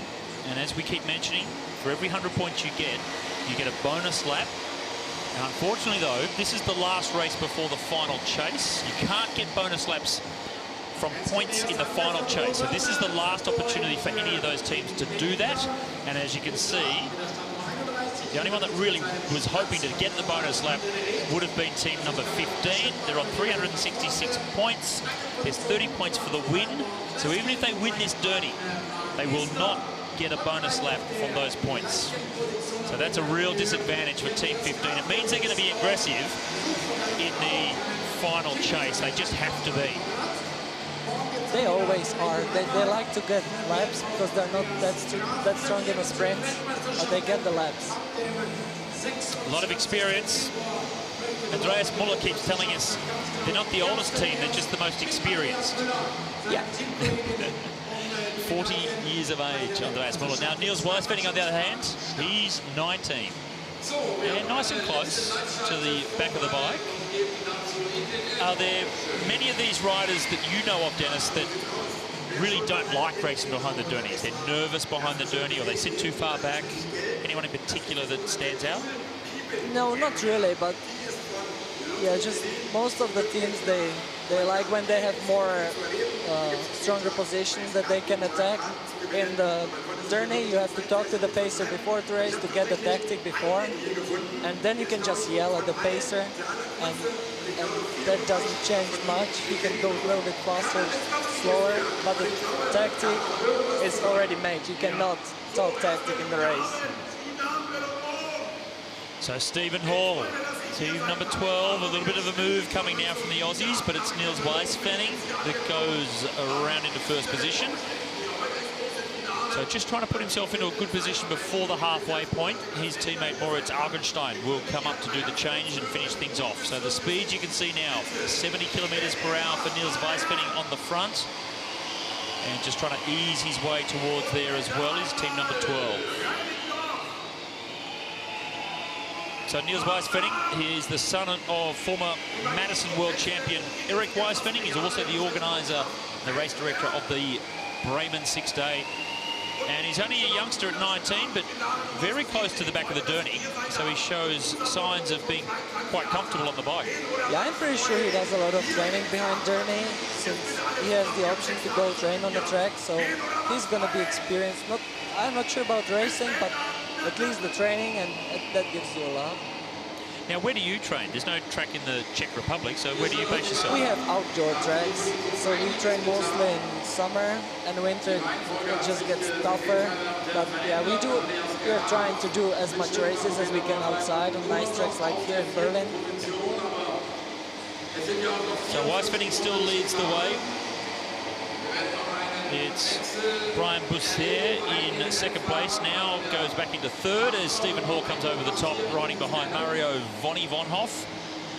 He's from Berlin, used to race this particular Sixday, used to do all the German Sixdays back in the day, Mario von Hoff. And see Niels Weisfending's heart rate starting to really come up, 185 beats per minute for the 19-year-old. Just starting to back off the pace a little bit. So getting closer from 32 to 28 laps to go. That's the window where their teammates are allowed to come up onto the track and they do the changeover. They neutralise the race for a couple of laps, just back things off, let them do the change and then back into it. So on board with Andreas Graf. He does look comfortable, nice and smooth on the bike. he does. He looked relaxed before the race. I think he was confident. Good strong. And he's gone right around the outside. Team 15.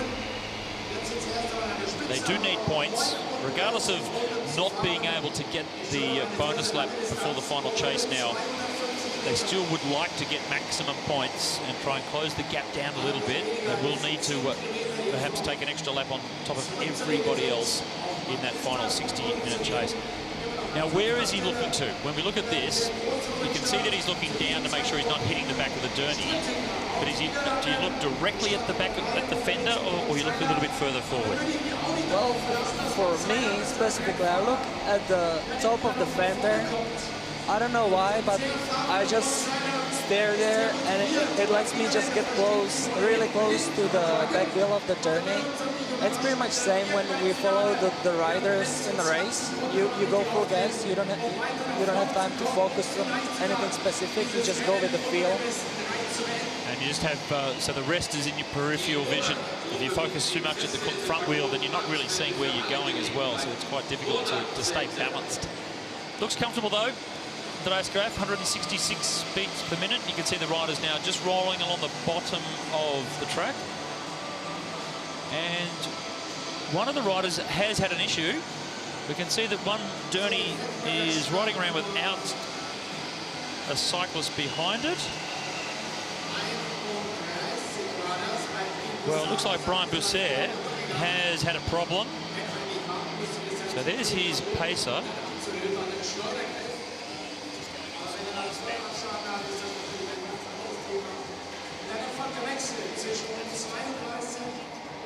So that's Moritz Malczarek, who will come up onto the track. It's going to be a real challenge for him because he went there on the right-hand side, coming up down past Martin Ridgewood. So there's Brian Bousset. I think he's had a flat tyre. He may have had a mechanical. So it is. So for the Belgian rider Brian Bousset, unfortunately, it's quite dangerous to get a flat tyre in the Derny race at these sorts of speeds. He's lucky to come off the track unscathed. Honestly, I've seen some really nasty crashes there, and not all of them ended like good, just with the crash. Some ended like real bad. I don't like to talk about it, so yeah, there are really high speeds, and you can end really badly there. Well, as we see all of the teams now doing their changeover, and Team 4 just doing theirs now as well. That would have been pretty tough, actually, for Moritz Malczarek, because he had to actually get out of the saddle and sprint up the speed to get behind the Derny without having the handsling with his teammate off the track.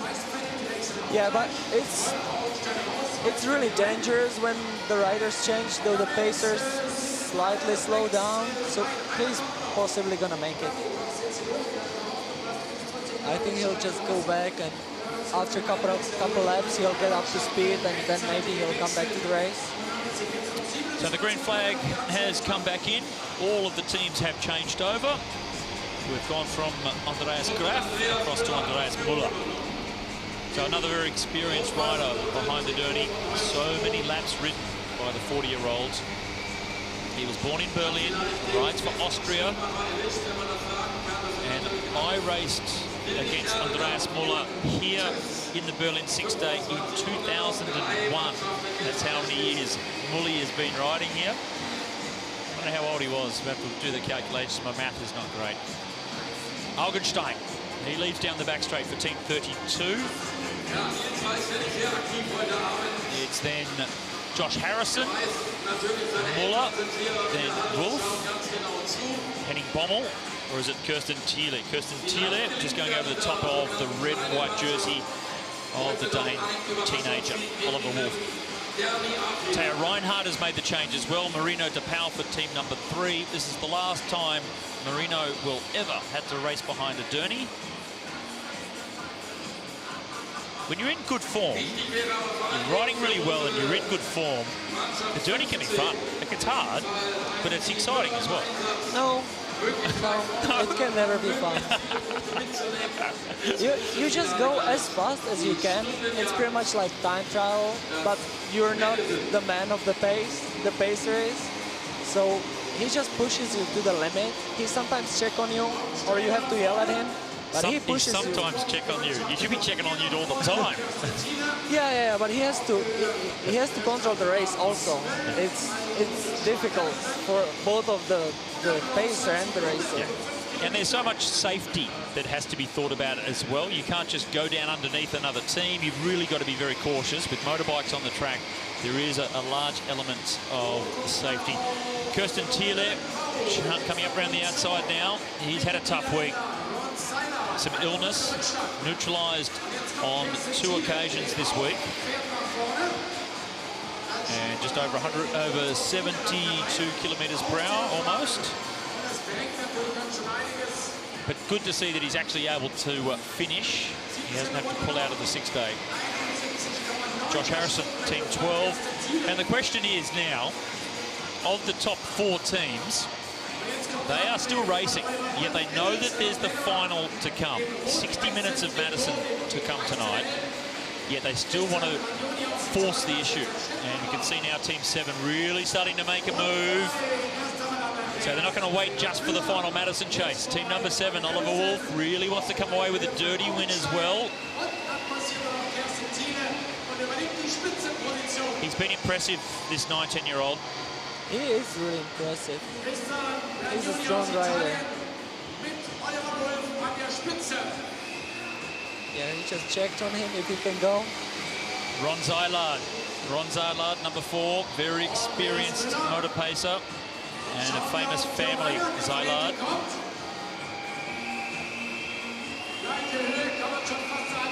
And there's a move coming from Team 1 as well. So Tia Reinhardt, Marino De Pauw at the back of the group. I'd expect a little bit more from Marino. He will come back towards the finish, but Tia Reinhardt, the World Madison champion, almost 75 kilometres per hour now. And it's one thing to go up to that kind of speed with one effort, but to sustain it lap after lap after lap, that's a different story. Yeah, and to speed up like that from already high speed, it's really hard. Something different than most of us are used to. So Marino De Pauw now, he was in last position. I was expecting him to come from behind, and here he comes. The 28-year-old in his final ever Derny race. Straight around, over the top of 15 and 7, and it's Team 3 now. The experienced Derny rider. Inside 10 laps to go. This is the A final. It was over 60 laps. And it's Tia Reinhardt that leads the way for team number 1.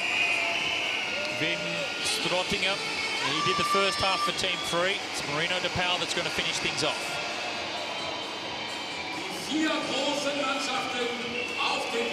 That's where they sit in the overall classification. A bonus lap for Graf and Muller is not possible. There's 30 points up for the win here in this Derny, but that's not enough to get them over the 100 points, to get it to 400 plus. So they'll have to go into the final Madison chase on the same lap as the teams in 2nd and 3rd place overall. There's still a lot of points, a lot of sprints in the Madison final.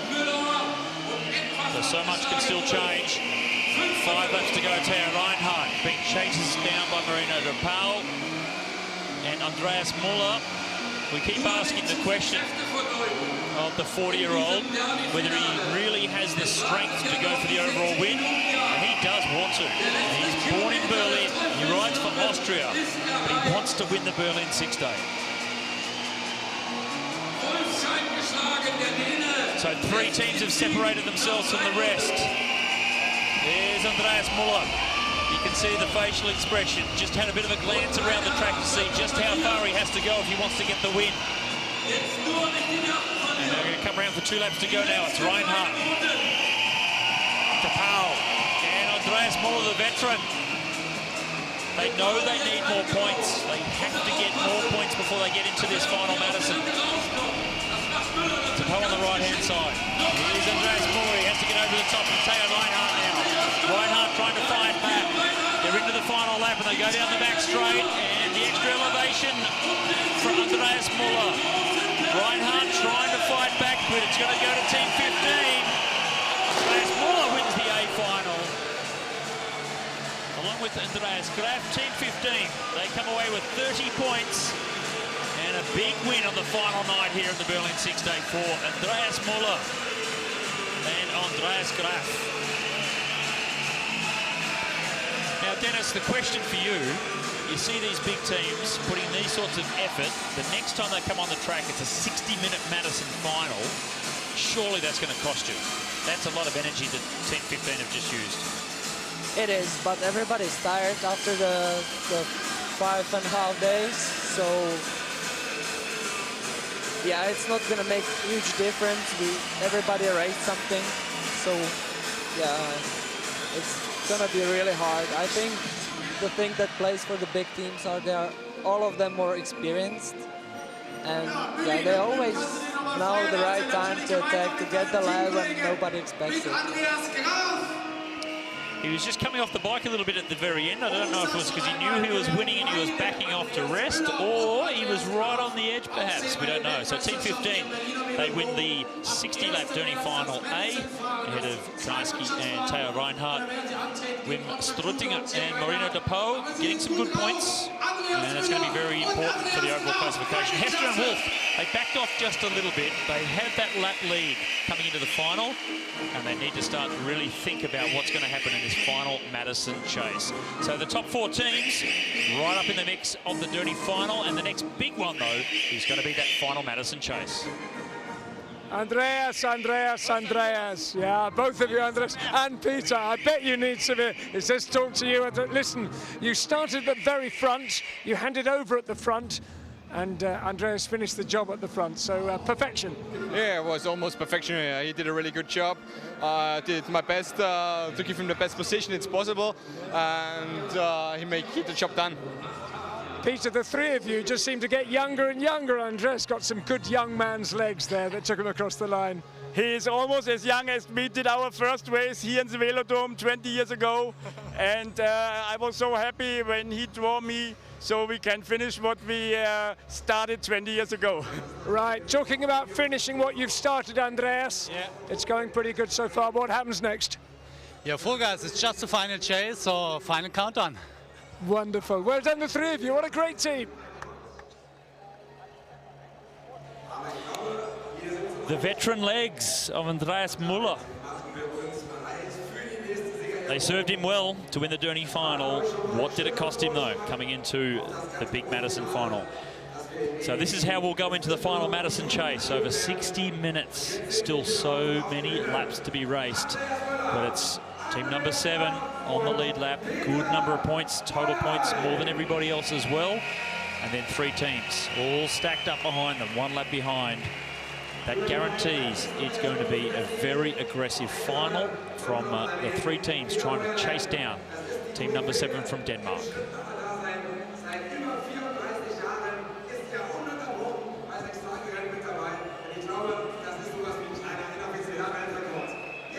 Great to look into the facial expression, into the eyes of Andreas Müller. Sucking in the air really deep here as he goes over the top of Marino de Pau. Just trying to focus on that rear fender, stay as close as he possibly can. And look at the grimace as he comes over the top of Theo Reinhardt.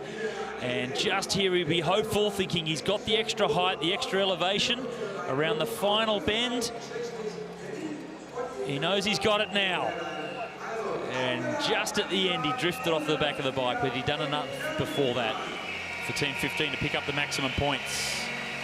And they just missed that 400-point mark, so not able to get that bonus lap to get themselves onto the lead lap before the final Madison.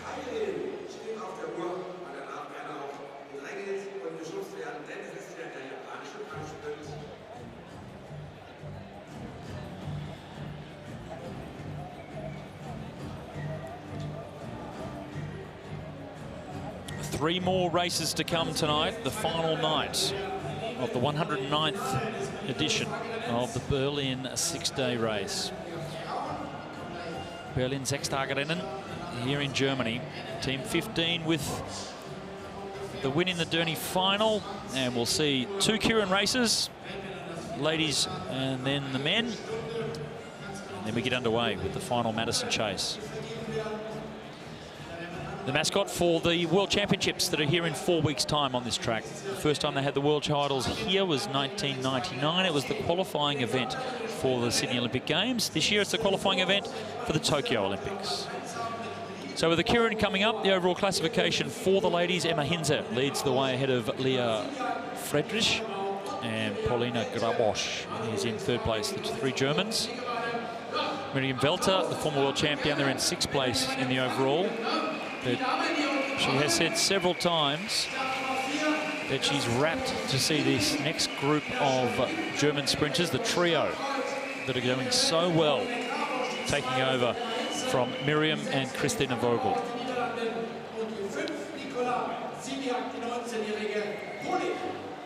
So the last time we'll see Miriam Welter on a velodrome, well, at least the last time pedaling in anger. She might come back for some corporate events or maybe a bit of fun, but she won't be putting on a race number.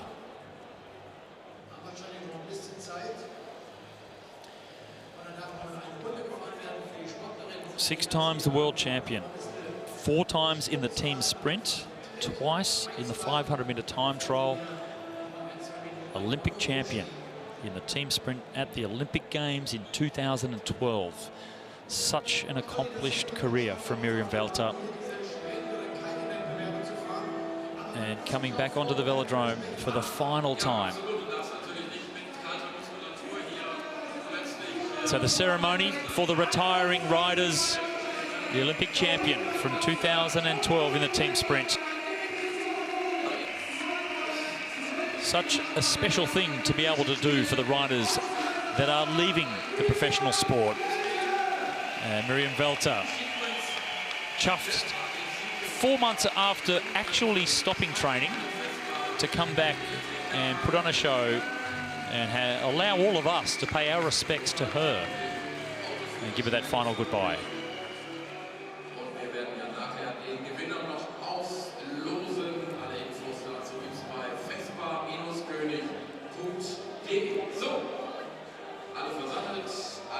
Well, will it inspire her enough to get some form from somewhere to come away with the win now in this final Kieran for Miriam Welter?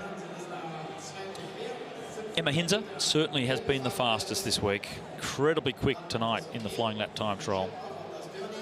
Paulina Grabosch, world champion in the team sprint alongside Miriam Welter in 2018. This is Nikola Sibiak from Poland, teenager.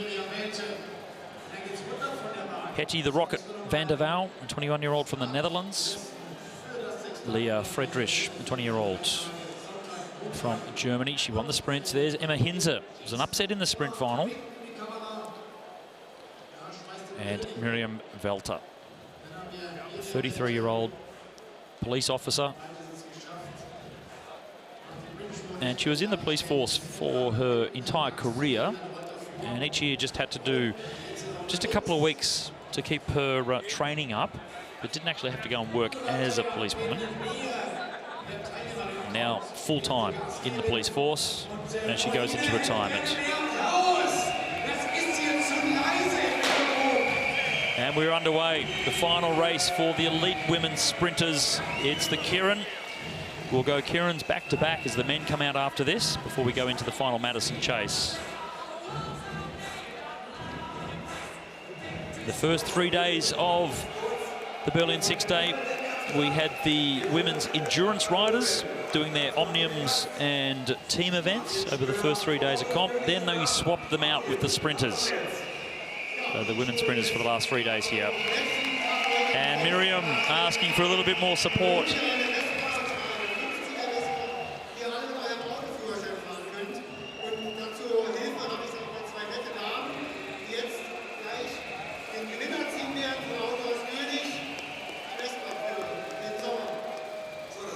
One more rush of blood for Miriam Welter.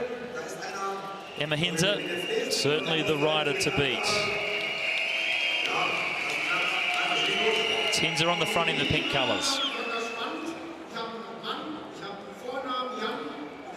Friedrich in second position in the orange. Then it's van der Waal. Sibiak in the blue.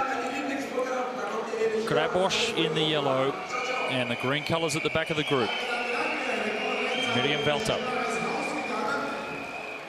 2012 Olympic champion in the team sprint. And the motorcycle comes off. They'll come round to get 2 laps to go. And they're very slow. Really just looking at each other nervously. The fastest rider sitting on the front. Nobody too enthusiastic about going over the top. And then finally, it's the Rocket van der Waal that goes. And she's taken Sibiak with her. So a gap has opened up. Emma Hinze has just left a little bit of room. And that's now been filled from Grabosch. 1 lap to go, and it's the yellow colours of Paulina Grabosch that comes over the top, the former world champ in the team sprint. But look at the speed of Emma Hinze, straight over the top of everybody. She's been the fastest all week, and she wanted to go out on a high and prove her points. Comfortable win in the Kirin. That wraps up the women's sprint competition, the fastest rider over these 3 days. And that was a clear message from Emma Hinze. So Grabosch, good move over the top. But there's the pink colours, absolutely flashing from behind. Straight round the outside of Grabosch. And the top 3 riders there, they have been the top 3 in the overall classification for 3 days. Hinze gets the Kirin win. Friedrich in second place. And just holding on for third is Paulina Grabosch. So coming into the Kirin, they were the 3 riders up there in the overall classification on points. And that is the order they finished. Emma Hinze with the win. So she also takes out the overall classification. And the opening race tonight, 13.3 seconds for the flying lap time trial. It was extraordinarily fast. So Hinze from Friedrich, Grabosch was third. Sibiak from Poland, the youngster, in 4th place, ahead of Miriam Velter and Hetty van der Waal.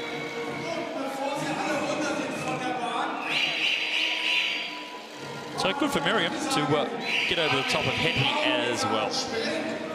So a comfortable win from Emma Hinze. She didn't win all of the races. There's a couple of upsets in amongst these last couple of days. Leah Friedrich, she also beat her in the sprint. That was earlier today. Grabosch in 3rd place. That is the order of the Kirin. It's the same for the general classification as well, ahead of Sibiak, van der Waal and Miriam Velter. So nice light show. We still have another race to come before we get to the Madison final. It's the men's Kirin that'll be on the track next. Another opportunity for big Max Levy to pump the crowd up.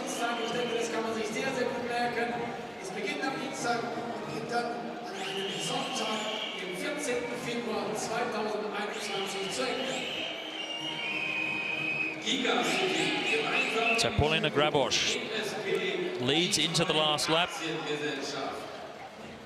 But Emma Hinze, who'd opened up the gap, Grabosch filled it and went on with it. And then Emma Hinze, she was confident. She allowed those first 2 riders to hit out early because she knew she had the speed to shut everybody down. And Leah Friedrich, unable to even get up to the back wheel of Emma Hinze. So with the World Championships on this velodrome in 4 weeks' time, the rider on the front here winning the Kirin. She's won a couple of rounds of the Kirin at the World Cups this year. Some great training on this velodrome over these 3 days ahead of the World Championships. So Emma Hinze, she's a name to look out for at the Worlds coming up here in 4 weeks' time.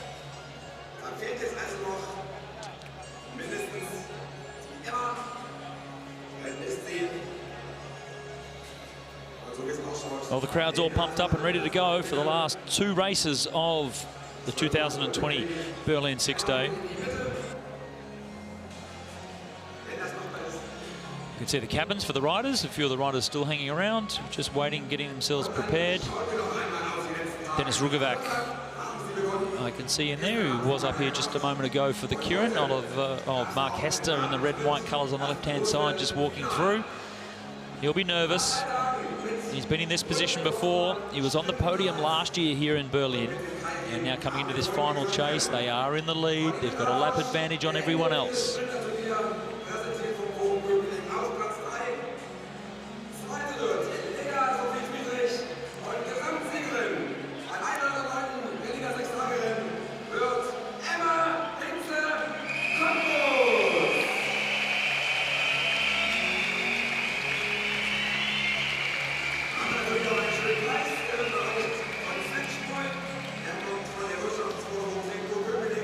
She wasn't smiling before the race, even though she was full of confidence. But what a way to finish off 3 days of competition for Emma Hinze. Great Keirin win for Emma Hinze. Emma, well within the confines of this 6-day series, that was pretty much perfection over the past 3 days. Yes, it was, and I'm really happy that I won the last race. And overall, that I'm the overall winner. Yeah, it feels pretty good. It's pretty good. And the next stop is going to be the World Championships here in this stadium. You've got good feelings to go away with. Yeah, also with my time this morning, I'm really happy. I looked the 200-meter time, and it was nearly my personal best. So, yeah, I'm happy and looking forward for the World Championship. Wonderful. Well, it'll be great to see you on the top of the world in a few weeks' time. Well done, Emma Hinze. Thank you. She'll be carrying some momentum into the world, that's for sure. Some confidence. An overall classification win for her as well. So they are the elite women's sprinters. Hetty van der Voort, Sibiak, Emma Hinze in the middle. And there's Miriam Velter just on her left. But the dominant sprinter is Emma Hinze. So the last time we get to see Ironman Max in the overall classification on points, it's an unbeatable lead for Big Max Levy, 283 points. Thomas Barbeck, Dornbach, Hörner, and Momo.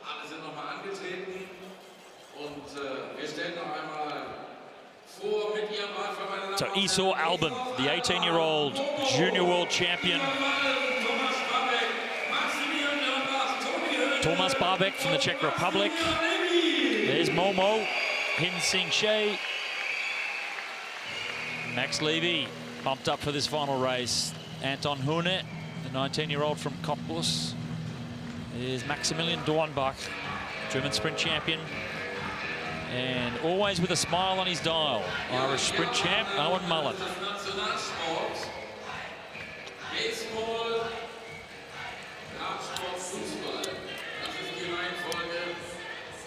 Japanischen Männersport. Und in Japan kann am Totalisator auf den Ausgang der Vespa's ready to go, as are the cyclists. 7 riders, 6 in the women, 6 normally in the international Keirins. And we have 7 on the track here, 1 extra to deal with. Tactically, changes things ever so slightly.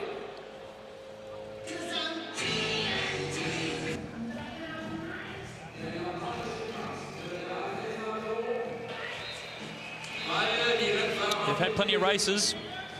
Every time sprinters come onto the track, it's a maximum. There's no easing off in any of the events preparing for the next race. So that's 18 absolute maximum efforts over the last 6 days.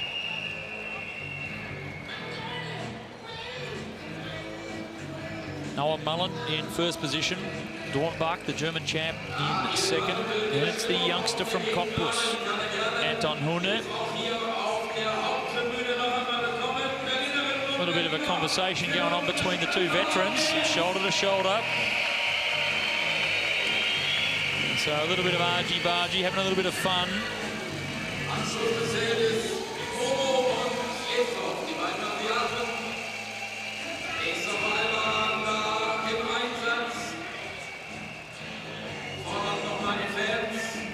The teenager has been enjoying himself. But perhaps not as much as Max Levy. He's been a world Keirin champion. He's been an Olympic medalist in the Keirin. So 1 Kieran World title for Max Levy. 3 times he's been a team sprint world champ. 1 more lap until the bike comes off. Gaps are just starting to open up a little bit now. Riders backing off, giving themselves the opportunity to run at the rider in front so they don't get swamped. Max Dornbach with the gentle little headbutts to Yin Shea.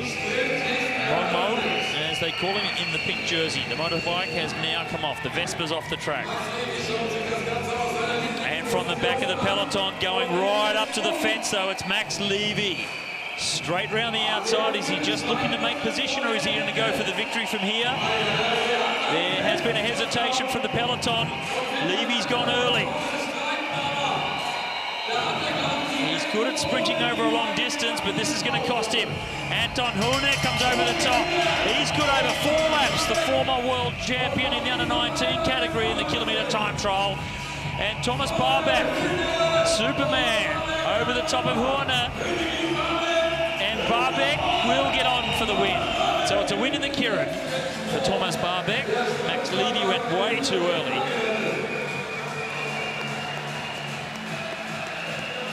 And the champion from the Czech Republic, the Superman, Thomas Barbach, wins the Kieran.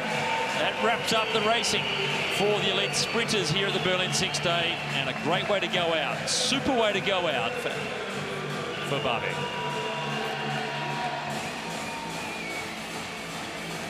Good leg speed from Anton Hornet. And you can see the size of the gear that Thomas Barbach is riding. Just a little shoulder-to-shoulder action through the bend, trying to shorten the distance for Barbach. Through to the line, but didn't need to.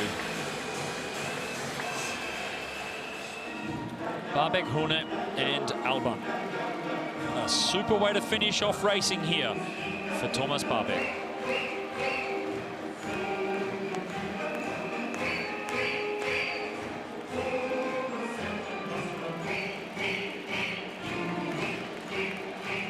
Well, we saw the top 3. How did the rest roll through? Barbach from Hune and Alban. And then it was Momo, Yin Shea, Maximilian Dornbach in 5th place, Owen Mullen in 6th, and a bit of a surprise to see Max Levy, but he was so far ahead in the overall classification, he was in 7th place. But it was a great win from Thomas Barbach. Thomas, what fun! Yeah, and especially at this moment, was a lot of fun, because yeah, I nearly crashed, but it's okay. Oh, but it was a hard job to race against all these guys, but as well, I'm happy that I beat Max. And listen, there's juniors here, there's under-23s, there's Max Levy, who's I think he's about 85 years old, but he's still pretty good. Great to be in this company, eh? Yeah, it's a great honor for me, but let me do one more thing now. I need to say some hello to my parents. Ahoj, mamko, taťko, zdravím vás. So it was in Czech, thank you for that. Bye-bye. Well done, Thomas. He's a likeable lad, Thomas Barbach. And certainly very much up and about after that win. We all like to beat Max Levy. Not many have been able to do so. In the overall, though, it was Max all the way. Levy comes away on top, 287 points, despite finishing 7th and last in that final Kieran. He had an unbeatable lead coming in, so it was no big deal for Max. He gets the win over the top of Thomas Barbach in the overall classification. German sprint champ Dornbach finishes in 3rd. So we're all set to go now for the final Madison Chase. 60 minutes of racing, lots of sprints, a lot of points, and there's going to be some aggressive attacks coming from those teams trying to get over the top of Team 7. The Danish sensation, Oliver Wolf. And just a look back to the Kieran, it was Anton Hune down the back straight. Barbach got up onto the outside, and you can see him just trying to shorten the distance, come right down onto the top of Anton Hune, and shoulder to shoulder, elbow to elbow. It doesn't take much to upset the balance and go down. Fortunately, they've kept it upright.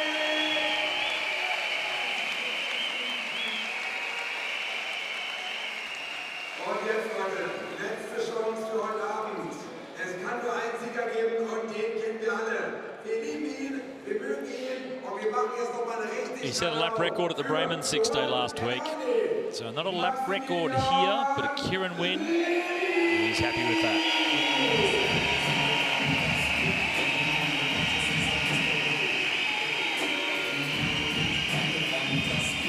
So the presentation for the sprinters, 7 riders.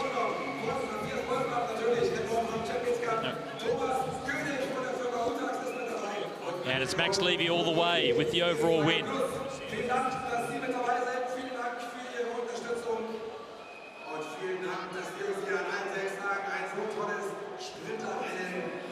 So Levy was the dominant rider all week. Didn't win all of the events though. Certainly a couple of little upsets in there, a couple of errors of tactics. But in outright speed, he was very comfortable.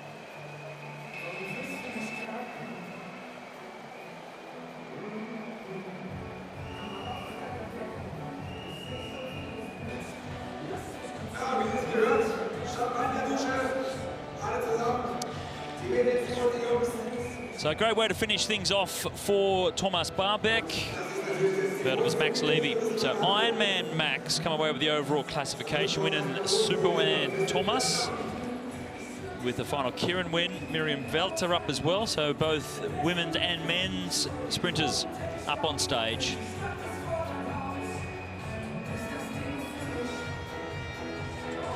So great sprinting from all of the riders.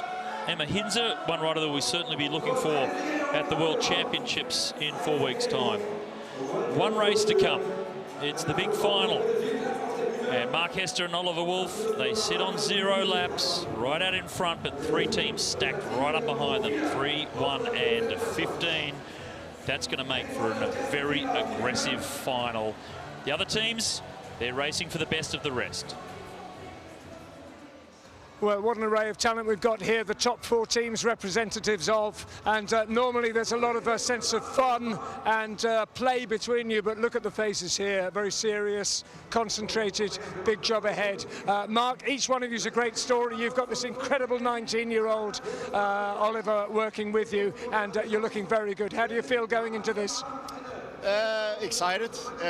It will be a hard final. It's the longest chase we've done all the week, so it will come down to the very end, I think, and yeah, we have to defend as good as possible. Moreno, this is your last ever race as a professional cyclist, and it'd be great to go out with a win. What a story that would be. It's a dream, but like Mark said, it's a long chase, 1 hour. A lot can happen. I think the 4 big teams are standing here. We watch each other closely, and it will be a long hour. And Andreas Müller, you are a man that very much belongs to this city, this stadium.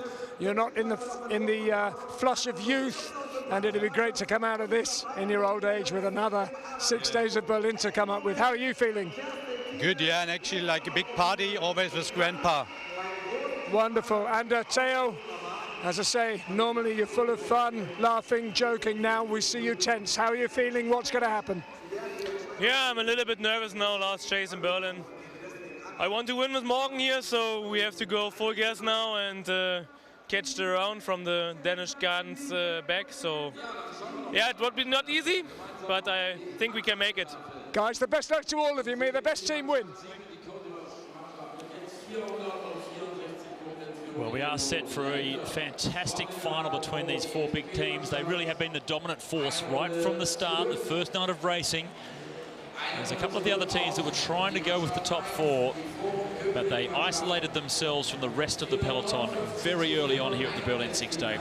Morgan Kaniski riding alongside Theo Reinhardt. 5 World Championship gold medals in the Madison combined between those two riders. So coming into the race, perhaps on paper, it was Kaniski and Reinhardt with their World Madison Championships that really did seem that they would be the favourites.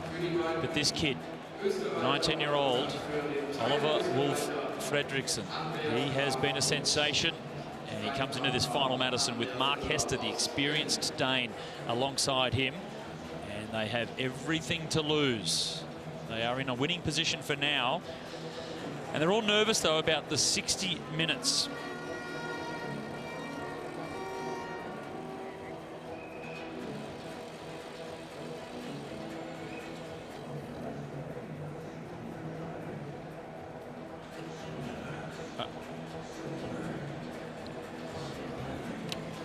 So we've been joined in commentary by Max Bayer, who raced the London Sixday.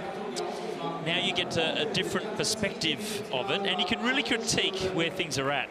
So feel free to unload on any of these riders if you want. Andreas Graf riding with Andreas Muller, and that's been a really interesting combination, that particular team, hasn't it, Max? Because they're not young, and we just heard from Matt Rendell then, in the interview with Andreas Muller, he said, you're not in the flush of youth, and then he referred to his old age. Not very confident boosting things to say to a guy about to go into a final of a Sixday. 20 years old, it's, everyone knows that, but that not makes him bad.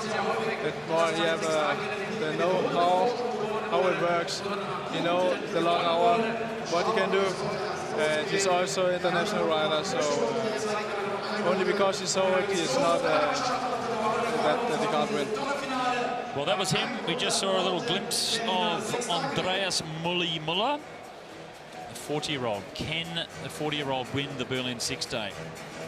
They'll be looking to get the advantage of the fight between teams 7, 1 and 3.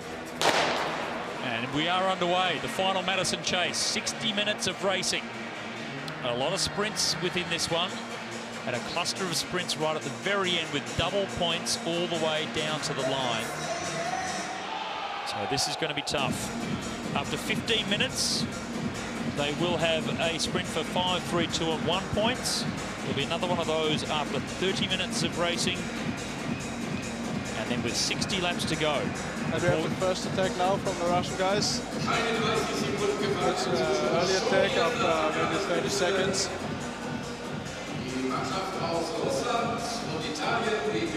So team number 11. And another team that's gone straight out after them as well, team 31. We won't expect too much from the top 4 teams. And the Czechs also want to follow them. Maybe they work together. I hope for them that they work together because it's 59 minutes to go.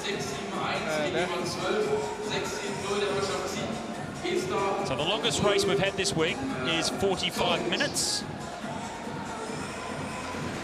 So this is going to be a big challenge. 60 minutes of racing. So intermediate sprints, you can see after 45 and 30. And then all the way down to the end. 40, 30, 20 and 10. And the last lap are double point sprints. So while the intermediates throughout the race are 5, 3, 2 and 1 points, that cluster of sprints right at the very end all have double points. So much can change in terms of point standings when you're racing for 10 points each time in those last 40 laps. So the first lap is not too far from being taken, but it's from 3 teams that are fair way down in the overall classification. So the top 4 are not interested whatsoever. And Max, we will typically see that they're in a race like this, you come into the final and we've got the top 4 that are racing each other, but then there's a cluster of teams in the middle of the classement that are also fighting for their position as well, and it's almost two races going on at the one time. Yeah, that's we have the 4 teams that all can win, and then we have a few teams in the middle. They are not possible to win the whole race, but yeah, they fight for 5th or 6th place, and yeah, it's also important for them. So they're working well together, these 3 teams. A little bit of pace on in the peloton, actually, generated by Andreas Graf. So he's really going for it, Andreas Graf. No gaps back in the peloton. Yet Team 15 really driving the pace. So this is making it very difficult for those 3 teams that are off the front. Teams 17, 31 and 11. So we're having a bit of fun talking about Team 15. And there's Andreas Müller swinging up, the 40-year-old, just talking about the aging legs of Andreas Müller. But he's quite happy to go really hard to get things going. He wants the harder the race this is, I think the better the advantage may be for Team 15. Reinhardt comes through on the front. The pace in the peloton just backing off a little bit.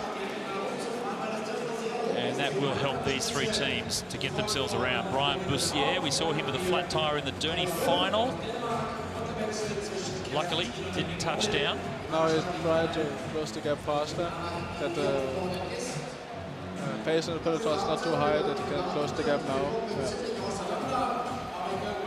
Yeah. So 4 minutes into the final Madison Chase, and Team 31, 7 and 11 get themselves back a lap. So a reminder as we come into this final chase, it's not a race on its own. This is with all of the points and the laps that have been accumulated over the 6 days of racing. They look up to the scoreboard and it's all there in black and white. And now we have the first attack with one big team. Andreas Müller, Andreas Graf now in attack with 3 other teams. So the first of the big teams is attack now, so I think the race will be faster soon. Well, we saw Team 15 with a bit of a burst of speed on the front of the peloton just before, and now they've immediately put themselves into a move. They've gone with Team 12, the Australians. Also Team 24 and Team number 4. So 4 teams off the front. Interesting move from Team number 15. They're sitting in 4th place in the overall classification. They need to be aggressive all the way through this hour if 15 want to get themselves back onto the podium.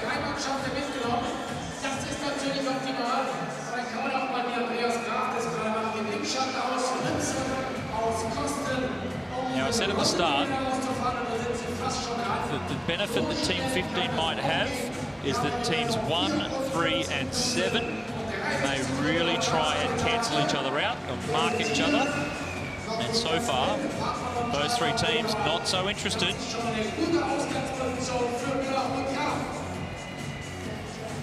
So this will put Team 15 back onto the lead lap.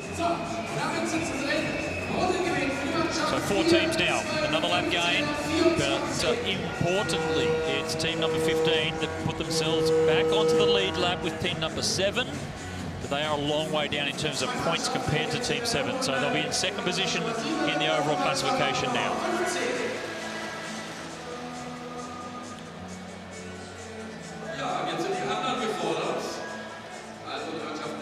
So the top 3 teams allowing Team 15 to put themselves right back into the mix. Maybe, Max, that's showing a little bit of disrespect to Team 15, thinking that they might be able to break them later in the race.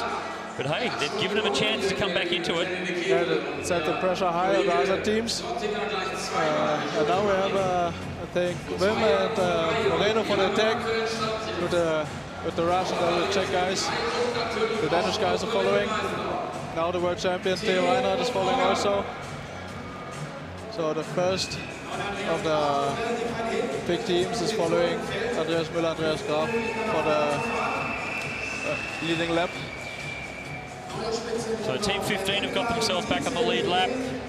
Next move that's happened, though, includes the other 3 big squads. They've been joined by a couple of other teams that have a fair way down in the overall. So it'll be interesting to see if this group does go away with the 3 teams, the 3 big squads. And Mark Hester looks like he's happy to keep driving this. He wants to put Team 15 another lap behind. It's a tough one for Team 7, Max, because they have to counter moves like Team 15. They have to follow Team 1, they have to follow Team 7. And if you're in the lead, it can be so difficult. You're just getting hit from all sides from all these other 3 teams that are coming at you. Yeah, you have to watch all around the whole day when you're in the lead. Every race, you have to watch what are the other making, how many points they are back or how many laps. Now in the last chase, it's only the laps, no more the points, only for the sprints. So for Team 15, they're now in the peloton. This breakaway group is half a lap up, but at least 15 have put themselves on the front foot. So they'll have the opportunity as this group comes towards the back of the main field to maybe be aggressive again, try and get themselves back up onto the lead lap once more. Tough job for 15 to try and chase down a group as strong as this that's gone away. There's a look across the track there from Andreas Müller. So far, so good for the Austrian squad. Okay, sorry. I think the Russian missed this change, but it was still. Well, they've been aggressive, Team 11 and 17. They've already taken 1 lap in this chase. And on their way to take another. So aggressive riding from a couple of teams that are a little bit down in the overall classification. Change from Hall and Harrison in behind Team 15.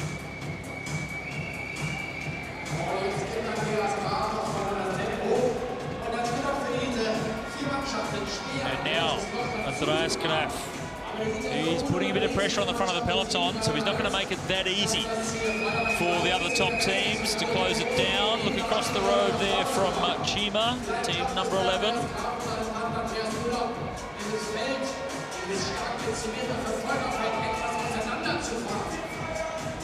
Oliver Wolf still in the overall lead.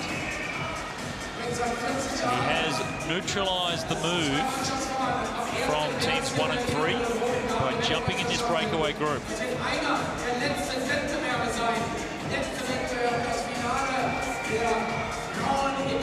So Team 7 have kept themselves right up at the front by going in this attack.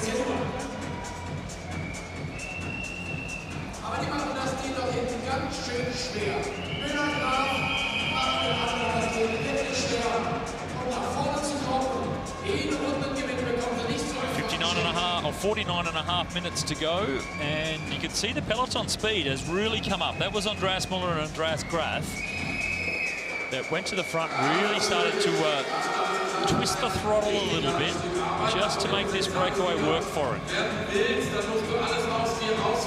And Niels Weisfenny comes through, and the pace goes off a little bit. So finally, the 5 teams have been able to close down on the back of the peloton, so the lap will be taken. And Team 15, that's unfortunate because that puts them back to where they started.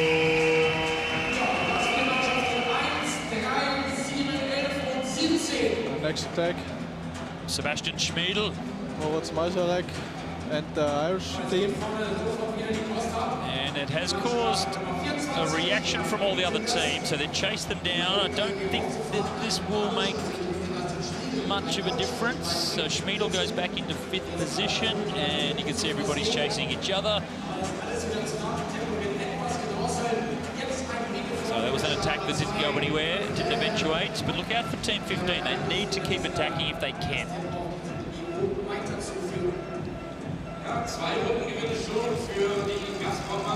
Second try for Sebastian Schmiedl.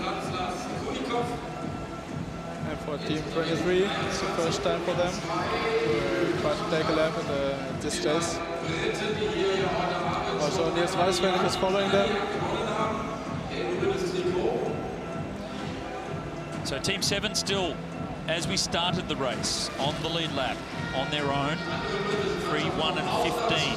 1 lap behind. Team 24 on the attack. Weiswennig, Team 32. And then it's the Danish combination. Finbo and Birkemose. So Birkemose goes through and haven't been able to crack the peloton. So you can see there's a real scramble happening between all of those teams that are in the top 4, really racing each other. So timing of the attacks will be crucial to make sure you open up a gap quick enough to discourage anyone from chasing. It's one of those things, Max, isn't it? If you don't attack at the right time or with enough force to really open up a gap straight away, then it just encourages that group that's just behind to sort of chase the wheels, and it just keeps the average speed high, and it's so hard to get off the front. But they are our leaders, team number 7. If we are not fast enough with your attack or at the wrong time, too much teams try to follow, close the gap, or the bigger teams close it directly. And with a high average speed in the peloton, it's very difficult for some of those teams in the middle of the classification to be strong enough to take a lap on their own. So when you see 1 or 2 teams attack, there's always a couple of other teams that are desperate to try and go with them, join forces off the front, try and work against the peloton. It's really often when the speed's at a high pace, it's only the big teams like teams 3, 7, 1 and 15 that have enough power and strength to actually take laps without the help of anyone else.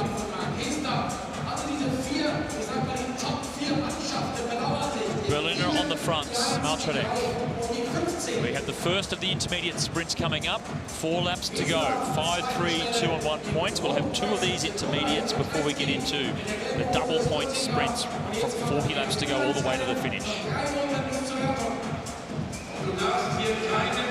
So with points up for grabs, team number 7 are putting themselves right at the front. 1 has come up also, Theo Reinhardt in 3rd position. And there's the top 4 teams, all lined up in 2nd, 3rd, 4th and 5th position. Chima swings up and moves out of the way, Hester now on the front. They're going to come around for the bell lap. 5 points on offer. Now this is the first of the point sprints battle in the final Madison Chase here in Berlin. A lot of racing still to come, but the top 4 teams right at the front. And Marino DePaul wants the 5 points. He's playing it safe, going wide around the outside. And there's 5 points for team number 3. So the first of our sprint battles between the top teams. Teams 3, 1 and 7. 15 come across in 4th place. So Marino DePaul in his final ever 6-day race. Nice way to start things off. 5 points to them, 3 to team number 1, 2 points for 7 and 1 point for 15. And no change in the standings, but you can see how close it is. If teams 3 and 1 can actually get that lap back from team 7, it's going to be so close on points between those top teams. Another move, and guess who's in there? Team 15.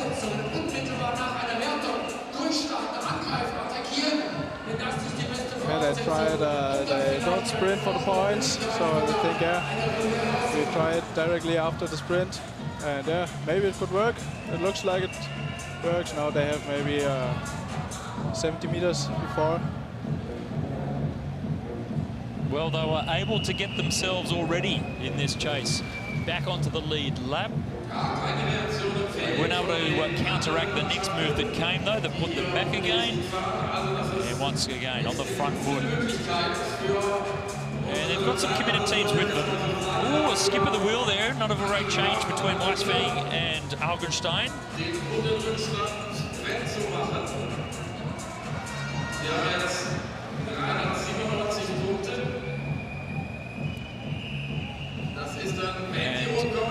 is interesting. The top three teams, once again, just looking at each other, and that's allowed the Austrian duo to get an advantage. Wins Dortinger. And look at the speed of Andreas Muller.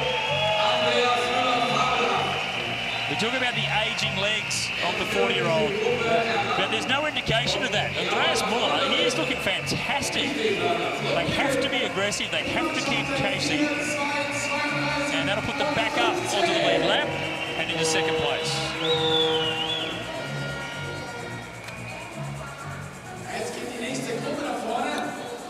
This works well for 15. The next attack that's come is from middle of the classification teams. So this will make it challenging for teams 1, 3 and 7 to do anything. So maybe a breather for team 15. Back up onto the lead lap with team number 7. So unfortunate for team 15 to not get to the 400 points and the extra bonus lap before the final chase. Yeah, there was, I think, at the start of the day, they have 340 points or less a little bit. And yeah, that's a problem if you don't go over the 100 before the last chase. It's too late for the bonus lap. So you have to take all the laps in the race, and the points are not the first option. So team number 24, Banush, 185 beats per minute. Schmiedel, 176. So they've just made a changeover. So Sebastian Schmiedel recovered down to 175 beats per minute. Now he's back in the race. That just indicates how tough this is, and immediately back up towards 180. And watching Banush to see if he can actually recover while he's out of the race, but his heart rate's still nice and high. So there's Sebastian Schmiedel, 24, red number, and he's up over 180 beats per minute now as well, and his teammate has not recovered at all, and he's about to come back in. So Banush is in, and he only came down to 180 beats per minute. So the final Madison chase here in Berlin, even for these middle teams, are really going to be pretty tough. But the group doesn't work so well. The Polish guys got a little gap second time. And this shows a little bit of inexperience too, Max, from these teams, because you've got the young Irish team, also the young Germans, the young Poles, and they just didn't think about working together. It's made it messy. It means that it's been really tough for them. And while that's happened, out in front, the top 3 teams have gone on the attack. Top 4 teams, or 4 teams. It'll be interesting if they continue on with this. Top 4 teams are on the attack. You can see the Polish team number 10 in the hurt bag big time, really starting to struggle. And they have had a tough couple of days, team number 10. So there's a lap taken from 24 and 14. They probably did it a little bit harder than they needed to. And here's team number 10. And the cluster of 4 teams out in front, that's first, second, third and fourth in the overall classification. They've gone up the front of the peloton. And there's no reaction from the main field because these guys are in their own race. Top 4 squads.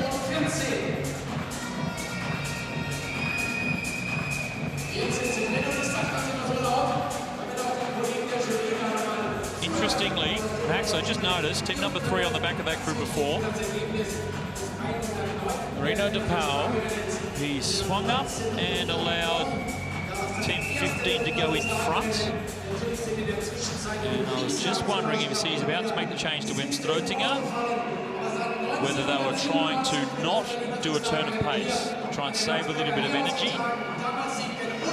So I'll keep an eye on team 3 just to see what their tactics are all about. But it's Mark Hester, he swings up, Andreas Muller comes through.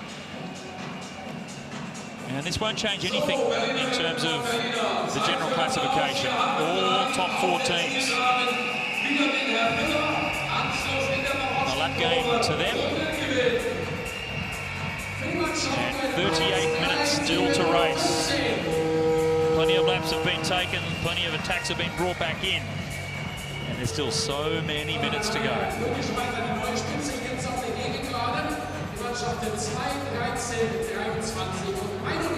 It's the next group that's gone off the front. Malchadek has been aggressive. We're a long way down in the overall in last place, but Team 31 and Moritz Malchadek in particular showing some good signs in this final chase. Yeah, Moritz was racing Brehm before, Brehm Sixday. And I'm a little bit wondered that he's here on the last position, because in Brehm he rode 2 days with Morgan Kneisky because Theo was sick, and he performed very well there. And now he's on the last place. Was a little bit wondering about that.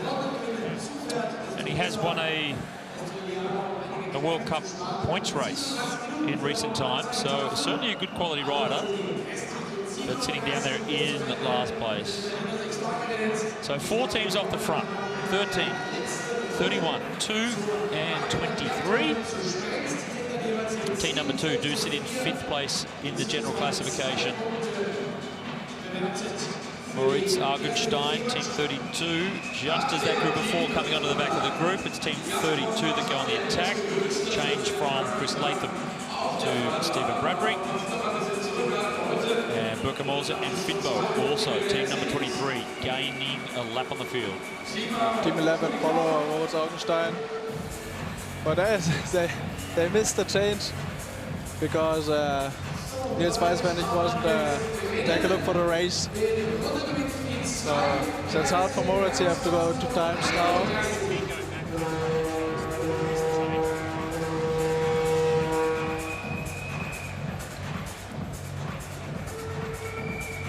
So missed change from Moritz Augenstein, and that's the one in the green. You can see he's really starting to struggle now because he went on the attack.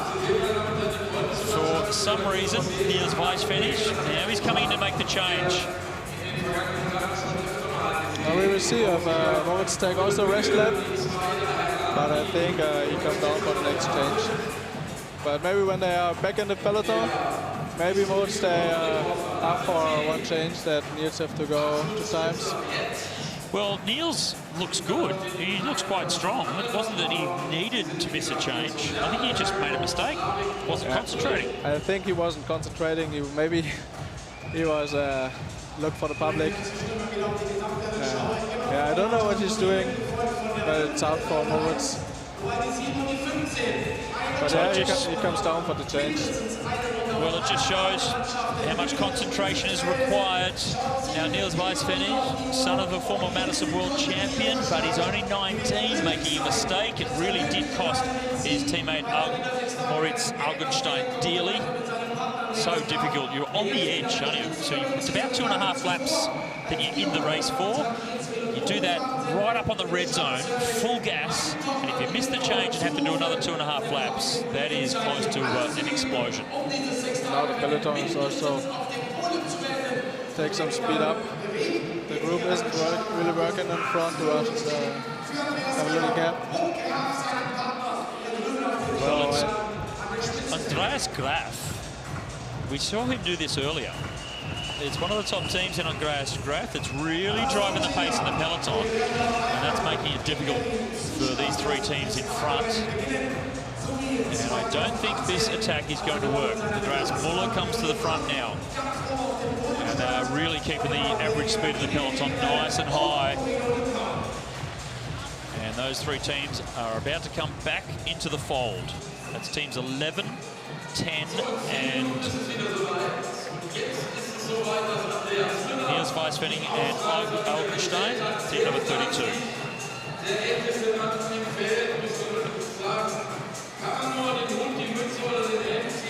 So back to where we were, 7 and 15 on the lead lap.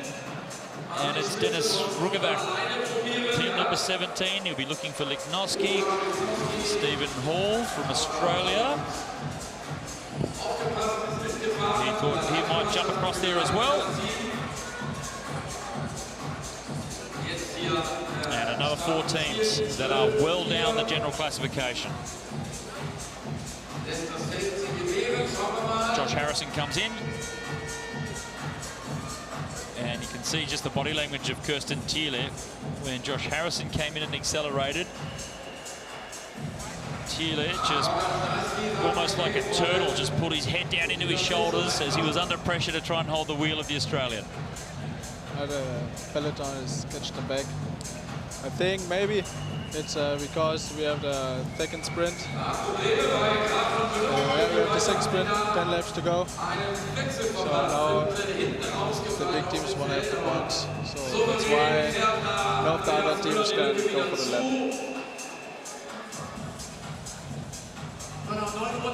Still very tight on points, except for Team 15. So inside, 10 laps to go to the second of the intermediate sprints.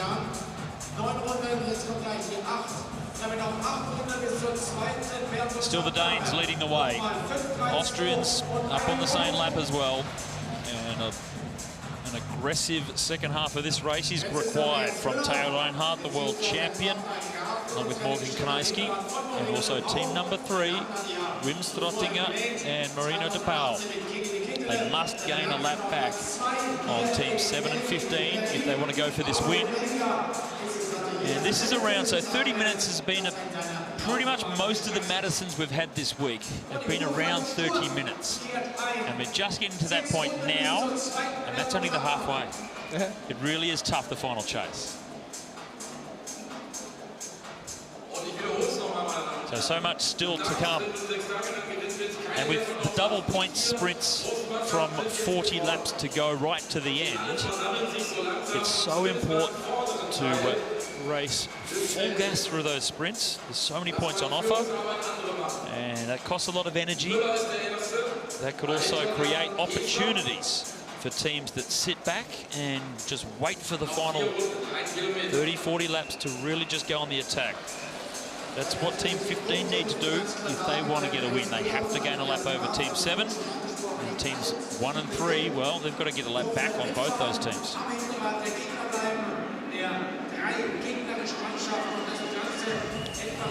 3 laps to go for the second intermediate sprint. Mark Hester in the Danish colours will be looking for Oliver Wolf. Tied on the most number of points with Team 3. But that lap advantage, they really have ridden very well, Team number 7. Next time round will be the bell. And the move is coming. It's Marino de Pauw. He has Theo Reinhardt with him. And quickly the head signal. We need to make this change. Thank you, Morgan. And Morgan Knaeske comes in. Wim Strottinger with the late change. So Knaeske over the top. And here comes Oliver Wolf, the 19-year-old, coming over the top of the 2 very experienced riders. Wim Strottinger trying to fight back on the inside, and he does. So Wim Strottinger, it was a late change, but once he got up to full speed, he was able to hold on. So 5 points to Wim Strottinger. Oliver Wolf with the 3. On the inside, Morgan Knaeske with 2, and Andreas Graf with the 1 point.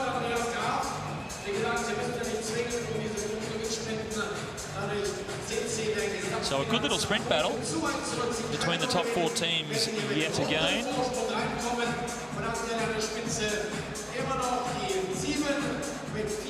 And still, with the 2 sprints we've had, it hasn't actually changed the top 4 positions at all.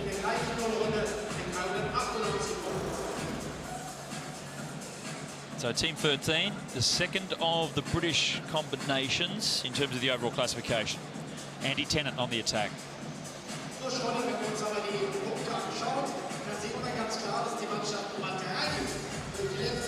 Courageous attack here from Andy Tennant. It's the first time we've seen some of the smaller teams actually attack alone, and it's so much more difficult to take a lap on your own in the final chase. And now some other teams try to react to them, but the peloton is close the gap. So well, a couple of teams tried to go across, hasn't been successful, and Lipnowski now from the Czech Republic with a little bit more body language happening. You can see the cadence. I think he will be able to close this one down. It really has dragged out the pace, though, back in the peloton. The gap's really starting to open up. So a good attack from Bostock and Tennant, but it has taken a very aggressive move from Team 17 to shut them down.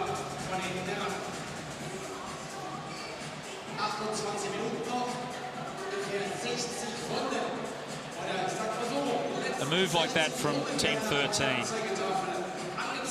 costs a lot of energy. They didn't get anything out of it.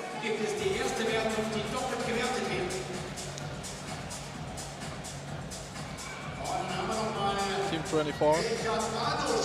Banush, Richard Banush, 21-year-old.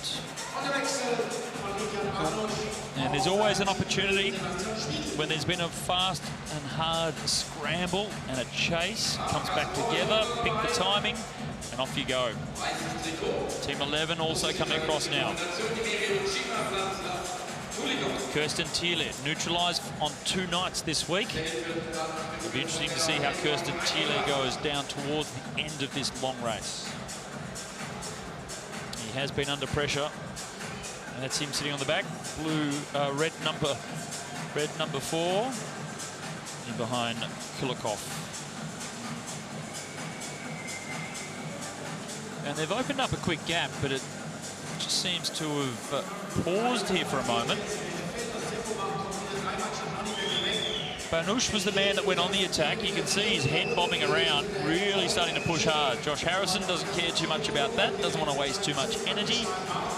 And now, these 3 teams starting to open up a gap. Teams 4, 24 and 11 off the front. 12 on the front of the peloton.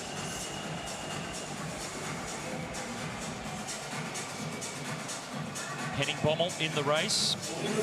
There he is, that swings up on the outside, number 4. Close to 60 kilometres per hour for the breakaway group.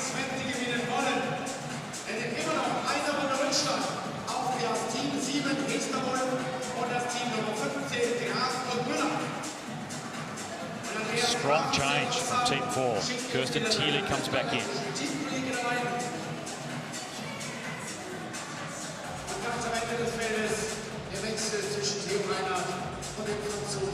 25.5 minutes left to race.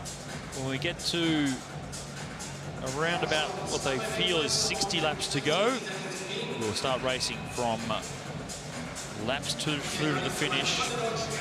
Sprints at 40, 30, 20, 10 and 0 laps. Double points, 10, 6, 4 and 2. So much can change through those sprints in the overall classification, and the opportunities to go on the attack and try and steal a lap right at the very end will also present themselves.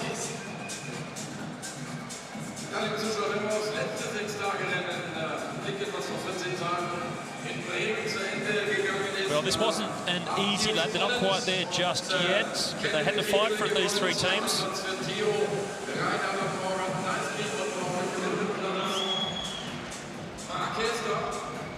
As the 3 squads come to the back of the peloton, we wait for the next attack, and the overall classification still sits the way it is on the left. And there's those 3. Team 11 have been aggressive. Max Bayer sitting here watching the race. You get the feeling, the desire of wanting to be out there in it. You're comfortable here in Coventry. No, I have to go to the World Cup to Canada. That's why I'm not racing. 2 weeks before, the national coach called me and said, yeah, you have to go to Canada. But normally I would race here. I would love it. It's my hometown. Yeah. It's hard to sit here.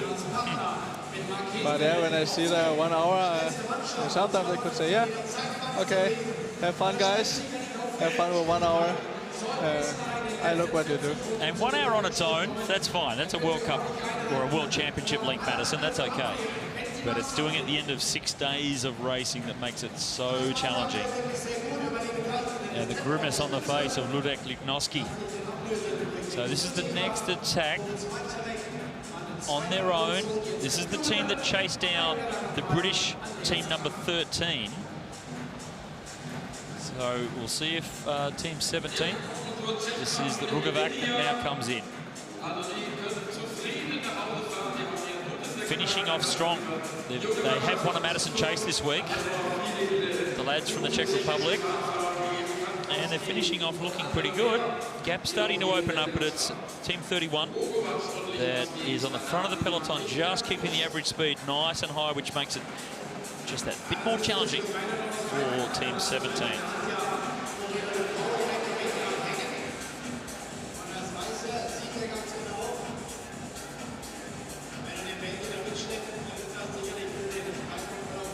Not really opening up much of a gap. It's Brian Busser that's on the front. Team 15, Andreas Muller, sits in second place. They're waiting for another opportunity.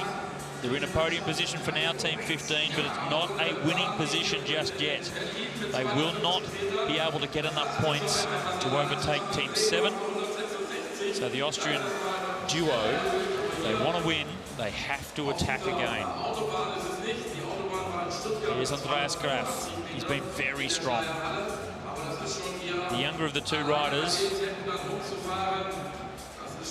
34-year-old from Vienna. Very accomplished points race rider. And the main group doing just enough to neutralise this move from Rugovac and Lichnowsky.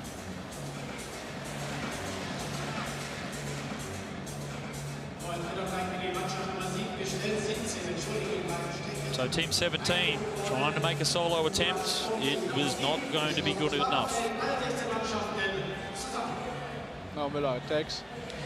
Team 15. They want to go to the top position. That's what they have to do. They have to attack the other teams. But it looks like the big teams have paid enough attention and go with them, chase them back, so that just stay on the second position. Well, the Danes, team number 7, they will be quite thankful for the effort that Team 3 put in then, because they are the ones that shut things down, and they've gone straight over the top as well. And look at the body language from Wim Strottinger. Bit of a false attack then, just testing the waters. Getting close to 20 minutes to go. Teams 3 and 1, they have to get back onto the lead lap. They also need to take a lap. 15 have to gain a lap to win. And teams 3 and 1, just to be back in contention for the win, they have to get back onto that lead lap as well with team number 7.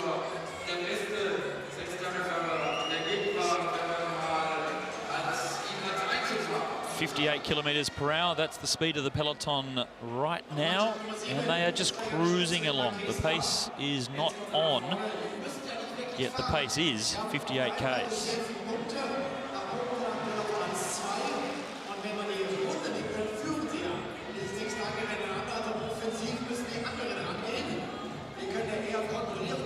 So Teo Reinhardt, you can see the graphic, pace now coming down to 53. So the speed just finally starting to back off. The rider's now being able to suck in a little bit more oxygen, get a deep breath, try and recover.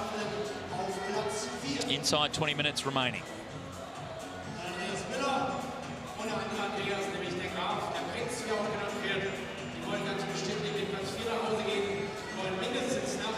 Comfortable heart rates on team number 1. Morgan Kanajski comes into the race. Speed starts to come up a little bit more. Just a moment of pause. It's been quite scrappy till this point.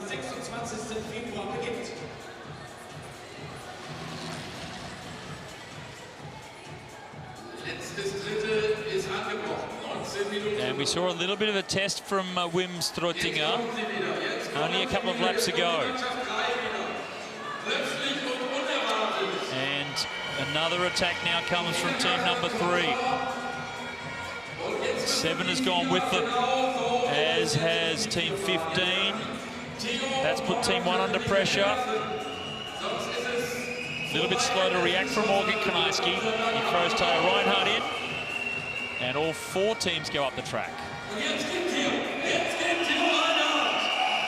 Well, Teo Reinhardt on the move now. Straight through underneath from Teo Reinhardt, the world champion. And look at that, the 3 teams behind hesitate. It's Marino De Pauw that's gone over the top of team 7 and team 15. So 18 minutes to race. And this is a big move that's coming from two of the top teams.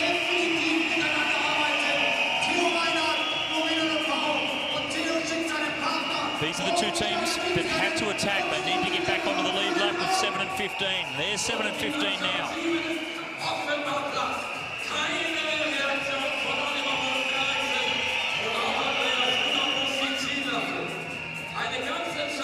So the top teams have isolated themselves. They have to work well together now. The two teams on the lead lap, they are being disadvantaged. The experience wins Trottinger. Graf and Hester. They've got the ultimate pursuit underway. Two teams trying to hold off. 15 and 7. Look across the track there from Andreas Graf. They have to get back to those two teams out in front. These are the teams that are trying to get back into contention. These are the two that are trying to stop them from doing it. Max, it's an arm wrestle between the top four teams. Yeah, we see Team 7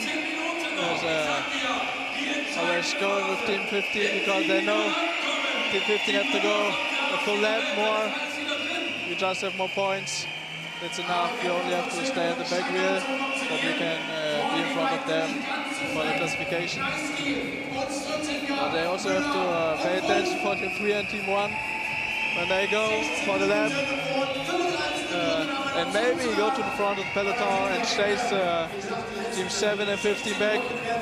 Everyone is, the four teams on the same lap. Well, the lap is about to be taken. It's irrelevant at the moment in terms of the overall classification. They've got to the back of the group, but Morgan Kniaski has gone straight to the front. Teams 15 and 7 are also going to get onto the same lap. So that neutralises where things are. But if you look to the front of the peloton, here's another big move coming from Taya Reinhardt. So we've had an arm wrestle to get to this position. And now the World Madison champion has gone straight over the top. We're inside 60 laps to go now. They need to go around another time if they want to go for the overall win. And team number 1, the world champion, Taya Reinhardt, has gone on the attack. Marino de Pauw, team number 3, is also now coming.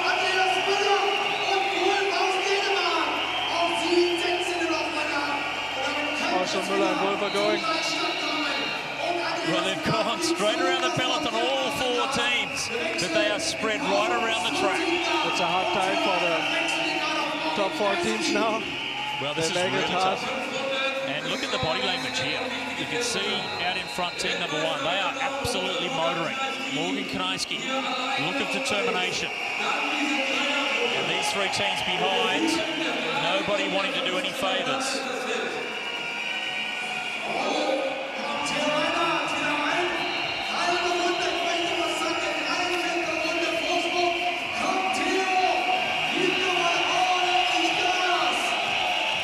Team number 7, they've been in a commanding position. They came into the final chase alone on the lead lap. They've allowed team 15 to come up and join them. And now the big move has come. Team number 1. Team 7, 3 and 15 are back in the peloton now.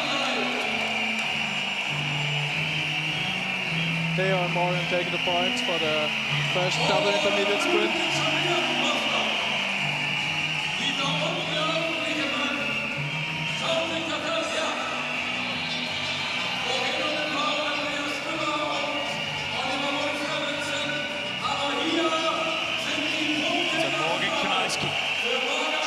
The back of the peloton. There has been a bit of an acceleration though. There was another attack that came from the other top teams.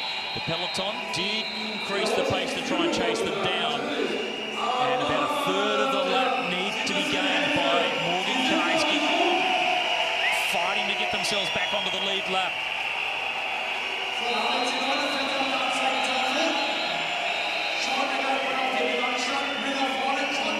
They don't have the most points points just yet, but they have to keep themselves back in contention. They can only do that by getting to the back of the peloton now.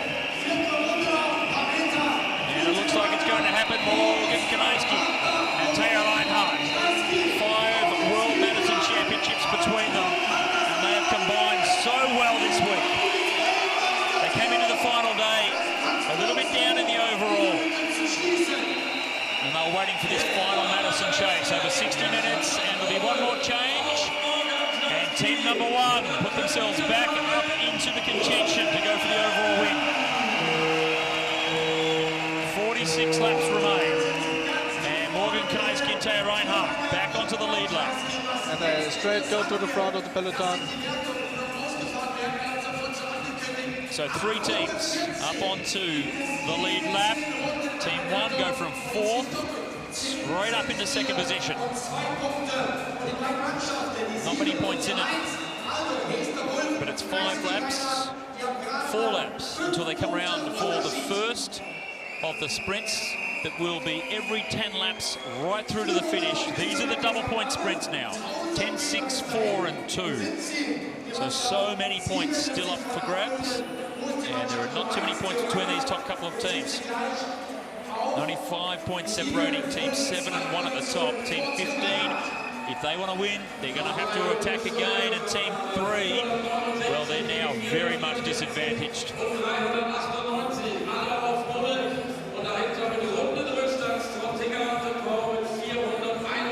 Next time they come around, they'll get the bell, the first of the double point sprints.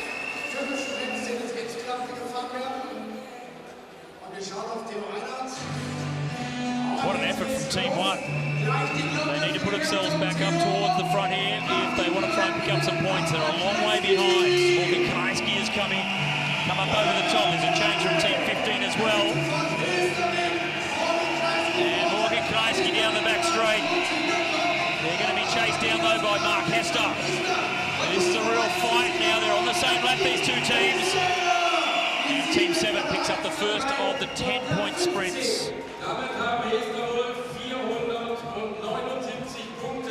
They had 5 points coming into this sprint. This will take them out to 9 points in front. So on the same lap as Team 1, you see 3 and 15 coming across the line in 3rd and 4th place. So a good sprint from the veteran Mark Hester. And there's a move that's gone straight after the sprint. Marino DePau. They're 1 lap behind.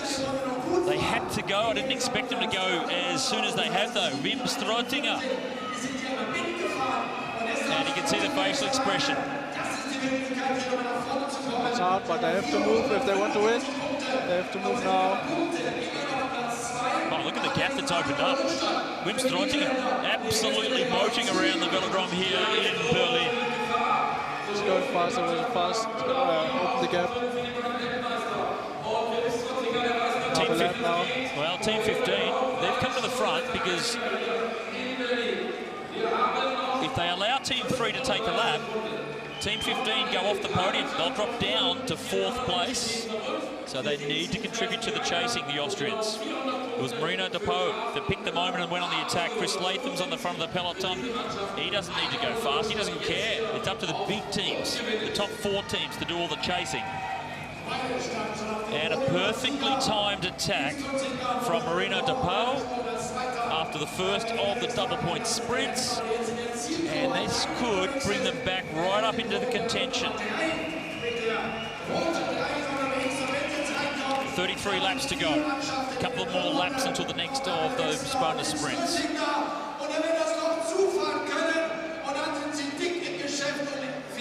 Well, it's been a long week of racing. And to finish off, if you look at the facial expression there of Wim Strotinger. All these teams are on their hands and knees as we come into the final 30 laps here at the Berlin Sixday. Not there just yet. He'll come around to get the bell.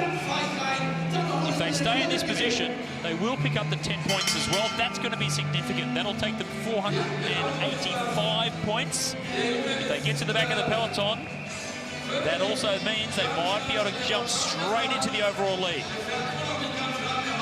So there's the change from Team 3. That'll pick up the 10 points. They'll close the gap into the peloton, and they'll come onto the lead lap. Picking up the scraps, team number 7. So there's Marino De Paul, gets to the back of the peloton. Oliver Wolf, second. That'll give him 6 points. So that will keep Team 7 just in the overall lead, but it brings Team 3 back onto the lead lap. We now have 4 teams with 29 laps remaining that could win. Yeah, so we have 3 teams. They go for the win. And then we have Team 15. They have to go an extra lap because they don't have that much points. So that's the problem when you don't. Team 15, 402 points. And Team 1 with 470. Well, interesting in that sprint, Team 1 didn't score any points. They did the big attack to take a lap, get themselves back onto the lead lap, but they weren't able to contest that last sprint. And we have a tie at the top of the table, 485 points each for Teams 7 and 3. 15 points back to Team 1, Theo Reinhardt and Morgan Karski. And the Austrians, they're back to where they started coming into this chase, sitting in 4th place with everything to do. It's not too late to go for the lap now, so we have 25 laps. But I think if they try, it would be really hard. Going to be tough into the final 25 laps here at the Berlin Sixday. And for Team 15, if they want to win, if they want to get themselves onto the podium, they have to attack and try and take a lap. It's going to be really tough in these final laps now, though. 2 teams at the top of the table. There's Team 15, Andreas Graf and Andreas Muller. If they have anything left, they must attack.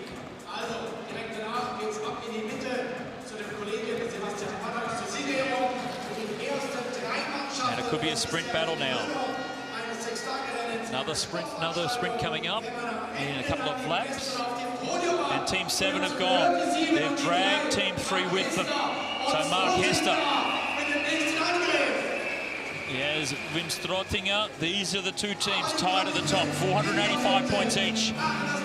Trying to distance themselves from everybody else, so it's just a fight between the 2 teams for the points. Oliver Wolf comes in. Wim Strottinger's gone straight over the top of Wolf. He'll be looking for Marino De Paul, but it'll be a late change because they go down the back straight. Wim Strottinger comes into the final bend. Oliver Wolf going to come up around the outside. And Strottinger picks up the points. Change straight after the sprint to Marino De Paul. So that puts Team 3 from 4th place, only a matter of laps ago, up into the overall lead. And that is the first time on this final day that we've seen Team 3 in the overall lead. And Team 1 on attack now. Well, it was such an effort from Teams 3 and 7 in that last sprint. And sitting back, waiting to pounce, was Morgan Kanowski, 3 times a World Madison champion. Straight over the top from Team 1. All that hard work done by Team 3 could be completely undone now with this attack.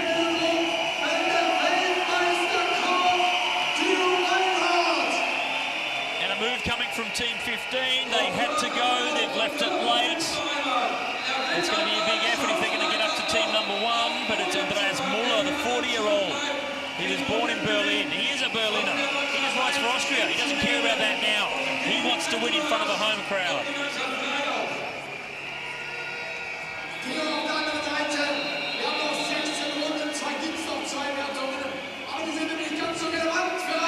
Wow, everything can change at the last minute. Theo Reinhardt, the defending champion here in Berlin. He set out those last couple of sprints. They were a bit tired from taking a lap. Recovered just enough to go whack. And they're trying to set themselves up for the win.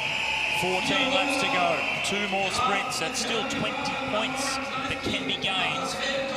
And Oliver Wolf, he looks to try and close things down. pushed them off to Hester. Team number 3 is sitting further back.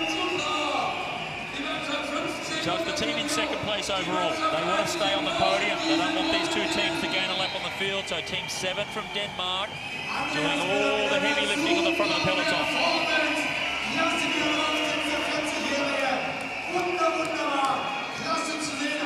As long as Team 7 are willing to do all the chasing, Team 3 will sit back and just wait.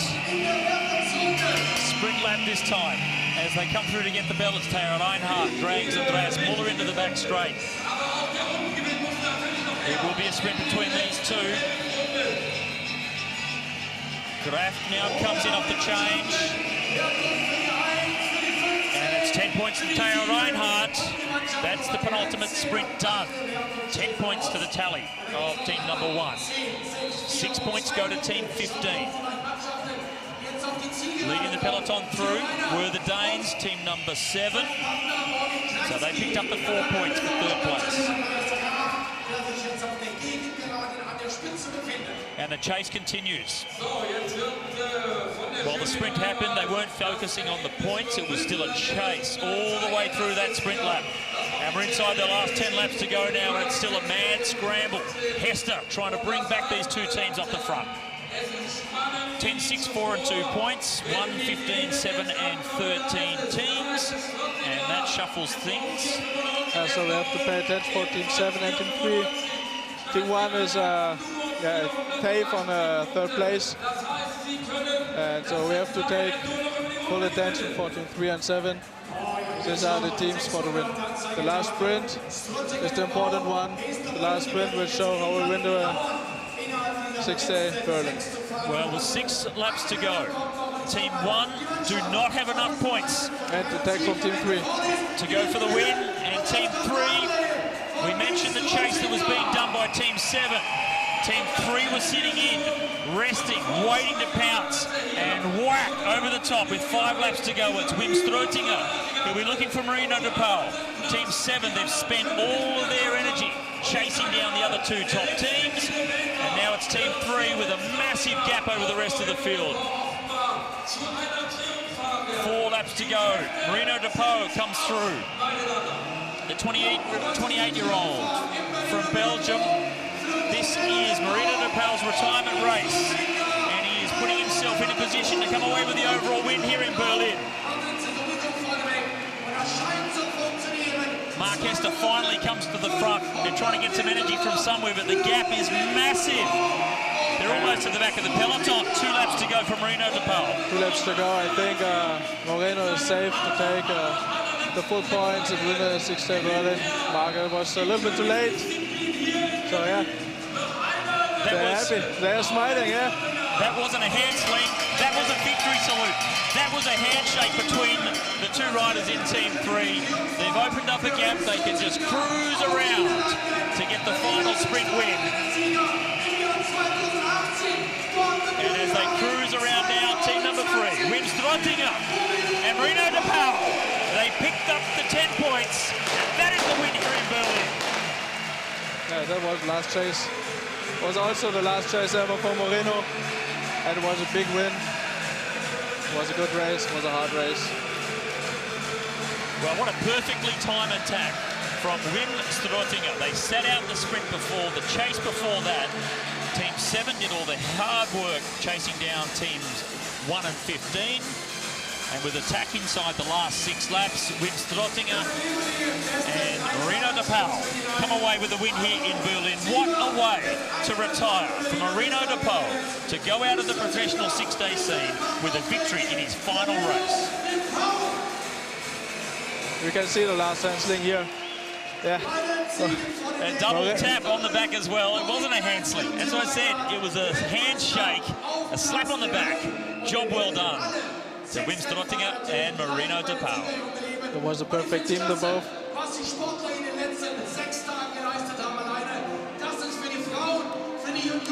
Well, what a battle between the top 4 teams. It really did seesaw all the way through. They only hit the front right at the very end. That's when they needed to.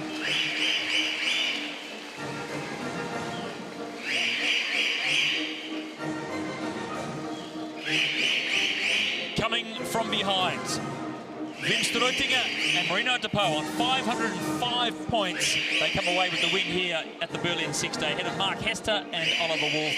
Morgan Kreisky, Theo Reinhardt in third place. There's your podium. Team number 15, great ride from them, but fourth place. It was the Belgian-Dutch combination all the way for the win. Wim, you're celebrating with 1 lap to go.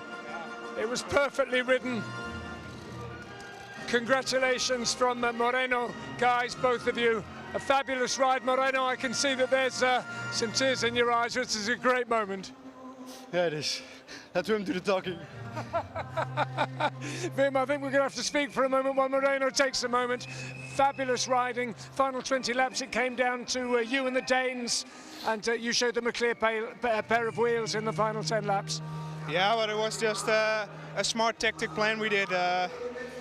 The Austrians and Theo went, and yeah, we just thought like, okay, let the Danish do the chase, and yeah, then when they come back, we just tried to go full gas, and it worked out perfectly. And Moreno, when you made that attack, you won't have seen, but behind you there was a conversation that went on between Theo Reinhardt and I think Oliver Wolf, and there was no chase left in them, and you came round, handed over to Wim, who took the line, but you were already celebrating. You knew you'd done it. Yeah, I told Wim, I think with 7 or 8 laps to go, just go full gas. I know if Wim goes full gas, we have a big chance. They were all almost dead, and Wim took off so fast, and they just couldn't react. And yeah, it's amazing, it's fabulous.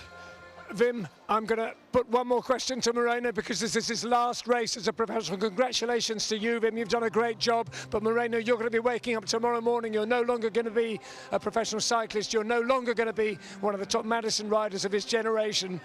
What's it going to be like? I'm just so happy to finish off my career with a win. I could only dream of it, and the dream came true. When I saw I was riding with Wim before the start of the 6th day, I just knew we made a good chance, because we're both so good in doing the 6 days. And yeah, it was a dream partner to ride with, and I'm so happy that we took the final win. Thank you, Wim. Guys, go and get some applause on the podium. Thank you both for a great week. Very emotional victory for Marino de Pauw alongside Wim Strutinger. Strutinger will continue, of course. It's Marino that goes into the police force. And what a way to finish off a professional career with a win here at the Berlin Sixday. An amazing performance, tactically a brilliant ride from team number 3. Almost perfectly matched in terms of the amount of time spent in the race. 98 hand slings throughout the 1 hour. And a top speed at the end there, 69.6 kilometres per hour from Marino. Almost 200 beats per minute as well for the ageing heart of Marino. He's only 28. It's an early retirement, to be honest. But Wim Strutinger and Marino de Pauw, it was such a tactical battle between the top 4 teams.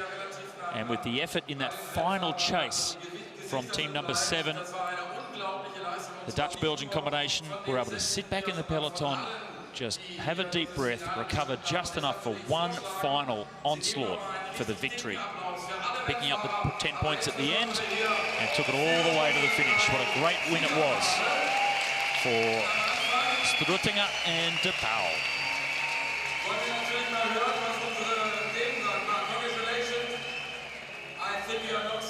Team number 7, they came into the final night in the overall lead. There's so much pressure on the shoulders of the team that lead into that final chase, with 3 top teams just stacked up, waiting to attack. They covered almost all of them, except for that final push from team number 3. So good ride from team 7, the experienced Mark Hester. And Oliver Wolf, well, he'll get his chance. He's only 19.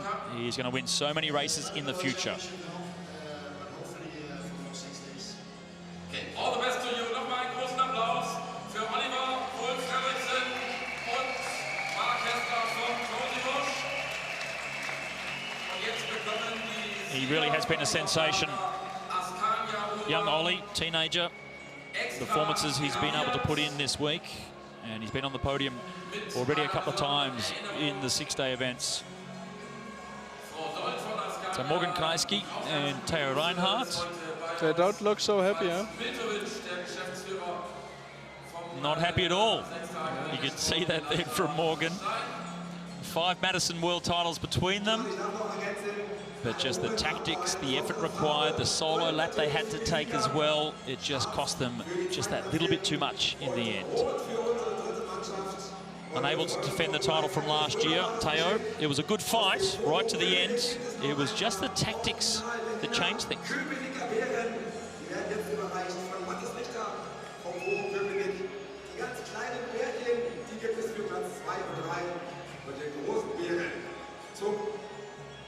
Auf die Vitrine stellen, zum immer wieder anschauen, die gibt es für unsere beiden Sieger, für Wim Strottinger und für Moreno de Paul, der sich wahrscheinlich den schönsten... Fantastic final chase. Yeah, this is we call it a sprint. It was a cruise up to the line, a victory lap done at the very end for Wim Strottinger and Moreno de Paul. All the work had been done before that. They could really soak it in and relax. Strottinger and de Paul ahead of Mark Hester and Oliver Wolf Fredriksson, Morgan Kreisky and Theo Reinhardt. Max, what an incredible final Madison chase here in Berlin. Great way to go into retirement for Moreno. That's great, yeah. We have earlier the day, we have to say goodbye to Moreno for everyone. Everyone stands, and it was a very emotional moment. He came up with his wife, and yeah, now we go to the police force, and hope he's going well there. Hope he have some good family time with his daughter and his wife. So I wish him all the best. From chasing victories to chasing criminals. Yeah. The next career for Moreno de Paul. He's good at the racing, and I think he also can be a good cop. One of the more likeable of the riders, Moreno. He will be missed from the peloton. Certainly a very nice young man.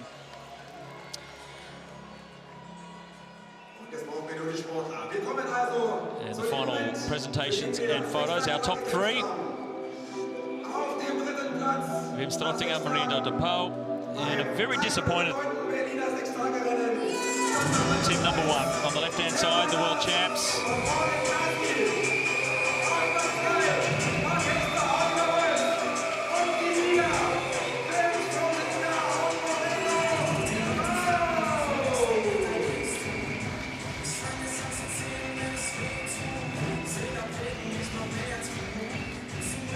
It was a hard-fought battle right to the very end, and it was only with 6 laps to go that the winning move came.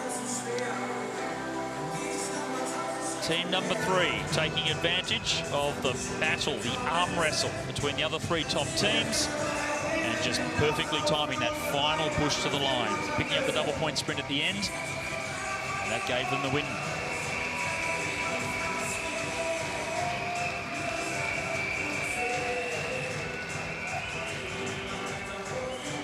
Throughout the full 6 days, they really did just do enough when they needed to, gain the points just to keep putting themselves in contention, trying to fly under the radar as much as they possibly could. And it was the same in the final 50 laps. Who would have thought that this would work? Congratulations with a very strong partner, Moreno de Paul, in this last race. So, much words do we have for Berlin audience? We can also do it in German. Auf Deutsch machen wir das. 34-year-old Wim Strottinger. He won the Bremen Sixday with Yuri Harvik 2 years ago, and now with Moreno de Paul in his retirement race. So Berlin has been run and won. The International Six-Day Series will go on to Manchester in March for a 3-day event, and then we head down under for the series final, April 3rd to the 5th on the Annemiers Velodrome. The 2 big races still to come in the International Six-Day Series. And there is a wrap-up of the general classification. An incredible win right at the very end from Wim Strottinger and Moreno de Paul 505 points, the only team to get over 500 points. That's what was required to come away with the win ahead of Mark Hester and Oliver Wolf. Morgan Kanaisky and Theo Reinhardt, well, they won last year. Reinhardt won third this time.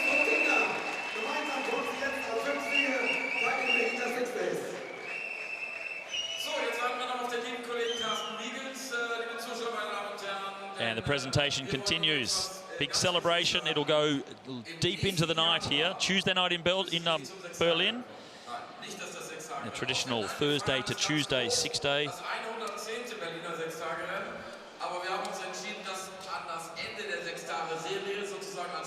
And it was an emotional victory for Rino de Pauw.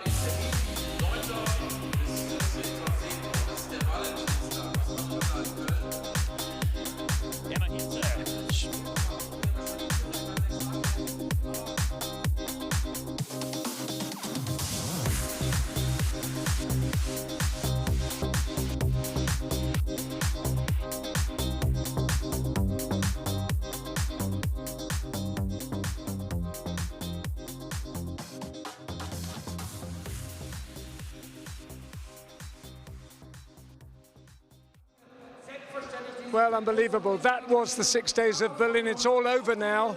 And 3 or 4 minutes from the end of the final Madison, any of 4 teams could still have won it. In the end, it came down to a mammoth battle between teams 3 and team 7, the Danish team, which is the team that's next to me now, just getting changed, just recovering from the physical and emotional shock of not quite making it. It all came down to the final couple of laps, and Mark and Oliver, you were so strong. You had a great evening. You started off by sealing the points in the Madison time trial, incredible speed, and you seemed to have everything. But Mark, in the end, Moreno put in a final attack in the final 10 laps of the last event. And there was a little conversation actually at the front of the back, Oliver, you and Theo, and there was a shaking of their heads, and Moreno rode off, and it was Team 3 that won it, and Team 7, sadly, only second. Mark, how are you digesting this? Yeah, it's a tough blow for both of us. We couldn't let team number 1 go in the end, or I don't know, the Austrians. In order to win this race, we had to keep them on a short leash, and yeah, we were outmatched the last 6 laps. It's quite simple. It was a tough final, and yeah, the best won. So congrats to Wim and Moreno.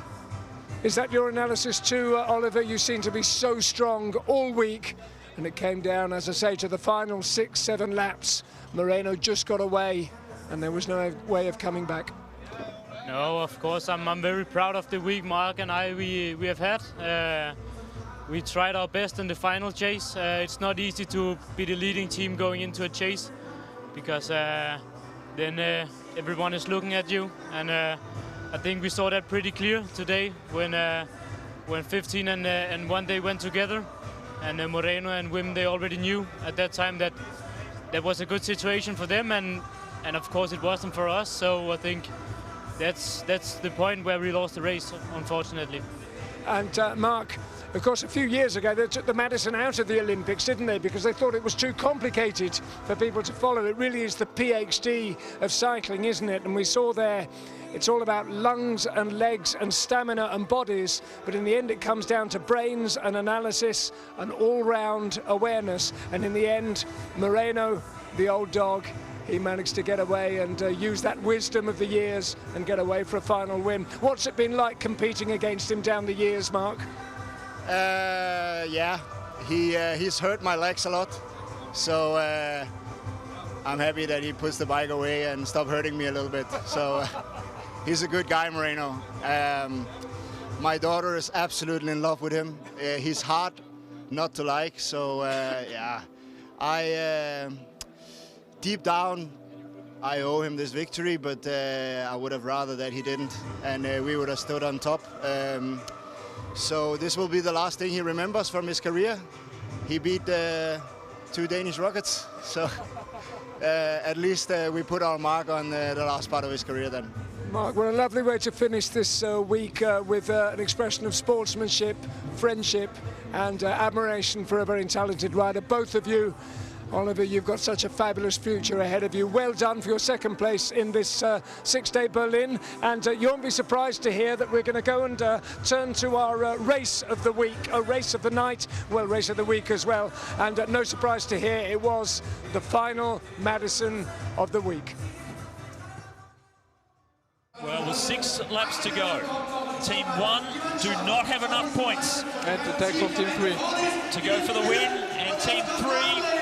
We mentioned the chase that was being done by Team 7. Team 3 was sitting in, resting, waiting to pounce, and whack over the top with 5 laps to go. It's Wim Stroetinger who'll be looking for Marino de Paul. Team 7, they've spent all of their energy chasing down the other 2 top teams, and now it's Team 3 with a massive gap over the rest of the field. 4 laps to go. Marino de Paul comes through. The 28-year-old from Belgium. This is Marino de Paul's retirement race, and he is putting himself in a position to come away with the overall win here in Berlin. Mark Hester finally comes to the front. They're trying to get some energy from somewhere, but the gap is massive. They're almost at the back of the peloton. 2 laps to go for Marino de Paul. 2 laps to go. I think Moreno is safe to take the full points and win the Sixday Berlin. Marco was a little bit too late. So yeah, they're happy. They're smiling, yeah. That wasn't a hand sling. That was a victory salute. That was a handshake between the 2 riders in Team 3. They've opened up a gap. They can just cruise around to get the final sprint win.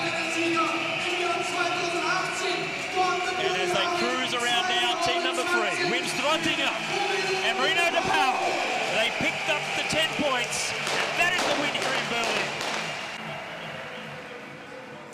Well, it certainly was an emotional victory for Marino de Paul as a retirement present for him, perhaps, and Wim Stroetinger put in a fantastic performance. The older of the 2, it's the younger rider that's going into retirement, and you could really tell how emotional with the tears that were flowing in the interviews after the race. So a great victory for Team 3. I'm joined by Chris Latham. Now, you finished 5th, so you and your partner had a fantastic good performance throughout the week as well. So what I've been calling to the best of the rest, but you've really kept yourself right in the mix. You weren't too far behind the guys. No, it's been a good week. You know, we got the last minute call up, so yeah, to finish 5th. Yeah, we can't really argue with that. It's decent. It's good. It's very good. Gives you some, I guess, some motivation towards next year and London in particular. And the next event, of course, is in Manchester. How tough was it? It's a long race. All the Madisons so far have been around 30 minutes, one at 45 minutes, and then you finish off with a 60-minute final. It's quite brutal. To be fair, it wasn't too bad. You know, it was like just kind of took a few laps or whatever, and then just let them lot. You know, they were like 7 laps in front or whatever, so there's no way we're going to get up there. So kind of let all them lot battle it out and sweep up the rest.